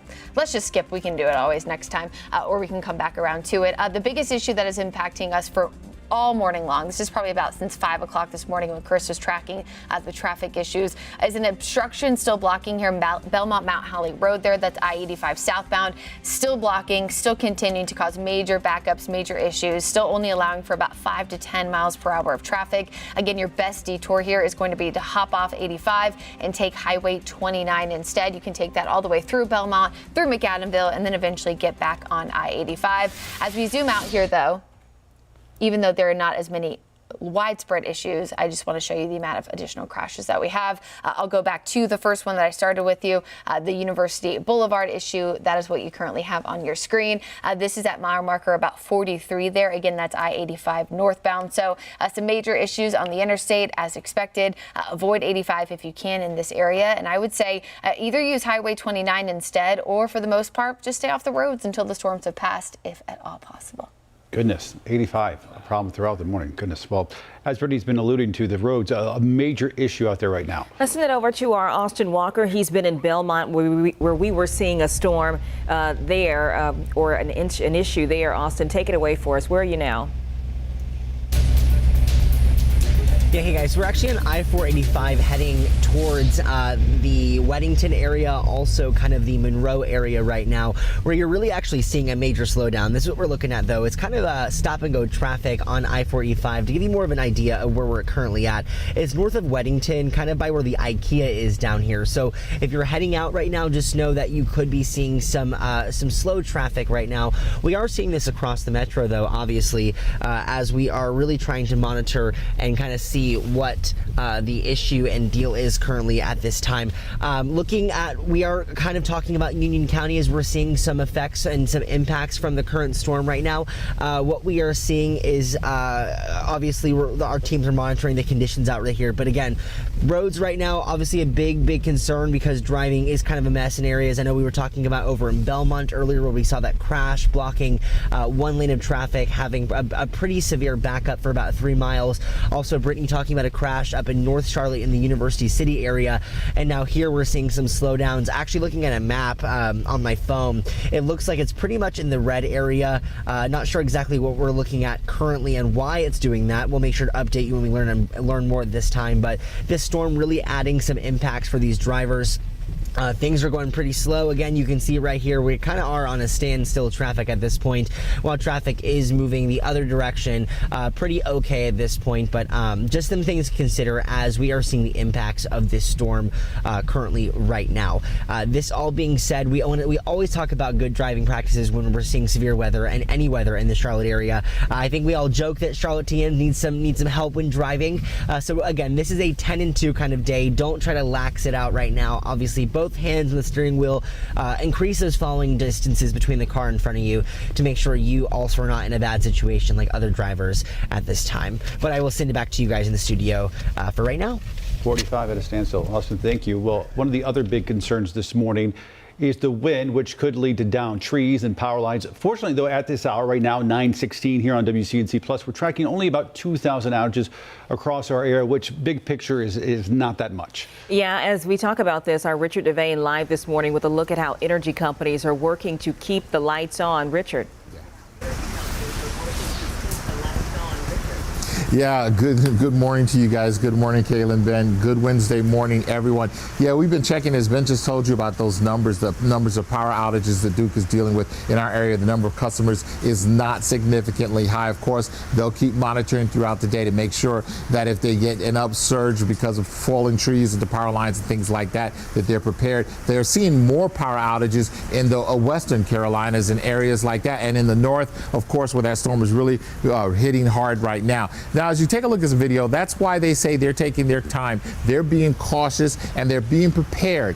Duke Energy works around the clock, and when they have a storm coming like this one, they've been working ahead of time to be in position. We've watched as they've actually gone out and monitored certain areas, and they placed their crews strategically around the region to make sure that if there's a certain area where they need to go to, they can go to. So far today, they've not had a lot of work here in Charlotte, which is good news for those folks who've lost their power, and the rest of us keeping our fingers crossed. We actually spoke to Logan Stewart about the preparedness plan and what people need to do in times like this with bad weather. Here's what she had to say. We always want to be prepared because, again, Mother Nature, we saw during Helene, you never know what it's going to bring. So sign up for Duke Energy outage alerts. You can do that on our website. Just make sure that if people in your family rely on power for, medical needs or something else, that you have an alternative place to take them. Think about your pets, and above all, just stay safe, check on your neighbors, and just know that we're watching it and we'll get the power back on if it does go out. Yeah, that is some good news. Also, some great news as you see those power lines over there, the trees in the background. We haven't seen a ton of winds, so that allows those crews to actually get out there and work to restore power. And if you see a crew, just give them some space because they're working hard to keep you safe and keep your power on. We're right here in North Charlotte. Richard Devane, send it back to you. All right, Richard, thank you. Yeah, those crews did a lot of preparation. Looks like it is paying off there. From the roads to the skies now, where we are seeing some impacts at Charlotte Douglas. Right now, we have 165 cancellations that we're seeing, about 75 delays. We did have some folks commenting on social media as we have been live across our platforms, asking about flights, asking about if they should get out of the house. And if you do have a flight, just be sure to check that status because there are some impacts happening at the airport. All right, let's check back in with Larry Sprinkle right now at 9:18. He's got the latest. A lot of folks wondering, are we in the clear yet, Larry, or not yet? Not totally in the clear, but getting much better. Now, we've been talking a lot about how about let's watch and see what's going on. This is from our tower cam over in Dallas, that low deck of clouds over there. Luckily, there's no severe weather from that. That's from about 1,450 feet up over in Dallas, looking back towards the Charlotte area. You can see a low deck of clouds. You can see raindrops on the lens. This is our camera on top of the View building in uptown Charlotte, so we've had rain up there, but the camera's not shaking around like it was earlier today, so we're not getting the high winds there at the moment. Let's take you up to Watauga County, up to Boone, up to Appalachian State University. You can see the view there, and notice in the background some peaks of sunshine coming through. That's an indication of better weather ahead as you go west of here. And this is Monroe over in Union County. Probably about 45 minutes to an hour ago, you couldn't see anything because we did have the big storms tracking through Monroe over there in Union County. It's still kind of cloudy, but don't see a lot of movement of the trees, so winds have died down quite a bit there. And then why not show you Beach Mountain, where, yes, later tonight and tomorrow they're going to get some snow because on the back end of the storm system, cold enough, they're going to get maybe 1 to 2 inches of snow. So those cameras showing you what's going on. We haven't talked about the forecast. Let's talk about what's going to happen later today. We'll actually see some sunshine, 6 p.m., 62 degrees, sunny skies and fair weather clouds as we head towards the evening with temperatures dropping into the low 40s. At that time, here's that all-important Guy Roofing 7-day forecast. So today we'll be in the upper 60s, a little bit of sun in the afternoon, cooling down tomorrow, about 56, low 60s on Friday for the upcoming weekend. Saturday, nice day, about 70 degrees, a little bit of rain on Sunday, and then next week we're actually back to the low 70s by next Tuesday. So all in all, things are improving. What is not improving, the fact that we did have some reports of some damage from earlier in today from some of the storms that tracked across the area. Chris? Yeah, and we're starting to see several power outages across the area, and I'm actually keeping an eye on what's happening here around Stanley County. And Brittany, I'll just have you come over here. Yeah, Well, all right, what you got for us? Information from the NWS. We were just talking about how there was confirmed damage that we saw in Union County where the tornado couplet was. NWS actually says they're going to head to Union County today to do a damage survey on that, which is a little bit abnormal. Normally it's the day after. Not sure if that's just because it's so early in the morning, but that means that we should have information for the afternoon shows about that. So the damage was enough that they're sending someone out there right now. And we're going to show you exactly where we were looking. So we were following this earlier. We showed you right about here on WCNC Plus that, hey, something's brewing here. Watch out for this area. But notice how it becomes so much more defined.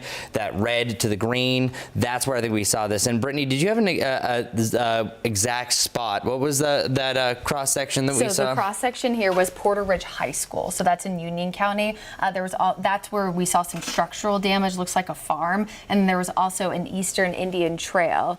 There's parts there that saw a bunch of trees down, and some minor damage. No cross streets, but they're saying Porter Ridge High School, which of course is in Union County. Okay, yeah, so it's right about here. So that was close to about 8:20 to 8:30 that we saw that move through. Yeah, that makes sense, and that's where we were watching that as well. And it's actually this exact same couplet, as it is technically called. There's just really where radar's going towards or away in one central spot where you usually see rotation. That is now centralized right over here around Albemarle, and that's actually where my new cause of concern is. If we're trying to watch anything, that's an active severe thunderstorm warning that's there, heavier rain on the eastern side, and we still have a little bit of rotation that potentially could be right down here, a little bit closer to around Ruby here in Chesterfield County. I'm seeing a little notch there. It's not as prevalent as the one that we just mentioned, but we're not quite done here, so we are still looking at a pretty decent rain here. And I think anywhere along this line, even though it's a severe thunderstorm warning with a gust up to 60-mile-per-hour potential, I still think there could be a spin-up tornado within this line. And by the time that we get that tornado warning, it might already be past and gone. So if you're from Ruby through Wadesboro up through Albemarle, Denton, you're going to have the worst of the weather. And then behind this, you still have some very heavy rain. So that could also lead to some significant ponding. Hasn't been great for our weather, but I am happy to say that we do have an all clear officially if you live anywhere in this pink circle. That really includes everyone that's west of I-77. Even though that heavier rain that is now just east of I-77 or right along is there, that still could provide some of those gustier winds as well. And we also have reports of power outages and trees down in Albemarle and Stanley County. So this is where we were just looking. So this does make sense. So it's right here that we're seeing some of those gustier winds where those, I think it was actually, if there was anything, it was, there it is. All right. So Albemarle, where we just had reports of some power outages, I bet you it was from this little burst that we still have enough twist that a potential tornado could have been associated with this, or wind gusts up to about 60 miles per hour. And I'm happy to say that I think Stanley County, Albemarle, you're almost done with at least the severe weather threat here outside of any winds and rain in about 20 minutes, because this is moving so fast, but still a lot of heavier rain that's going to be behind that overall. Day, Chris. They just canceled the tornado watch. Hey, okay. Hey. Let's bring that up one more time. There it is. Okay. Because I was going to say there's no way this is going to make it to 1 o'clock.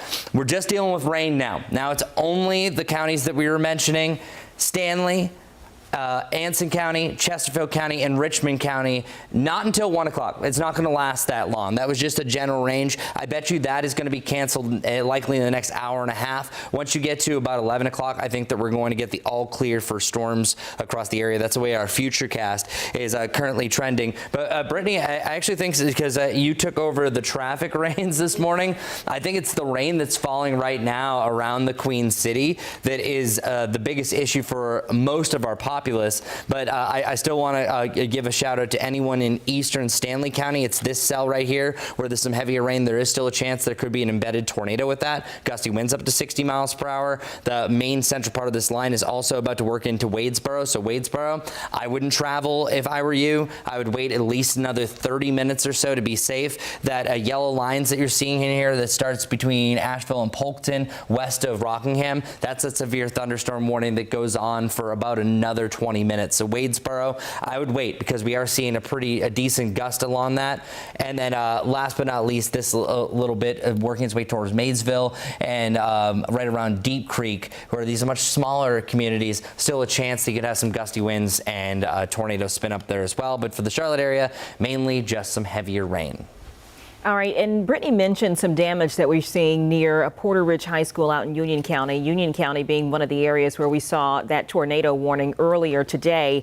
As we continue to get those damage reports, we're also responding to some comments from you at home, reaching out to us on social media. One parent saying that they were concerned that the district did not cancel schools, saying that parents, students, and buses were sitting in a parking lot while that tornado warning was in effect. That all coming from one parent. We did take that question to the district to ask about it, and they did send us a response saying that that they practiced protocols related to the tornado warning. All buses were parked during that warning, and that there was no change to schedule. We are expecting to hear from some folks out in Union County, I believe emergency management officials, coming up at 9:30 here live on WCNC Plus. But I just wanted to give that update to parents who were reaching out to us about that as it related to schools in Union County and that tornado warning that had taken place, as we are now starting to get some damage reports into our newsroom.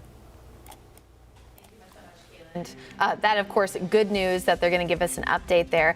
Let's talk about one more time, or I guess maybe a few more times until this is cleared, about the traffic incident we have right now that's probably causing the biggest issues. This happened about 20 or so minutes ago. 2 left lanes are closed due to a crash at exit 43. That's University City Boulevard. That's in Charlotte, of course, on the northern side, causing some significant delays. Now, what we know is that one patient was treated there with non-life-threatening injuries. This at least involved 2 cars.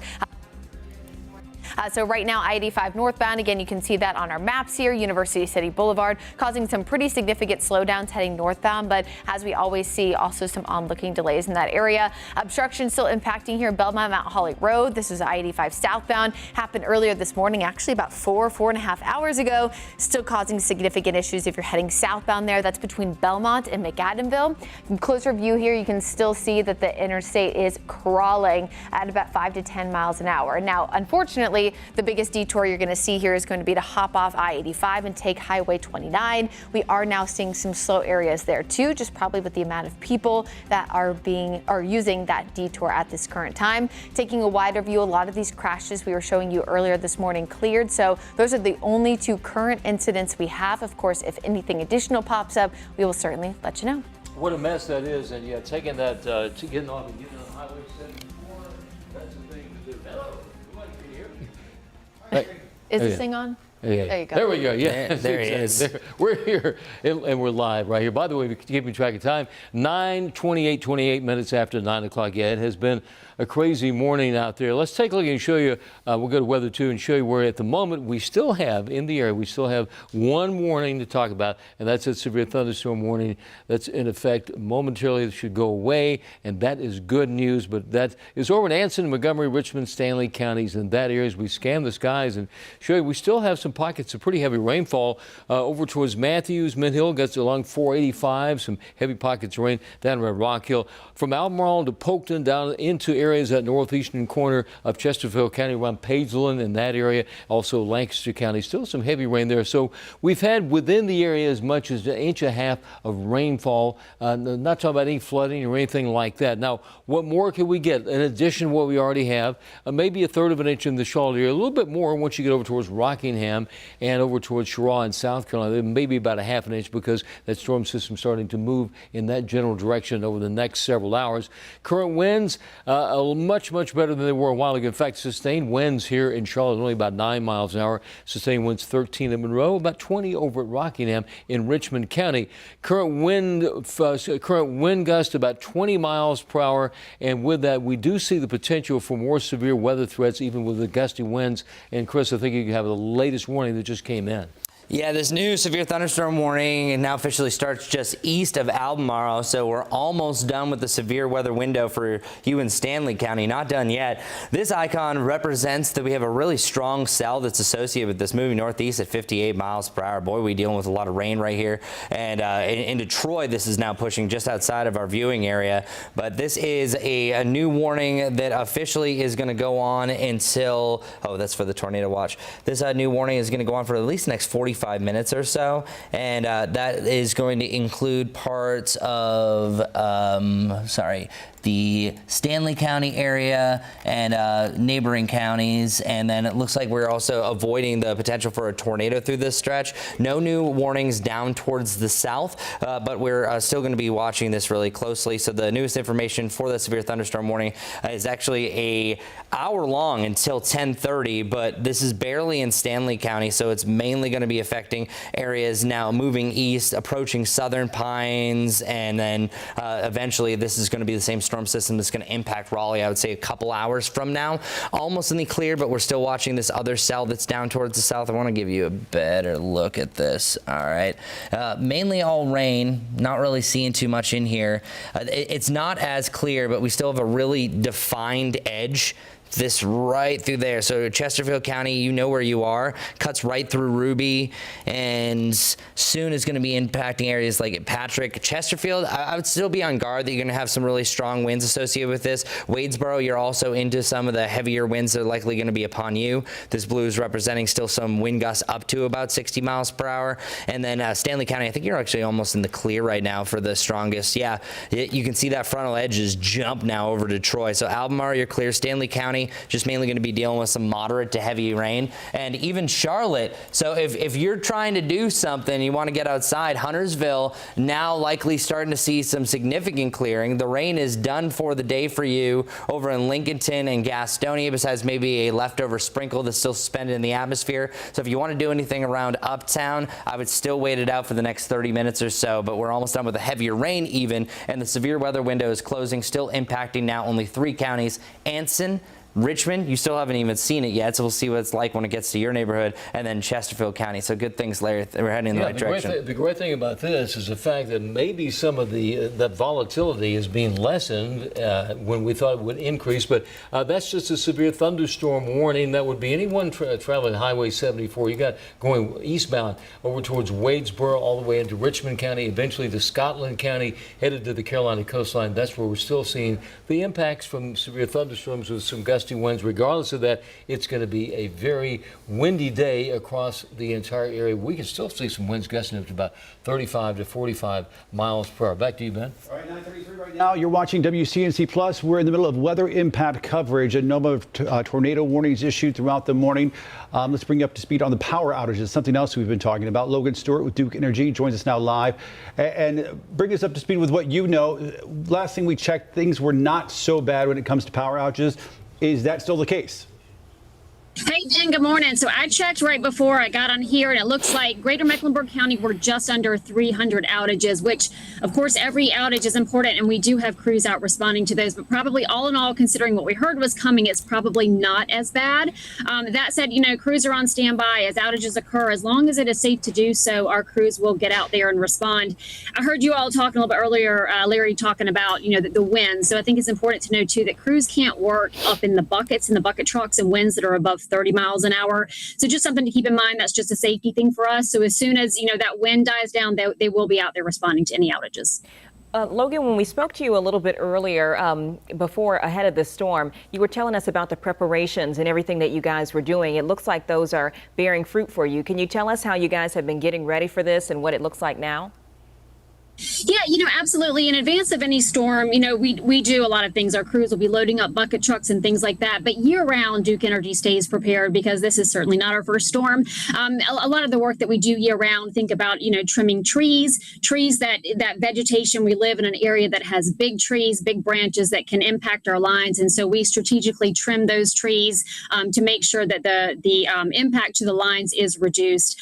We, replace lines and poles, things that will help strengthen the grid so that when we do see extreme weather like this, we are prepared. The other thing that we've been integrating across the grid is called smart self-healing technology. And this is a newer technology for our overhead lines that in 2024 saved customers in the Greater Mecklenburg County area about 200,000 outages. So it's a great new technology. We're continuing to integrate it across the grid. We've doubled the number of customers that have this technology, and we'll continue to roll that out in the years ahead. Explain that to us a little bit more, because we mentioned that this morning on our broadcast, and I said self-healing technology, and I said to myself under the breath, well, what in the world is self-healing technology? Explain to us why this makes a difference and how it works and how it gets the power back on faster. Sure.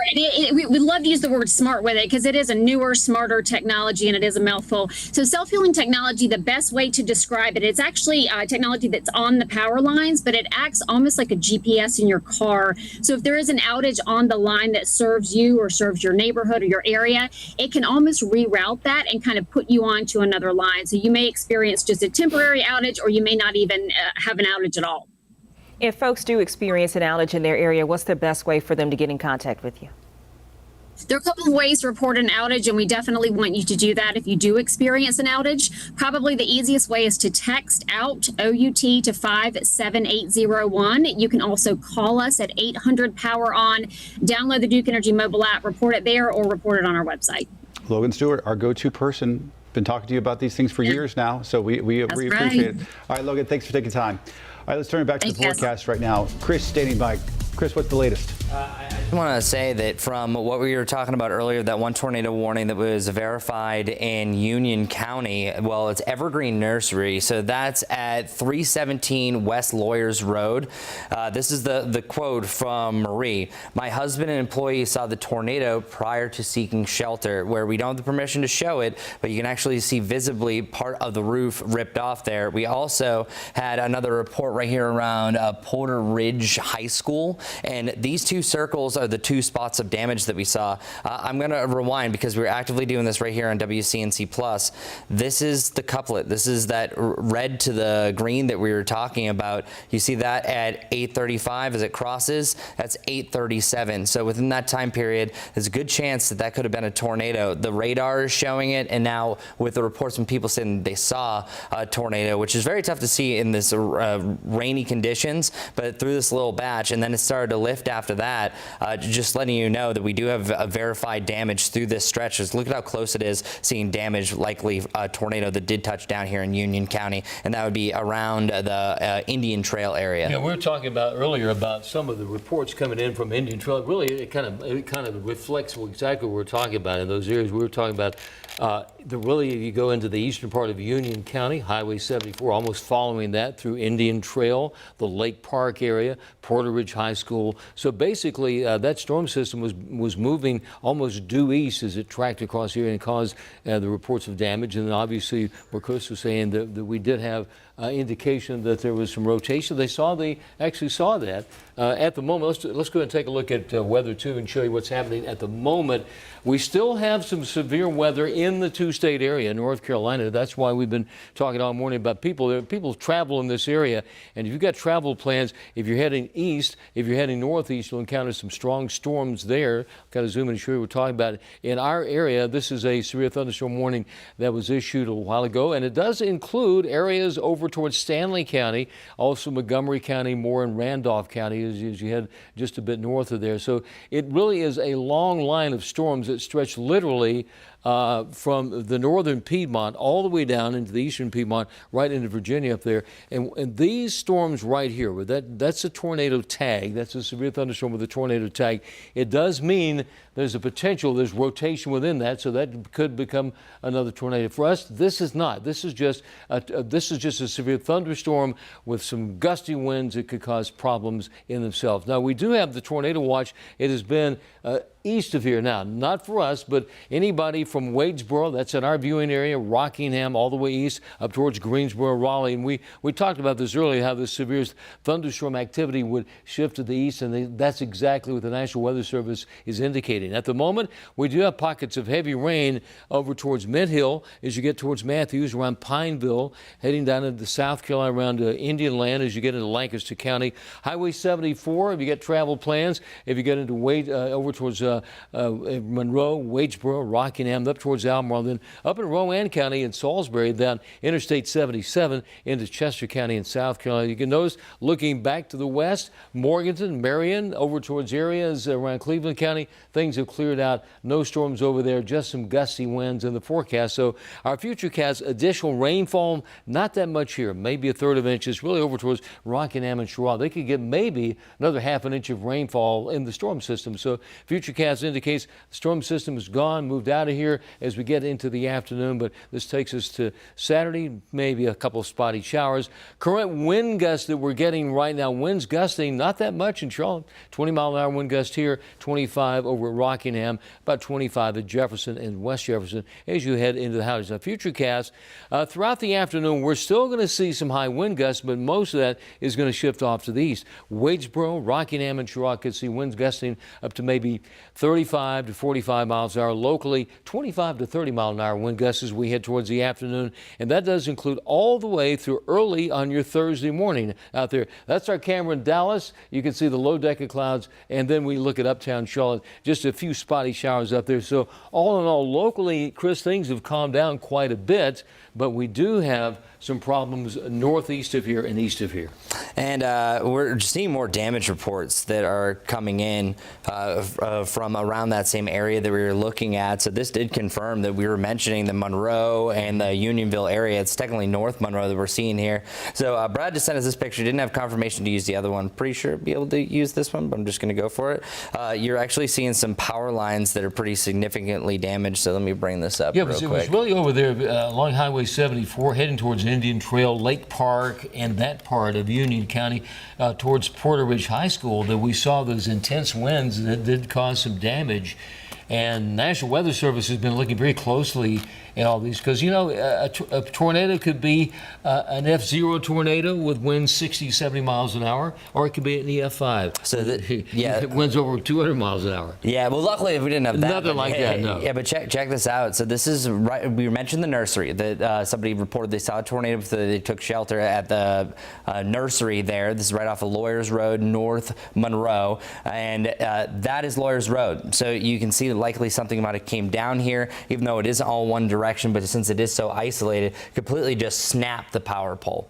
So that's just a good example of what you can see along a line like this, that it'd be isolated damage right there. This is Lawyers Road into Union County. So that's right near the nursery that we were mentioning. Okay, so this is really where we've seen the best designation of that. Meanwhile, things are really improving across the area, but just shows what we were seeing just west of Unionville, and technically the address is North Monroe that we saw the worst of the weather. And we'll kind of give you a case study showing you what's happening. It was this little couplet that you're seeing here, and a couplet is just a fancy term for red butting against the green, radars going one direction, and another that shows that rotation. Kaylin? Yeah, I had a question for you all. If we could pop that photo back up, because that photo, I think, really helps tell the story, and I think you'll be able to provide some good context here. We were talking about a tornado warning out in that area.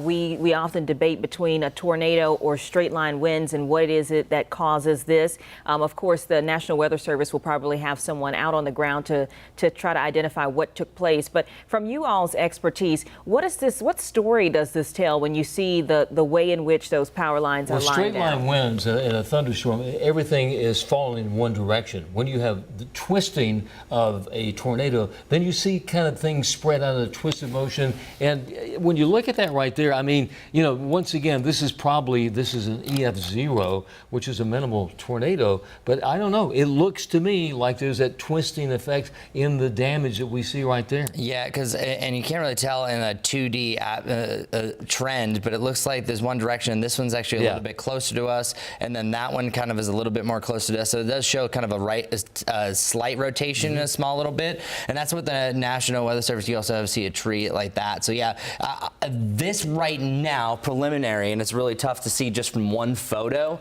and from the reports that we've seen, does kind of seem like more of a classic tornado did drop down through this area. But Kaylin, to also your defense on this is that it could also be straight line winds on top of that. That's why it's really tough from the National Weather Service that everything might be a straight line winds, and then all of a sudden one spot a tornado potentially came through there. Did you say they're coming to see? Oh, that's even better when you see it in a little larger form right there.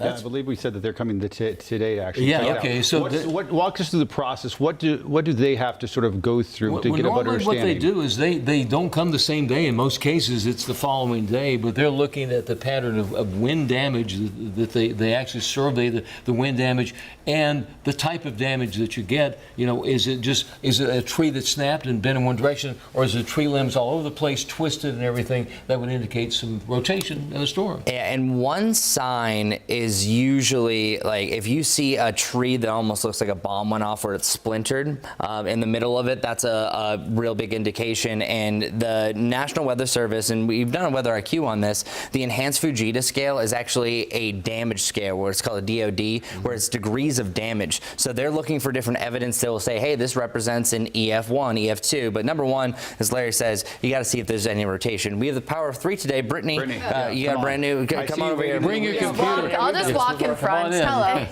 Well, Yeah. just because we were just talking about the National Weather Service decision, as Larry mentioned, you know, normally it's the next day. So they actually just said that the reason why is because the emergency management actually reported a report of a tornado. So they saw it, yeah. So they, so that most likely That's an means official- physically seeing something. Yeah, so they official saw the pictures and videos that our chief meteorologist Brad Panovich has been sending them, and so that was like a perk up their ear. But the EM actually reporting a tornado apparently is the reason why they're bringing them today. Is Brad there right now? Or is he just getting images from I think he's just getting pictures and videos. Brad has been known to do this, that all of a sudden he, once it's safe, he heads out to go kind of see I don't have his behind that. location.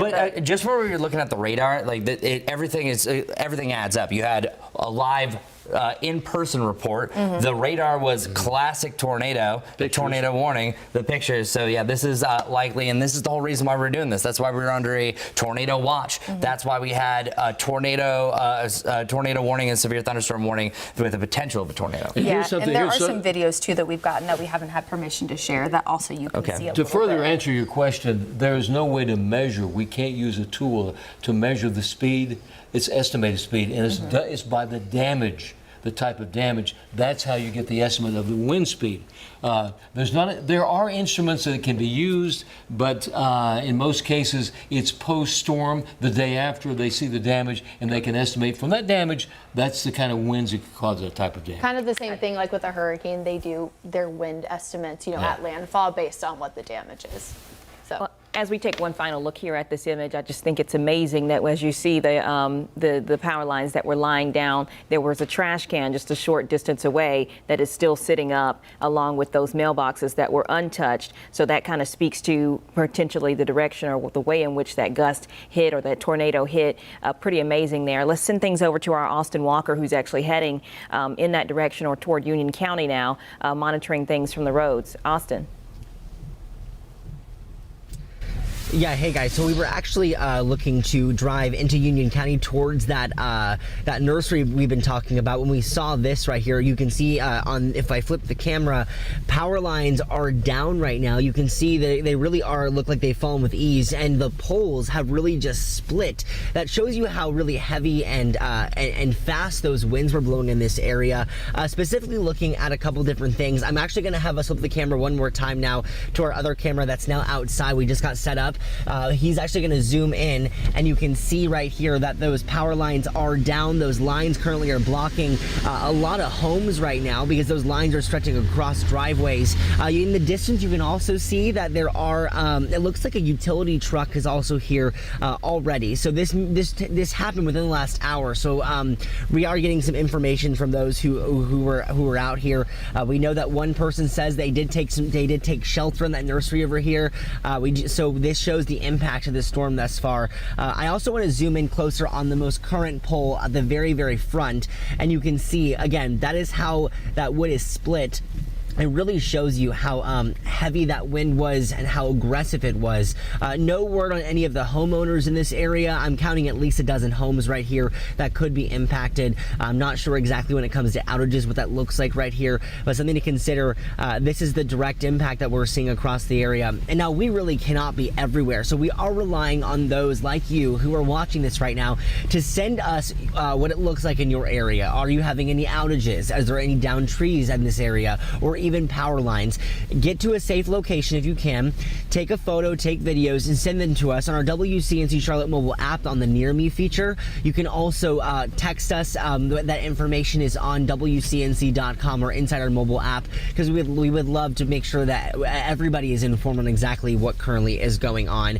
Now we are heading back out here, looking at other areas, so we will be checking back in throughout the rest of the day. I'll send it back to you guys at the desk. Hey, also, let me ask you a question. Let me just real quickly for folks who might not be familiar with Monroe. This is north of Monroe. Yeah, that's my question. Where exactly are you? Yeah, give us your location, the name of the street, and where are you in Union County? Where exactly are we? Yeah, so looking at a map, just to give you guys kind of a good idea, we're basically smack dab in the middle of Goose Creek Airport and Edwards Airport. We're just, east of the Porter Ridge High School. So basically we're just off of Con Road Highway, which is about north of on 601. So that's kind of a good general idea. Very much a rural area, not really close to any of the town centers. But if we were to keep heading in that direction into the east direction, we would be heading into Unionville. So I hope that does kind of get a better idea where we're currently at. Thank you. That's interesting. Thanks. Great report right there. And that's exactly where that, we had the solid rotation you were talking about. And so we were mentioning degrees of damage. I think that is greater than an EF0 for sure. And I'm going to bring you through the process of what the National Weather Service actually does. So 24 on the degrees of damage, electrical transmission line. So there's 1 through 6. Number 3, wood poles leaning. Number 4, broken wood poles. We have that right here, and it's very isolated. So this has a general range, a lower bound, and an upper bound. On average, that's showing winds over 100 miles per hour, minimum of 85. So this is at least an EF2. I would not be surprised just for the degrees of damage that those winds for that spot that you were looking. And if there's any way that we can bring up just the live shot that he was showing, I can bring up the picture again. I think it's a minimum 85 miles per hour, but with a maximum about 115. So you're talking about a strong EF1 tornado move through this area. So again, per the National Weather Service, for the degrees of damage, a broken pole has an expected wind speed ranging anywhere from 98 to 118 miles per hour, which would be strong EF1 or a weak EF2. You know what's interesting about this picture right, thanks Pierre for that shot right there, is that there are houses within just a few feet of that. We don't see damage there. So that was one of those, they can be a very small, compact tornado with winds that could be up to EF2 scale tornado. Yeah, and it also just shows the nature of this, because yes, you can have straight line winds that come as a wet microburst that just dive down into the surface, but everything is just pointing this out. Well, first off, it also helped that somebody physically saw this tornado, but the reason why you can also see this and the house might be okay is the tornado could have dropped down in this area, so it just, from that force, rips down all the lines, rips down the poles, and lifts back up again. And that might, because the nursery that we were looking at pictures earlier, and we don't have permission to share those yet, also had part of the roof torn off, and that picture was literally only from the person, her name is Marie, looking up, taking that picture. Oh, we actually do have permission. Is that in the same area? Is oh, it is? Yeah. Is that right, Ben? Yeah. Yeah. Well, and for folks at home, just so you understand, we have a policy here at WCNC Charlotte that we do not share pictures on air that we do not have explicit permission to use, so that we don't get any sort of legal trouble, and so also to protect you as well. So that's what Chris is alluding to, and perhaps we have that permission now. Chris? Yes, yeah, we do. So we're going to call that up. Wow. Yeah, take this. Just give me. This is in the same area. You heard Austin's report there off of not too far off 601 in that area. That literally, I think it's right where the power poles are, because I can bring you the map as I'm uploading the picture on here. This is over on Weather 1. These are the 2 points of interest. So we had Porter Ridge High School, and then you had the down power lines and the nursery. Those are the 2 spots. So you see Highway 601 for the one that's on the right hand of your screen. The left one is where the high school is. So this looks like the general path that this thing took, and this was the active tornado warning at this point. This is technically North Monroe, and I'm also just stalling as I'm trying to get this picture in here. Do you have measure that? I will once I get this picture in a sec. I think it does look, it's probably maybe about a mile or so. Yeah, and also just the width of the power poles down, that almost looks like 250 yards as well. And this is also what you're going to hear from the National Weather Service is they're going to be importing this. Sorry, thank you for your patience. All right, here's the picture that they're talking about. So this is from the nursery, them looking up. So physically part of their roof ripped off. Now, if you notice the roof, it's more of a tin roof. That's much easier, and typically whenever you have a tornado damage, especially out in the Midwest and central United States, barns and stuff like that are shredded because of the way things are. oftentimes they're a little bit more open, wind can get up underneath, but this still shows, and I can bring up the degrees of damage on that here shortly, very strong damage whenever you're lifting up physically pieces of the roof. It makes this a little bit closer to EF2 than really the EF0, EF1 so threshold. EF2, the range on that is how much? We're talking about 111 miles per hour to 130 miles per hour. So that's a pretty intense tornado. Yeah, I think that as of right now, and this is all just speculation, so don't judge me. This is just looking at the tools that are given to us. That I wouldn't be surprised, and Brittany can back me up here, that they'll probably put this at least at 110, 105, 110. Yeah, thinking back to the storms that we've had, especially east of Charlotte, that have been impacted. High-end EF2. I mean, could be low-end EF3. Remember Anson County, that big tornado that came through March 2022? Thankfully, it didn't hit a home, because you can imagine the kind of damage that an EF2 would do to a home. I think another thing, too, when it comes to the straight line wind damage versus tornado damage, like we were talking about earlier, yes, straight line wind also happens over a flat surface, but even if you're talking about a microburst, the smaller of a downburst, that's still 2.5 miles. The fact that there's areas where the power lines are down, and Chris Lair, you can back me up on this, and then a few houses away, nothing, I think that shows us even more likely that it probably was a tornado, because with a smaller path, we're likely to see such a small area of impact, because even a microburst is 2.5 miles wide. There's no way that could have been caused by a microburst when a few houses down, the trash can was still right side up. Yeah, the average width of a tornado is approximately 140 yards, but they can be much smaller, much more compact than that. And then there have been tornadoes 2 miles wide, so it's all over the place about the size. But that's a pretty compact spin-up tornado. It's pretty well defined. What happened is we look at the damage, and on the left-hand side, that's the roof of the building that was affected. And then on the right-hand side, you can see the power lines down. And supporting what Brittany just said about the EF2, so I was giving you the lower ends because I'm just being cautious here because we don't have all the pieces on the board. For just a broken wood pole in general, that can be max winds as much as 142 miles per hour. All right, so we see it like this, torn up there. Yeah, we're definitely almost looking like the kind of that 110, 115 plus threshold. But the damage is so. The picture that Brittany shows, it's just a tiny area of damage. It's amazing. Yeah. So if the nursery is nearby here, where we had it kind of drop down near Porter Ridge High School and then move east northeast past Lawyers Road, I wouldn't be surprised if it kind of drops down and then lifts back up. So it could have just nipped the roof. You see this all the time. That I've seen tornado reports that literally the chimney's knocked off because that's the tail end of the tornado lifting back up. The very bottom part of it. To that point, though, that a greenhouse is built structurally much different than, say, a school or a house or something like that. So we talk about Porter Ridge, the schools right there nearby. It's a different sort of structural issue. Let's turn on to Austin Walker. He's there where those pictures we've been showing you the last few minutes. He's live there, actually on scene. Austin, bring us up to date on what you're seeing there. Yeah, hey guys, so we're currently out in Union County looking at Lawyers Road and Highway 106. That's the intersection of where we're currently at right now. We're looking at a few different things. Right now, trucks are on scene from Duke Energy, obviously, Union Power Cooperative, trying to see exactly the damage. But we talked about that storm that rolled through here, and these are the impacts that we're looking at. You can see actually in the distance right here, multiple power line poles have been toppled over, snapped with ease. If we actually can look at some of the poles really specifically, you can see that wood snapped almost in half at this point. Those poles really just hanging on for dear life, covering people's driveways. So if you actually can see inside past the poles, we're seeing dozens of homes right here looking at they're blocking people in at this point. So we did see the sheriff's office come out here. These are some of these workers currently trying to service these poles, get these power back on.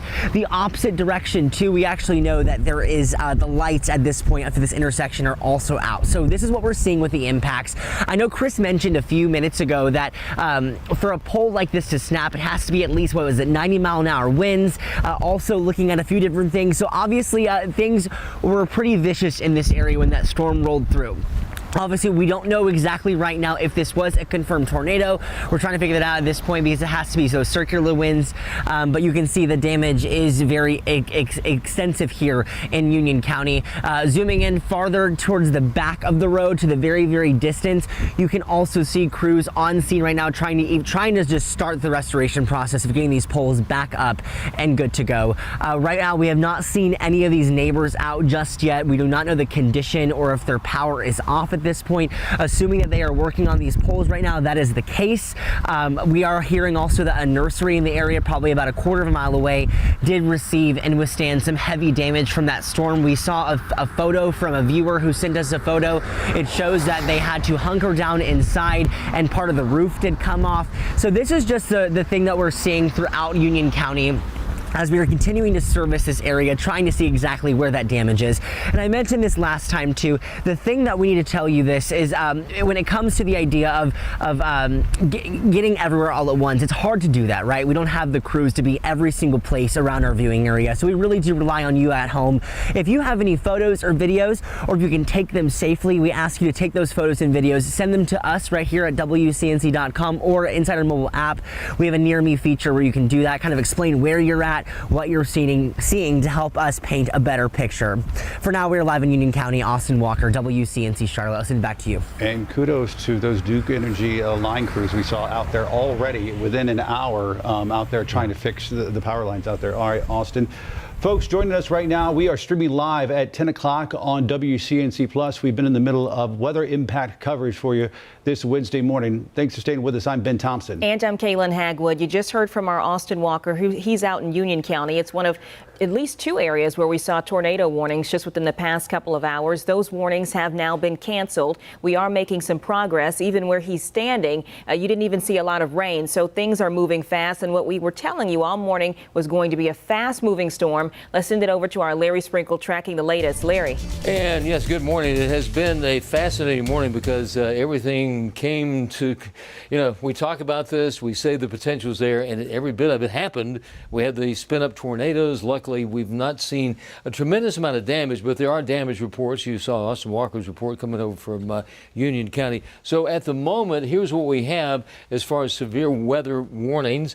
And east of Charlotte, that is a severe thunderstorm warning. And then north of there, as you can see, just to the west of Raleigh, as you head up into Virginia, those are severe thunderstorm warnings with a tornado tag. That means there's rotation within the storm. There could be a spin-up tornado, but that is a severe thunderstorm warning well to the east of Charlotte. Here's what we're talking about right here. That's over towards Montgomery, Moore, Randolph, Stanley counties, and that's in effect for about another 28 minutes in that area. And most of the severe weather threat is shifting well to the east of us. In fact, the tornado watch it now does include areas including Wadesboro, Rockingham, as you get down towards Chesterfield County, and then all the way to the Carolina coastline. The tornado watch in effect right there. As we scan the skies, still some rain in the metro. We're talking about rain as you get down towards Pineville, along down into South Carolina, down Rock Hill, all the way down to Columbia. Then over towards Albemarle, showers there. Polkton, you got some pretty heavy rain around Mount Pisgah and over towards Bennettsville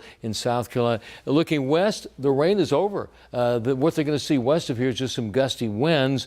In fact, futurecast rainfall, not expecting much more. As you can see, insignificant amounts of rainfall expected here. A little bit more, maybe 4/10 of an inch over towards Rockingham in that area. Futurecast, we take a look at pretty much that precipitation for us is gone. We got some snow for the forecast in the mountains. Current wind gust, and we mentioned this earlier. We've been talking all morning about you have the severe thunderstorms. They have winds, and then the weather system, the frontal boundary that's coming through behind that, along it, we're getting winds gusting to 45 miles an hour here in Charlotte. That's not a severe thunderstorm. That's the type of winds we've been talking about all week, that we're going to see these winds throughout the day, all the way through the evening into the afternoon. 45 mile an hour wind gusts at Charlotte, 33 at Concord, about 32 at Rock Hill in South Carolina. So those winds will continue to gust. I think they kind of shift more to the east as we get towards late in the morning and the early part of the afternoon, but we'll still see some gusty winds all the way through this afternoon, even early tomorrow morning. That's a picture from Dallas that I want to show you from our camera views. Here's uptown Charlotte. You can see starting to see some clearing skies. We want to go up to Appalachia, and notice, I want to show you this camera because looking west, that's clear skies there, an indication what's going to happen here several hours from now. That's Monroe. Sure has calmed down earlier, probably about an hour and a half ago. You could not see anything from that picture. And then, up at Beach Mountain, where they're probably going to get a couple inches of snow over the next 18 to 20 hours there. Here's your forecast. Did want to talk about it today. Mid-60s, a little bit of sunshine in the afternoon, clearing skies overnight with a low temperature dropping into the 30s overnight. And here's the Guy Roofing 7-day forecast. Tomorrow we're 56 degrees and a little bit of a breeze. degrees. Saturday, the best day of the weekend, 70 degrees. Sunday, a few showers, and by Tuesday of next week, we are actually back into the low 70s. We've had issues out there on the streets all morning. Interstate 85 was a problem. I think actually it's going to be much better because they're starting to clear some of that along Interstate 85 over in Union, over in Gaston County near Belmont. You were talking about that earlier today, Chris.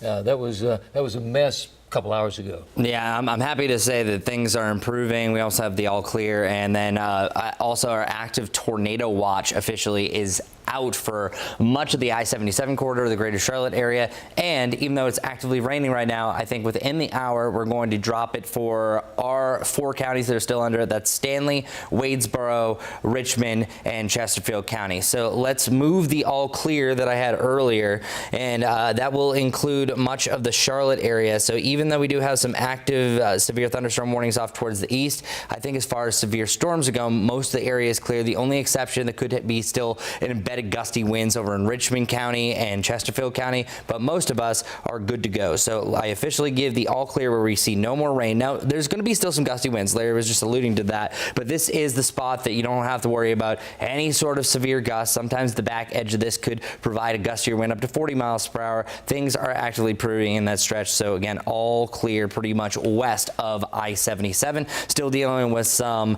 heavy rain even on the southern part of the 485 loop, and areas that are actively trying to clean up, where we were just looking between Indian Trail and Monroe, which is right around here. Heavier rain is actually moving through, so that's going to be a hindrance. So we were able to talk to Austin Walker not too long ago. I think the rain is going to get a lot heavier where he is standing, so keep that in mind as we're going to be going to some of those live shots. Elsewhere, focusing in on some really heavy rain that's in the eastern side of Stanley County, still showing signs. These are old rotation that was associated with this line. It's really filled in the gap, so I'm happy to say that that is improving. No new tornado warnings as well for the eastern side of our area, or just east of Greensboro. But this line's getting pretty mean. A lot more of those severe thunderstorm warnings that could potentially provide a tornado. So I think that the story is really going to continue to develop east of our area as we're slowly starting to clear things out. But of course, we've been talking about the main event, the confirmation. And it's these type of events which are those QLCSs. It's just a line of thunderstorms, again, some twists and bends along it.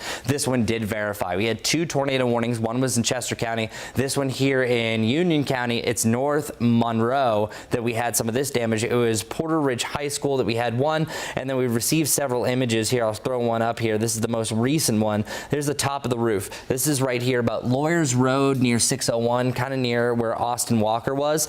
This is a potential that maybe it was the tail of the tornado, could have been ripping up. There's also a damage that was reported at Porter Ridge High School, but we do not have confirmation or any pictures of that, at least as of yet. We also have seen the power lines. That's probably been one of the crazier images that we've seen through all this, where they're just at an angle where I think we should go back to Austin Walker here shortly before the rain really picks up, considering. So I think that's the main thing. I'm going to toss it back to you guys at the desk. Not sure what's up here next, but that's the most, this is really confirmed what can happen in an event like this, a potential EF1, even EF2 tornado with winds over 100 to 110 miles per hour. And Chris, we are getting our first confirmation now from officials there in Union County that so far there have been no injuries reported. We've been talking about for the better part of the last couple of hours about the damage, and you've seen it firsthand, but it appears there are no injuries. But they also confirm reports of a possible tornado touchdown along Friendly Baptist Church Road. You know it if you live in the area there in Unionville, and possible damage in Porter Ridge, which we've also seen. So we're getting official confirmation from authorities there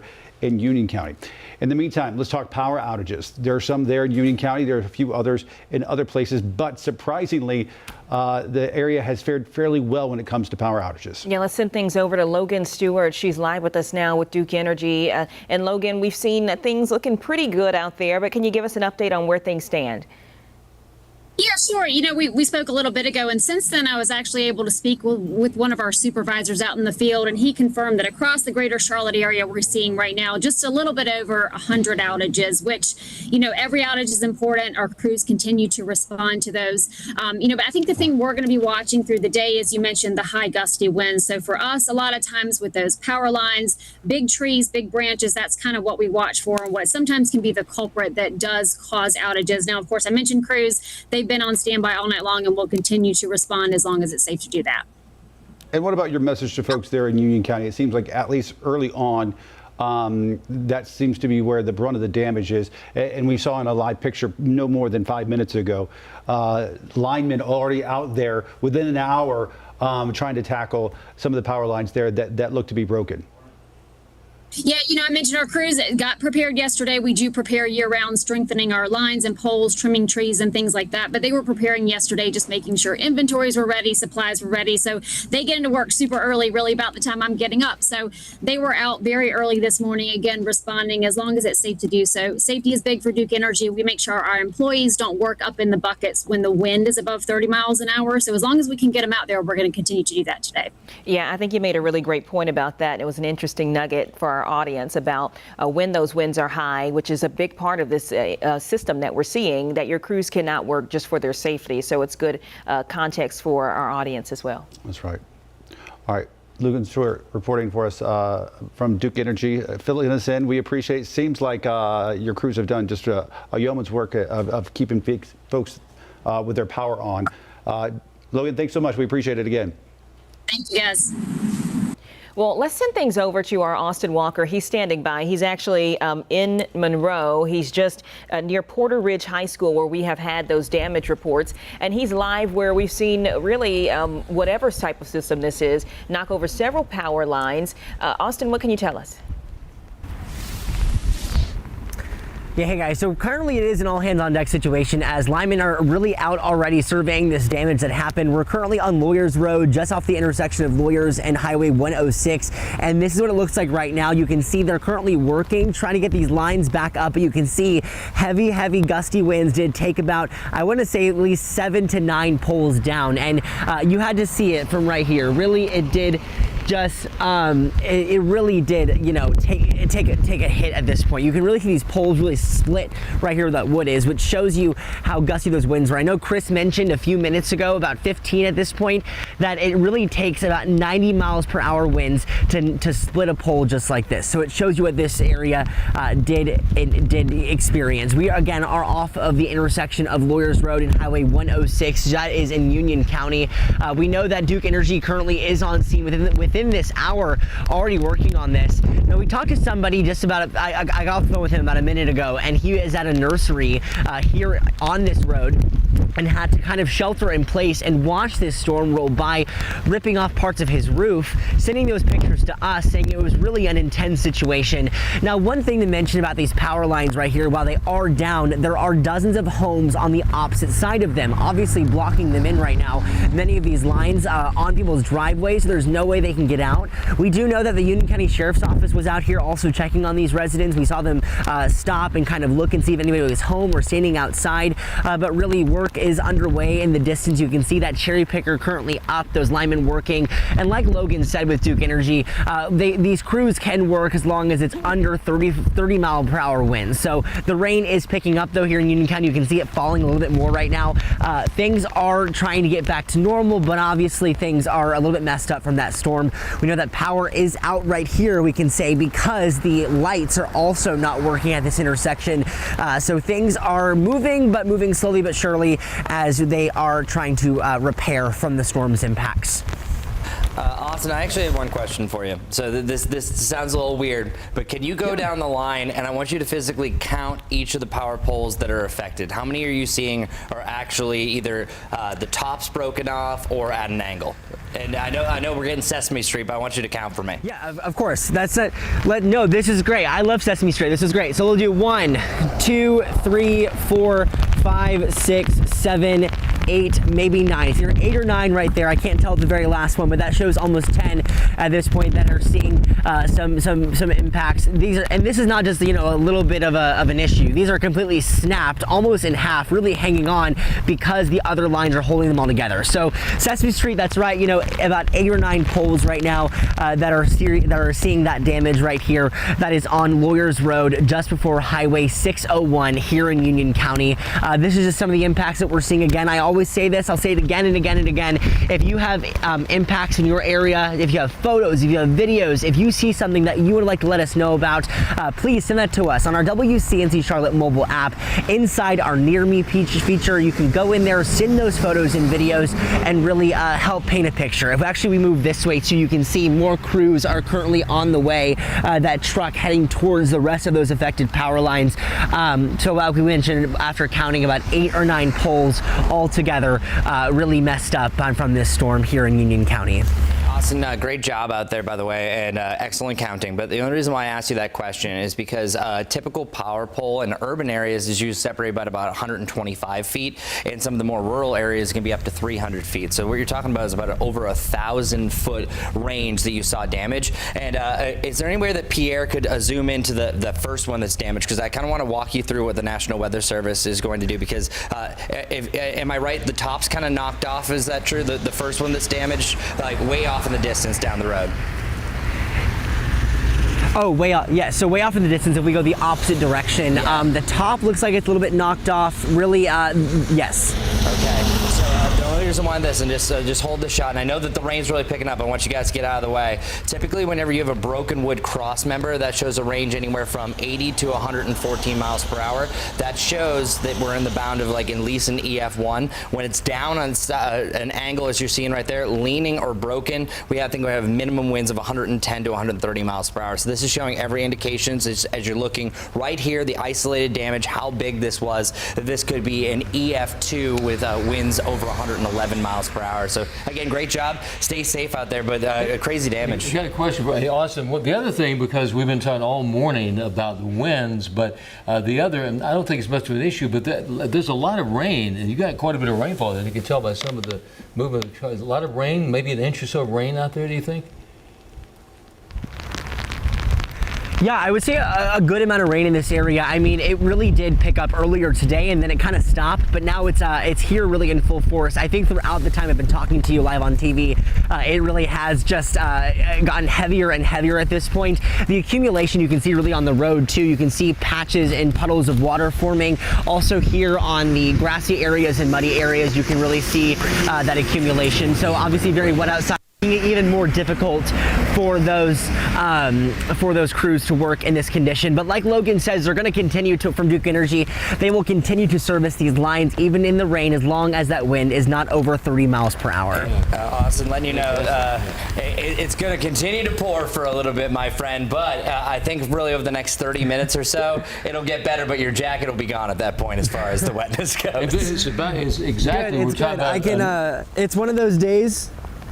Oh, wow, you can ring it out. You can like ring it out. We're going to have to get you a waterproof jacket. So give an example for the viewers, because I've done a weather IQ on this, the colors of the radar. Your color of the radar right now is turning orange, so you're seeing rain rates at about a ½ inch to an inch per hour. So try to stay dry, my friend, but at least some drier pastures are coming for you. That pretty much confirms that area we're talking about with children. Chris, maybe another ½ inch to another inch of rain. Well, let me ask you a question. Yeah. Go ahead. Well, let me ask you a question then. So for viewers in our Union County area where I'm at, obviously they're seeing that rain right now. When will it go from that orange color that we're kind of in right now to more of a green, which obviously could help these crews out here also work pretty more diligently when they don't have as many impacts from the storm?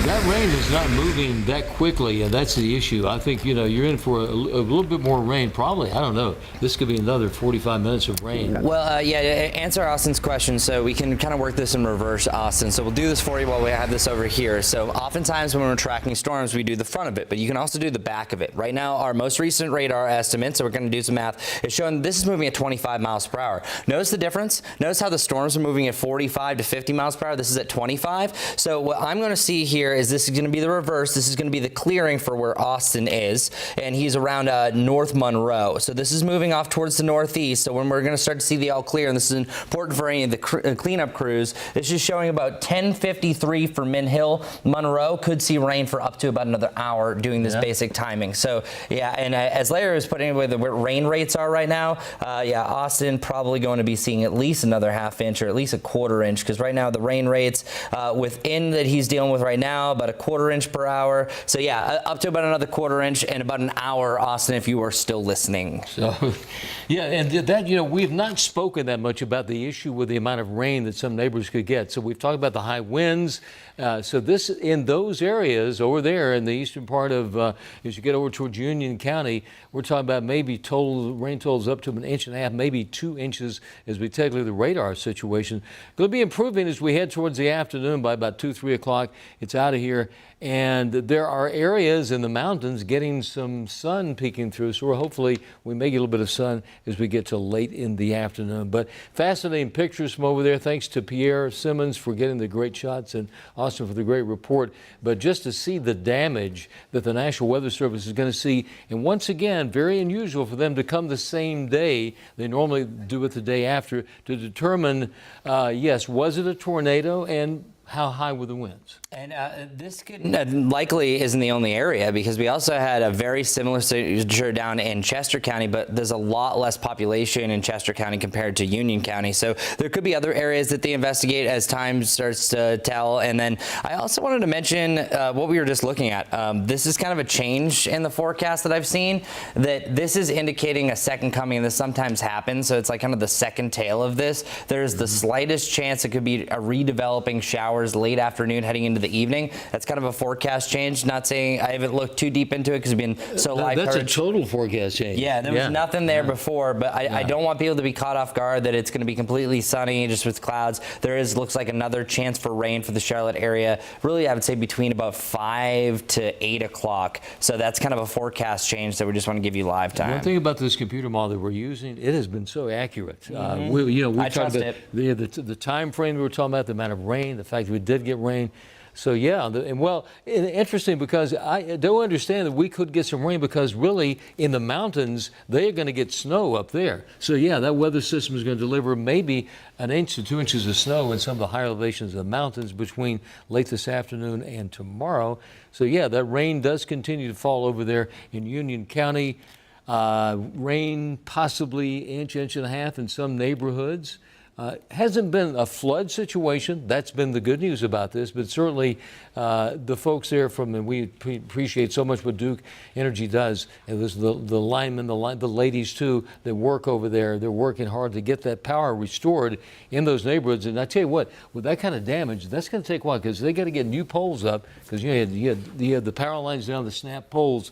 That's going to be a considerable amount of work. It's going to go probably all the way into the evening to get that repaired. And that's why we just also want to mention that second round of rain, because that can catch a lot of people off guard, especially if they're doing any cleanup. And here are some estimated rainfall totals. This is strictly from the radar. So a range anywhere from a 1/4 inch to over 2 inches. It just depends where those heavier bands set up. This isn't always super accurate, but it kind of shows the range. But I do want to transition, and I'll get Brittany ready on this. It's been a really wet road, where I know your road weather index has a blue background. That means ponding still remains, even though it has cleared for some of the Charlotte area. Yeah, things are starting to clear, but actually the two crashes that are the most active are the ones that we've had all day long. So this one happened just before about the 9 o'clock hour, and this was the crash here I-85 northbound near University City. Now the good news is that if you look at that live camera, the two vehicles that were involved in this crash do look to have cleared. However, the two left lanes are still blocked in this area. So still use caution, of course, take an opposite direction if you can. As we take a look at your traffic maps again, you can see how long this does last. Again, it starts right around University City Boulevard. That's a mile marker 43. Again, if we can take it to that traffic map, and then goes all the way down back toward just before the 77 corridor starts to kick off. Only other active crash we have right now is still the one over in Gaston County. This is between Belmont and McAdenville, I-85 southbound. Still dealing with some issues, some obstruction on the roadways. Earlier, a crane truck did topple over. It looks like there was potential damage here to a bridge in this area, so we'll continue to watch this. Still creeping and crawling with the traffic, less than 10 miles an hour. Your best workaround is going to be 74 if you're taking a detour there in Gaston County, again from the Belmont area into McAdenville. Well, from the roads to the skies, where we are seeing some impacts there at Charlotte Douglas as well. Right now, we have over 165 or around 165 rather cancellations, 87 delays as we have just checked throughout the morning. So be sure to check your flight status before you leave for the airport if that is in your travels. And I do want to say, if you're just joining us here on WCNC Plus live at 10:24 as we're talking about this weather, we've received multiple messages from families out in Union County frustrated with the district because of those kids having to go to school. I want you to know that we did reach out to the district about that, as we did hear from one parent that said that their students were sitting in buses in a parking lot while that tornado warning was issued. The district telling us here, again, as I pull up the statement that they sent us, that the schools practice protocols related to a tornado warning. All buses were parked during that warning, and that there was no change to the schedule. Of course, we hope to hear more from them soon. We will be hearing from authorities there in Union County coming up in about 20 minutes, and you can see that live right here on WCNC Plus. In the meantime, with that severe weather we saw today, we've seen several tornado watches and warnings in our area. Our WCNC Weather Impact team shows us all what you should do when you're at home, when you're in the car, or when you're out and about when there is a potential tornado. During an active tornado warning, you need to know where you should go, no matter where you are. Now, when at home, the best place is a basement. But what if you don't have a basement? The second best location is an interior room away from those outside walls and windows. Put as many layers between you and the outside. A bathroom, an interior hallway, or like me, this closet. Once you're in your safe location, like my closet here, make sure you have a helmet to protect your head, maybe a flashlight and your phone or tablet so you can keep up to date on what's going on with the weather, and make sure you have some shoes, because if there is some damage and you have to climb out, it might be over broken glass or even nicks. In an apartment, the same rules apply. Go to the lowest level, but be sure to use the stairs just in case the elevator loses power. Somewhere like under the staircase, an interior hallway, or a room with no windows is your safe space. Crouch and cover your head.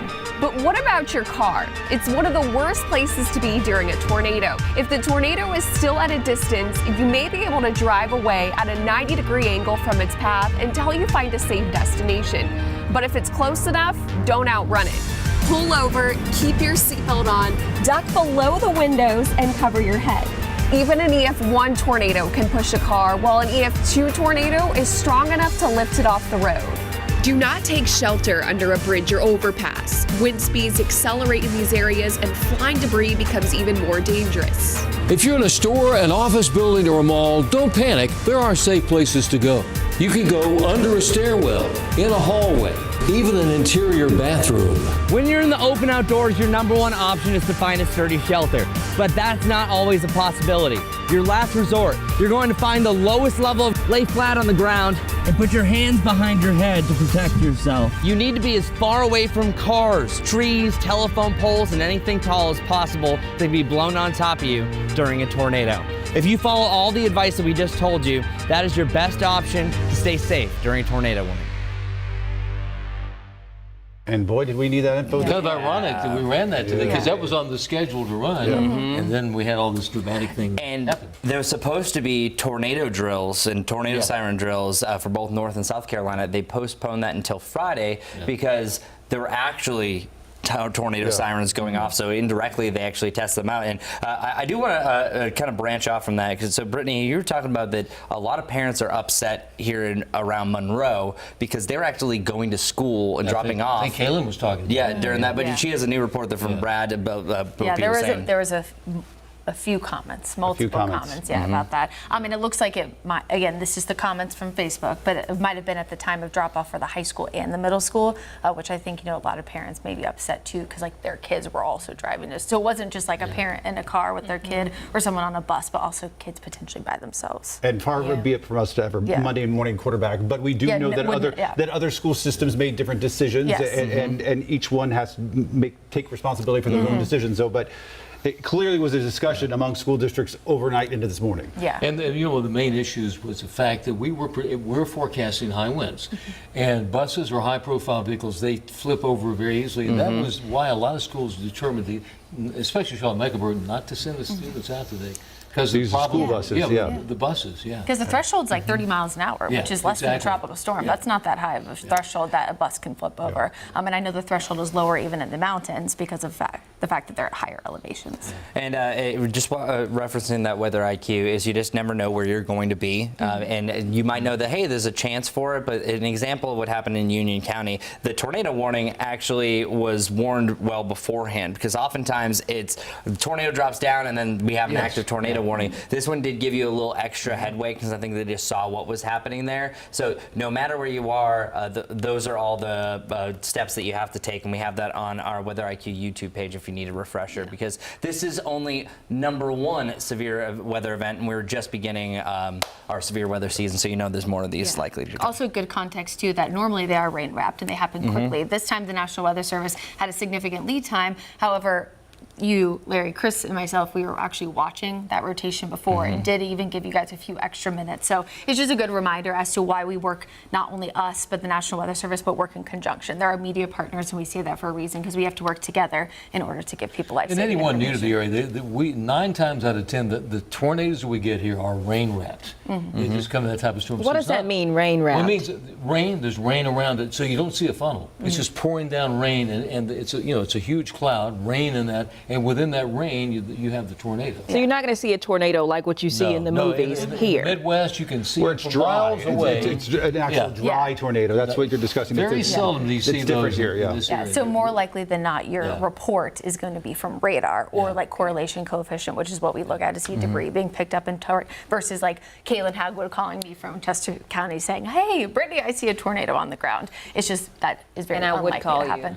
I know you would, Fred. That's a very important distinction. That's helpful. Yeah, no, it is. There are cases. We've had many reports in the past of funnels have been sighted. They're on video, but 9 times out of 10 they aren't. And the other thing is, once again, to explain, the National Weather Service determines the wind speed of the tornado after it already happens. It's not measured as it's happening. So it's the type of damage, the type of damage, the pattern, and how much damage determines whether it's an EF0 or an EF5, well, if or anything in between. If you're just joining us here on WCNC Plus, the time is 10:31. We are live. We've been live throughout the morning to tell you about those weather impacts. That's right. And we got word from Union County in the last half hour that there are no injuries reported, which is fantastic news, considering some of the damage that we've seen from our reporters there on the ground and from our weather team right here. Let's go ahead and start at the half hour with another check of the forecast and have this fine team bring us up to speed with where we stand as of right now. As of right now, we take a look and show you what's going on as far as any severe weather threats. And certainly they're not in the Charlotte metro area. They have moved east and northeast of here. We have a severe thunderstorm warning over there around Chatham County, Lee County, Moore County, all well to the east and southeast of the Charlotte area. Highway 74, you'll encounter some of that in that part of the, over towards the Pinehurst area. And then we have a severe thunderstorm warning for Alamance, Durham County, Orange County, Person County. That area right there up towards Roxborough, from Durham to Roxborough, that's with that tornado tag. It does mean a severe thunderstorm that has the capability of becoming a tornado. It has some rotation within it. The one that's closest to us, this one right here, that's simply a regular thunderstorm warning, straight line winds, but they can still do a lot of damage. You can still have winds up to 50 to 100 miles an hour. And we take a look and show in our area, no storms, east and northeast area. That's where the severe weather is. Interesting, you draw that line, Interstate 77, everything has moved east, everything west, no rain to report. So we got heavy pockets of rain from Albemarle and Stanley County. Polkton got some heavy rain there as you get into areas east and around Mount Pisgah, Bennettsville, South Carolina, Pinehurst, up to Asheboro. That's where the rain is, and that's all moving off to the east pretty rapidly. So we expand the view. Wanted to show you the extent of this storm. And once again, altogether, 100 million Americans are affected by some type of storm today. Most of that is along a frontal boundary that extends all the way to Canada. So you can see rain basically from Ottawa, Canada, Toronto, all the way across New York into the Delmarva Peninsula, into areas in North and South Carolina, all the way to Georgia and Florida. And then you can see wrapping around big area of low pressure on the backside of that, There's a lot of snow in parts of Minnesota, all the way up towards areas in Nebraska and Iowa. For us, wind gusts today. Here's what we're looking at as we head in the afternoon.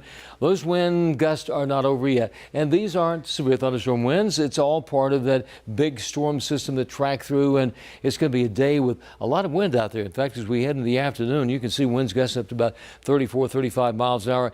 Even around 8, 9 o'clock tonight, we could see some winds gusting close to 30 miles per hour. But they're not severe thunderstorm winds. And that's good news. Here's that official Guy Roofing 7-day forecast. Upper 60s today. Tomorrow, a big cool down. We start at 38, mid-50s in the morning, about 62 on Friday. Weekend, not too bad. Saturday, nice. We're at 70 degrees. Could be a few showers, but no severe weather on Sunday. And the next Tuesday, back to about 73 degrees for a high temperature. That's the weather word. Let's get a check on traffic. We've had a lot of problems this morning. So, Chris, I know you have something to talk about here. Yeah, just traffic has been a mess, absolutely, and Brittany's been following that, and you have cars facing the wrong way, continue back up from a crane truck that impacted a bridge that was right around exit 26, and that was I-85 southbound. That was before the rain really picked up, and now it's a slow go trying to get out of here. So I will also say, because Austin Walker was wondering when the rain was going to end, we are starting to see things really start to clear out of Weddington,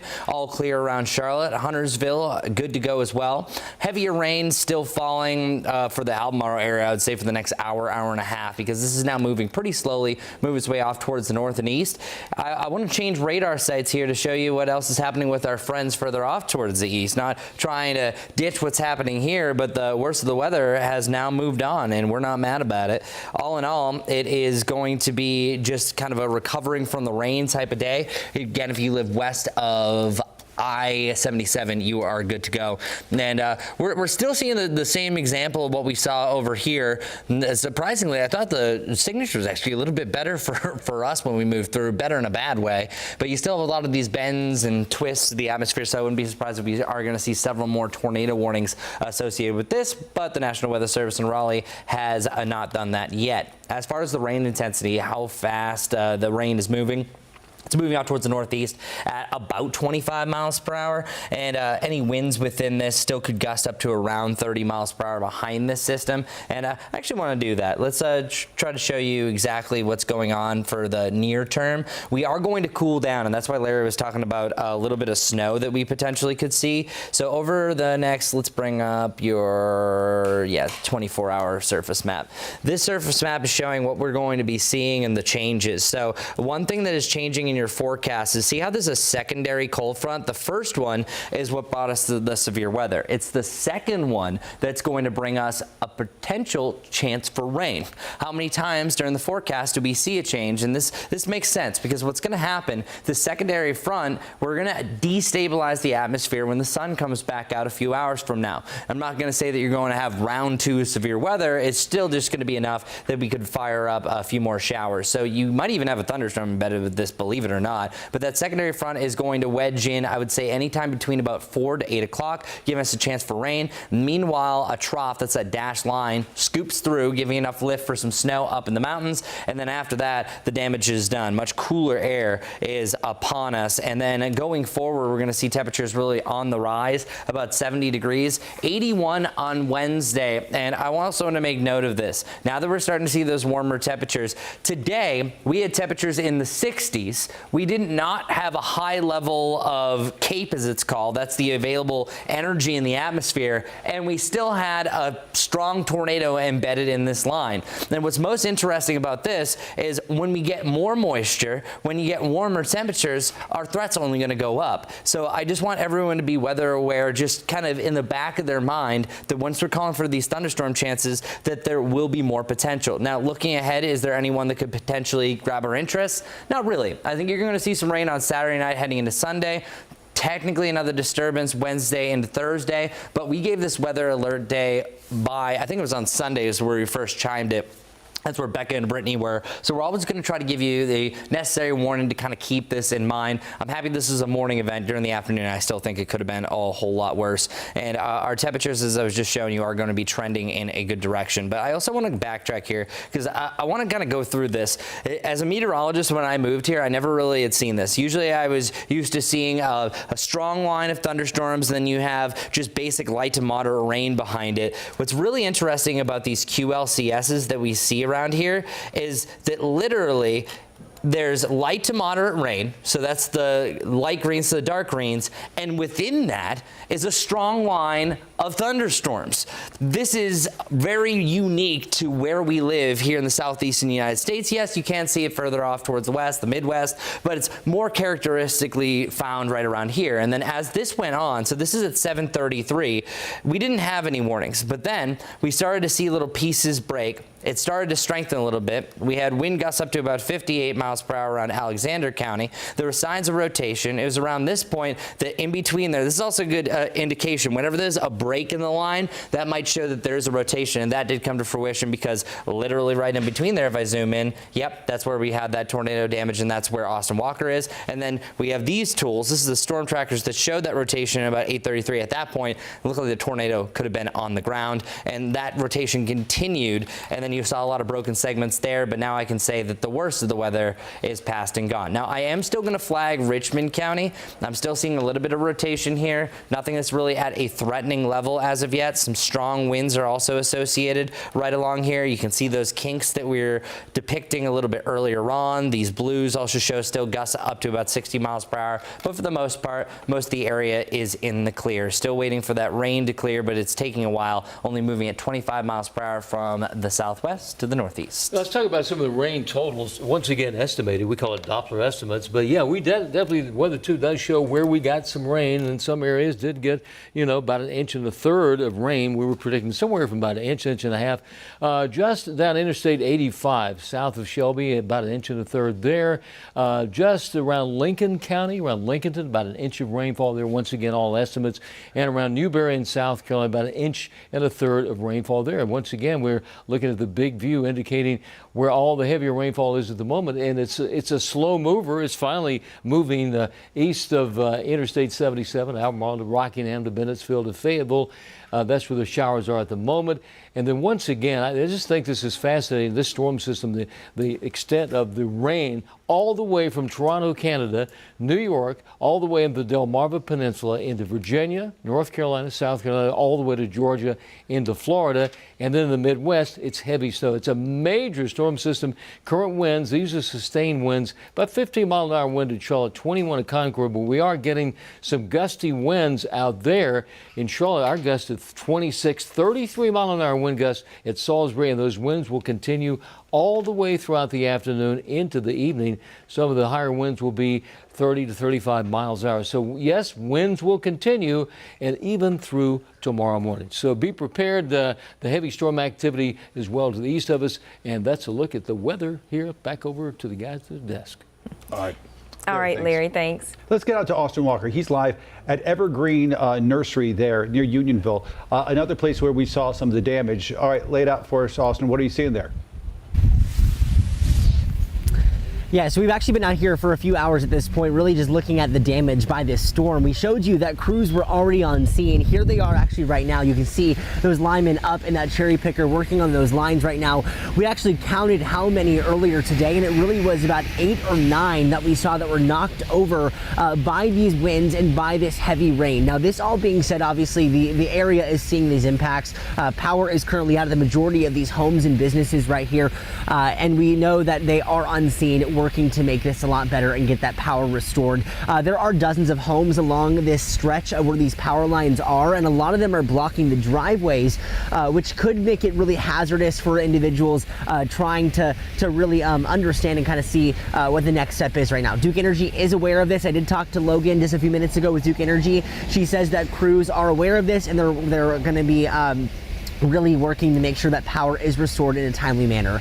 Now, we did talk to Chris, who is with the greenhouse right here with this nursery, and there's some damage right here. So if we actually can zoom in on the back side of this greenhouse, you can see that is where some damage is. It's not extensive, really. It's not really that bad. He says he did experience the storm. That he walked us through what he saw and what he heard. He says he heard the rain and the wind, and the next thing he knew, everything outside went gray, and the next thing he saw was pieces of that building flying around in a circle. That's what he said. So we were we're trying to understand if this was a tornado or if this was straight line winds, but he says from his experience that he saw pieces of that building flying once by the window and then making a complete 360 all the way around, finally ending where these potted plants are right here. Now inside, he knows that some of his products are toppled over, obviously, because that wind was pretty aggressive, but we do know that the impacts in this area are pretty aggressive when it comes to that power and restoration right here. So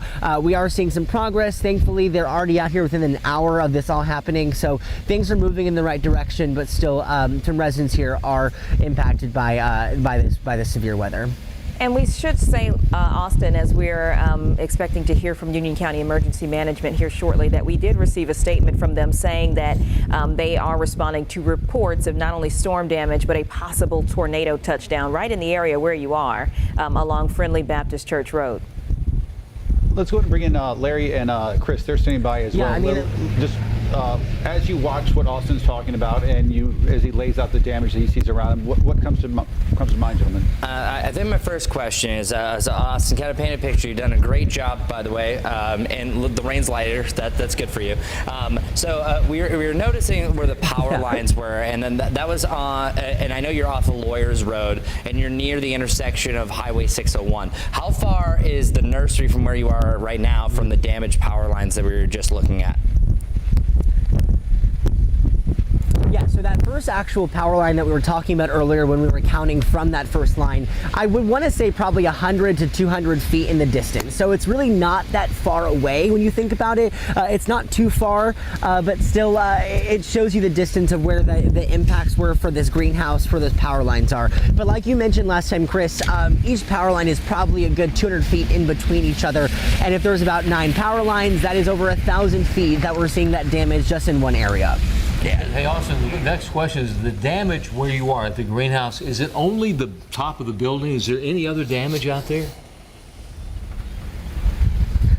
It's really just the top of the buildings. If we move actually this way, just to kind of show you one more time, the top of the building is the big issue, but it's actually open on one side as well, and that's where that wind did come in and obviously mess up those plants just a little bit. But as we can see right now, things are just the top of the building, really not too much other than that. But again, across the street, a different story with those power lines really just being snapped with ease. It's hard to imagine that this really only did see the top of the building because of how aggressive those winds were and what he was kind of talking about, what he saw during that storm. Yeah, thanks, Austin. You know, over the years, just covering all kinds of tornadoes, there are tornadoes that don't actually touch the ground. Mm-hmm. They skirt across the roofs of houses, and they could have skirted right there, you know, maybe 10, 15, 20 feet off the ground, hit those power lines, snapped the power poles, but didn't actually touch the ground. Yeah, and it's just enough to bring it down. But with the base were, I wouldn't be surprised if it did make contact in the ground just around where we did have those power poles and then lift up. Because oftentimes you see like where it can skip on the ground.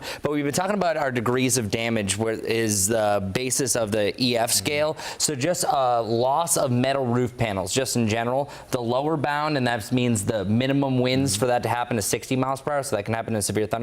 Yeah. The max winds would be about 90. So what you see in this scenario, the snap power poles are more indicative of winds anywhere from 100 to 120 miles per hour. But then not too far from there, this is a little bit more of an EF0. This happens all the time. That whenever you talk about an EF2, EF3 tornado, that's the peak winds. So this oftentimes that along the path, it could be EF0, EF0, EF1, EF2, EF0. It just depends. So we are seeing a bunch of different degrees. So there's a lot of tools here, and we haven't even seen what the damage is like around the middle school and the potential high school as well. It could have formed right near the roof. Yep. And then intensified, or it actually was intense as it began, hit the power poles, and then lost intensity as it was elevated and hit the top of the roof. So. You know. And it happened so fast too. Yeah, so we saw. we'll never know. the good thing is you always kind of Mother Nature gives you a warning, and sometimes we have the tools like the radar. When there's lightning and thunder, it's warning you that the thunderstorm is coming. In this case, when there's a certain twist, it starts to coil up. It doesn't always happen right away. There's always signs, and we did see that sign beforehand.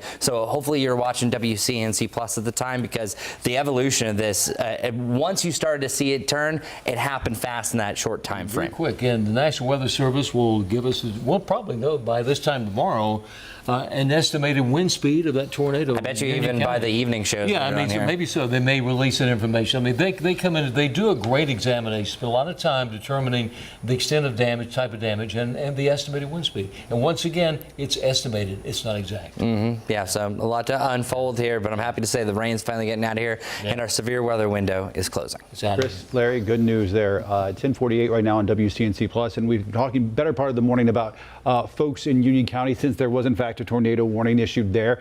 We've seen the damage from Austin Walker as well. Well, now Liz Cooper from Union County Emergency Management, she's joining us live on the broadcast. Liz, thank you for your taking some time.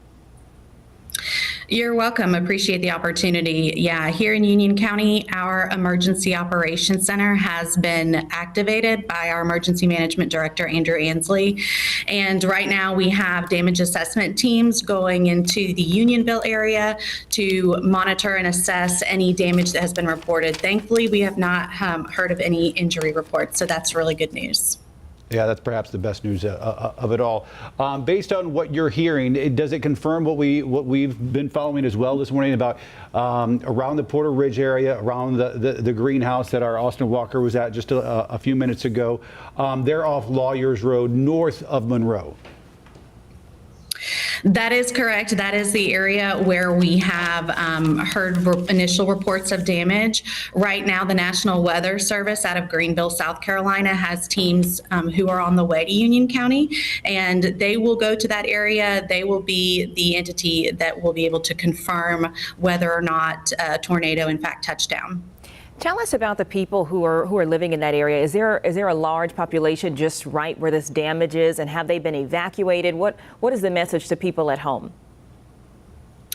Well, there have been no evacuations. Of course, the National Weather Service issued the tornado warning at 8:30 this morning, and it was in effect until 9 o'clock, so for 30 minutes. And of course, this week is Severe Weather Preparedness Week, and so this week serves as a reminder for all residents, all families, to have a plan in the event of severe weather. And in the event of a tornado warning, people should seek shelter away from windows, get to the lowest level of a home if possible. And if you're in the car, of course, you want to get out and get inside somewhere that you can be safe.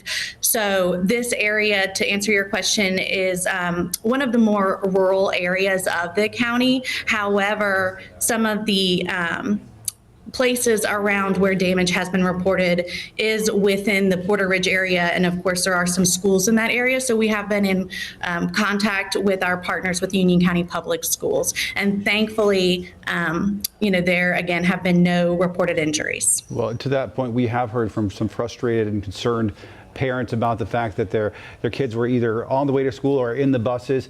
Knowing that you don't speak for Union County Schools, you represent Union County Emergency Management. What would be your message to frustrated parents when you have schools like CMS and others that either canceled or learned on remote?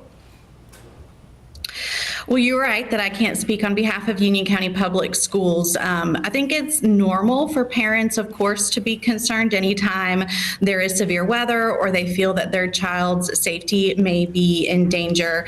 But it's just a good reminder to trust the professionals who they are entrusted care with every day. And, thankfully, I know that schools train for these types of events. And so, I'm a parent of a Union County Public School student. And although, of course, it's worrisome, I totally have faith in the public school system and the training provided to school administrators and teachers. And Liz, we are getting some reports, or at least from parents, that there may have been damage at some of those schools. Have you seen that on your end? I'm not able to confirm any specific damage at schools. As I mentioned, right now, damage assessment teams are out, and so that information is still coming in, and we're not able to confirm any specific damage just yet. All right, Liz Cooper, Union County Emergency Management. Liz, I know it's a busy morning for you guys there in Union County. Thanks for taking time. We appreciate it. You're welcome. Thank you. All right, turning back now to Larry and Chris with the latest on the forecast. And can we now say that we are in the clear? Yes. Okay. Nothing like early this morning. Now, let's take a look at the radar weather, too, and we'll show you. There's still some rain. I mean, there are folks still getting some rain, drenching rain east of Charlotte. Take a look right there. And, yeah, it's that line. We always talk about this, Interstate 77 east of there. That's where the rain is, and that covers Albemarle all the way up as you go up towards areas around Asheboro, all the way to Sanford. And once you get to Chesterfield County, some moderate heavy rainfall reported there. Here's the big view. This amazing. This is a huge storm system that's affected so many people throughout the area. As far as winds, we got some wind sustained about 15 miles per hour. That's sustained wind, constant wind, and then getting some current winds gusting up to about 20, 25 miles an hour in Charlotte. Nothing exceptional, but those winds will continue on and off throughout the day, into the afternoon, into the evening. In fact, we could even still see some gusty winds tomorrow morning with the Guy Roofing 7-day forecast. 69 today, 56 tomorrow, and around 70 on Saturday. Next week, 73. I think, were you saying something about one of the days next week, 80 degrees? Yeah, it's about day 8. Yeah, day 8. Day 8. If we did the 10-day, we'd say 8. So get ready for some old-fashioned spring weather. And remember, spring forward this weekend. Clock's ahead 1 hour. We got this, and we got through today as well, and there is another chance for rain to end the day, as we were mentioning, but at least that severe weather window is closing. So thank you for staying weather alert today. Still watch for some of those gusty winds. A few trees could fall still across the area, but most likely you're going to be okay. Chris, Larry, thanks. Let's go to live pictures right now from our view cam over uptown Charlotte. You can see gray morning still out there, but the rain looks like it has come to an end, although a few drops still there on the lens. A little lighter out there, too, so that's the good news. We're making some progress. If you've been with us throughout the morning, we always like to ride this wave with you, and we'll continue to cover this throughout the evening here on WCNC Charlotte, as well as on WCNC Plus. We'll join you back live here at 11:30.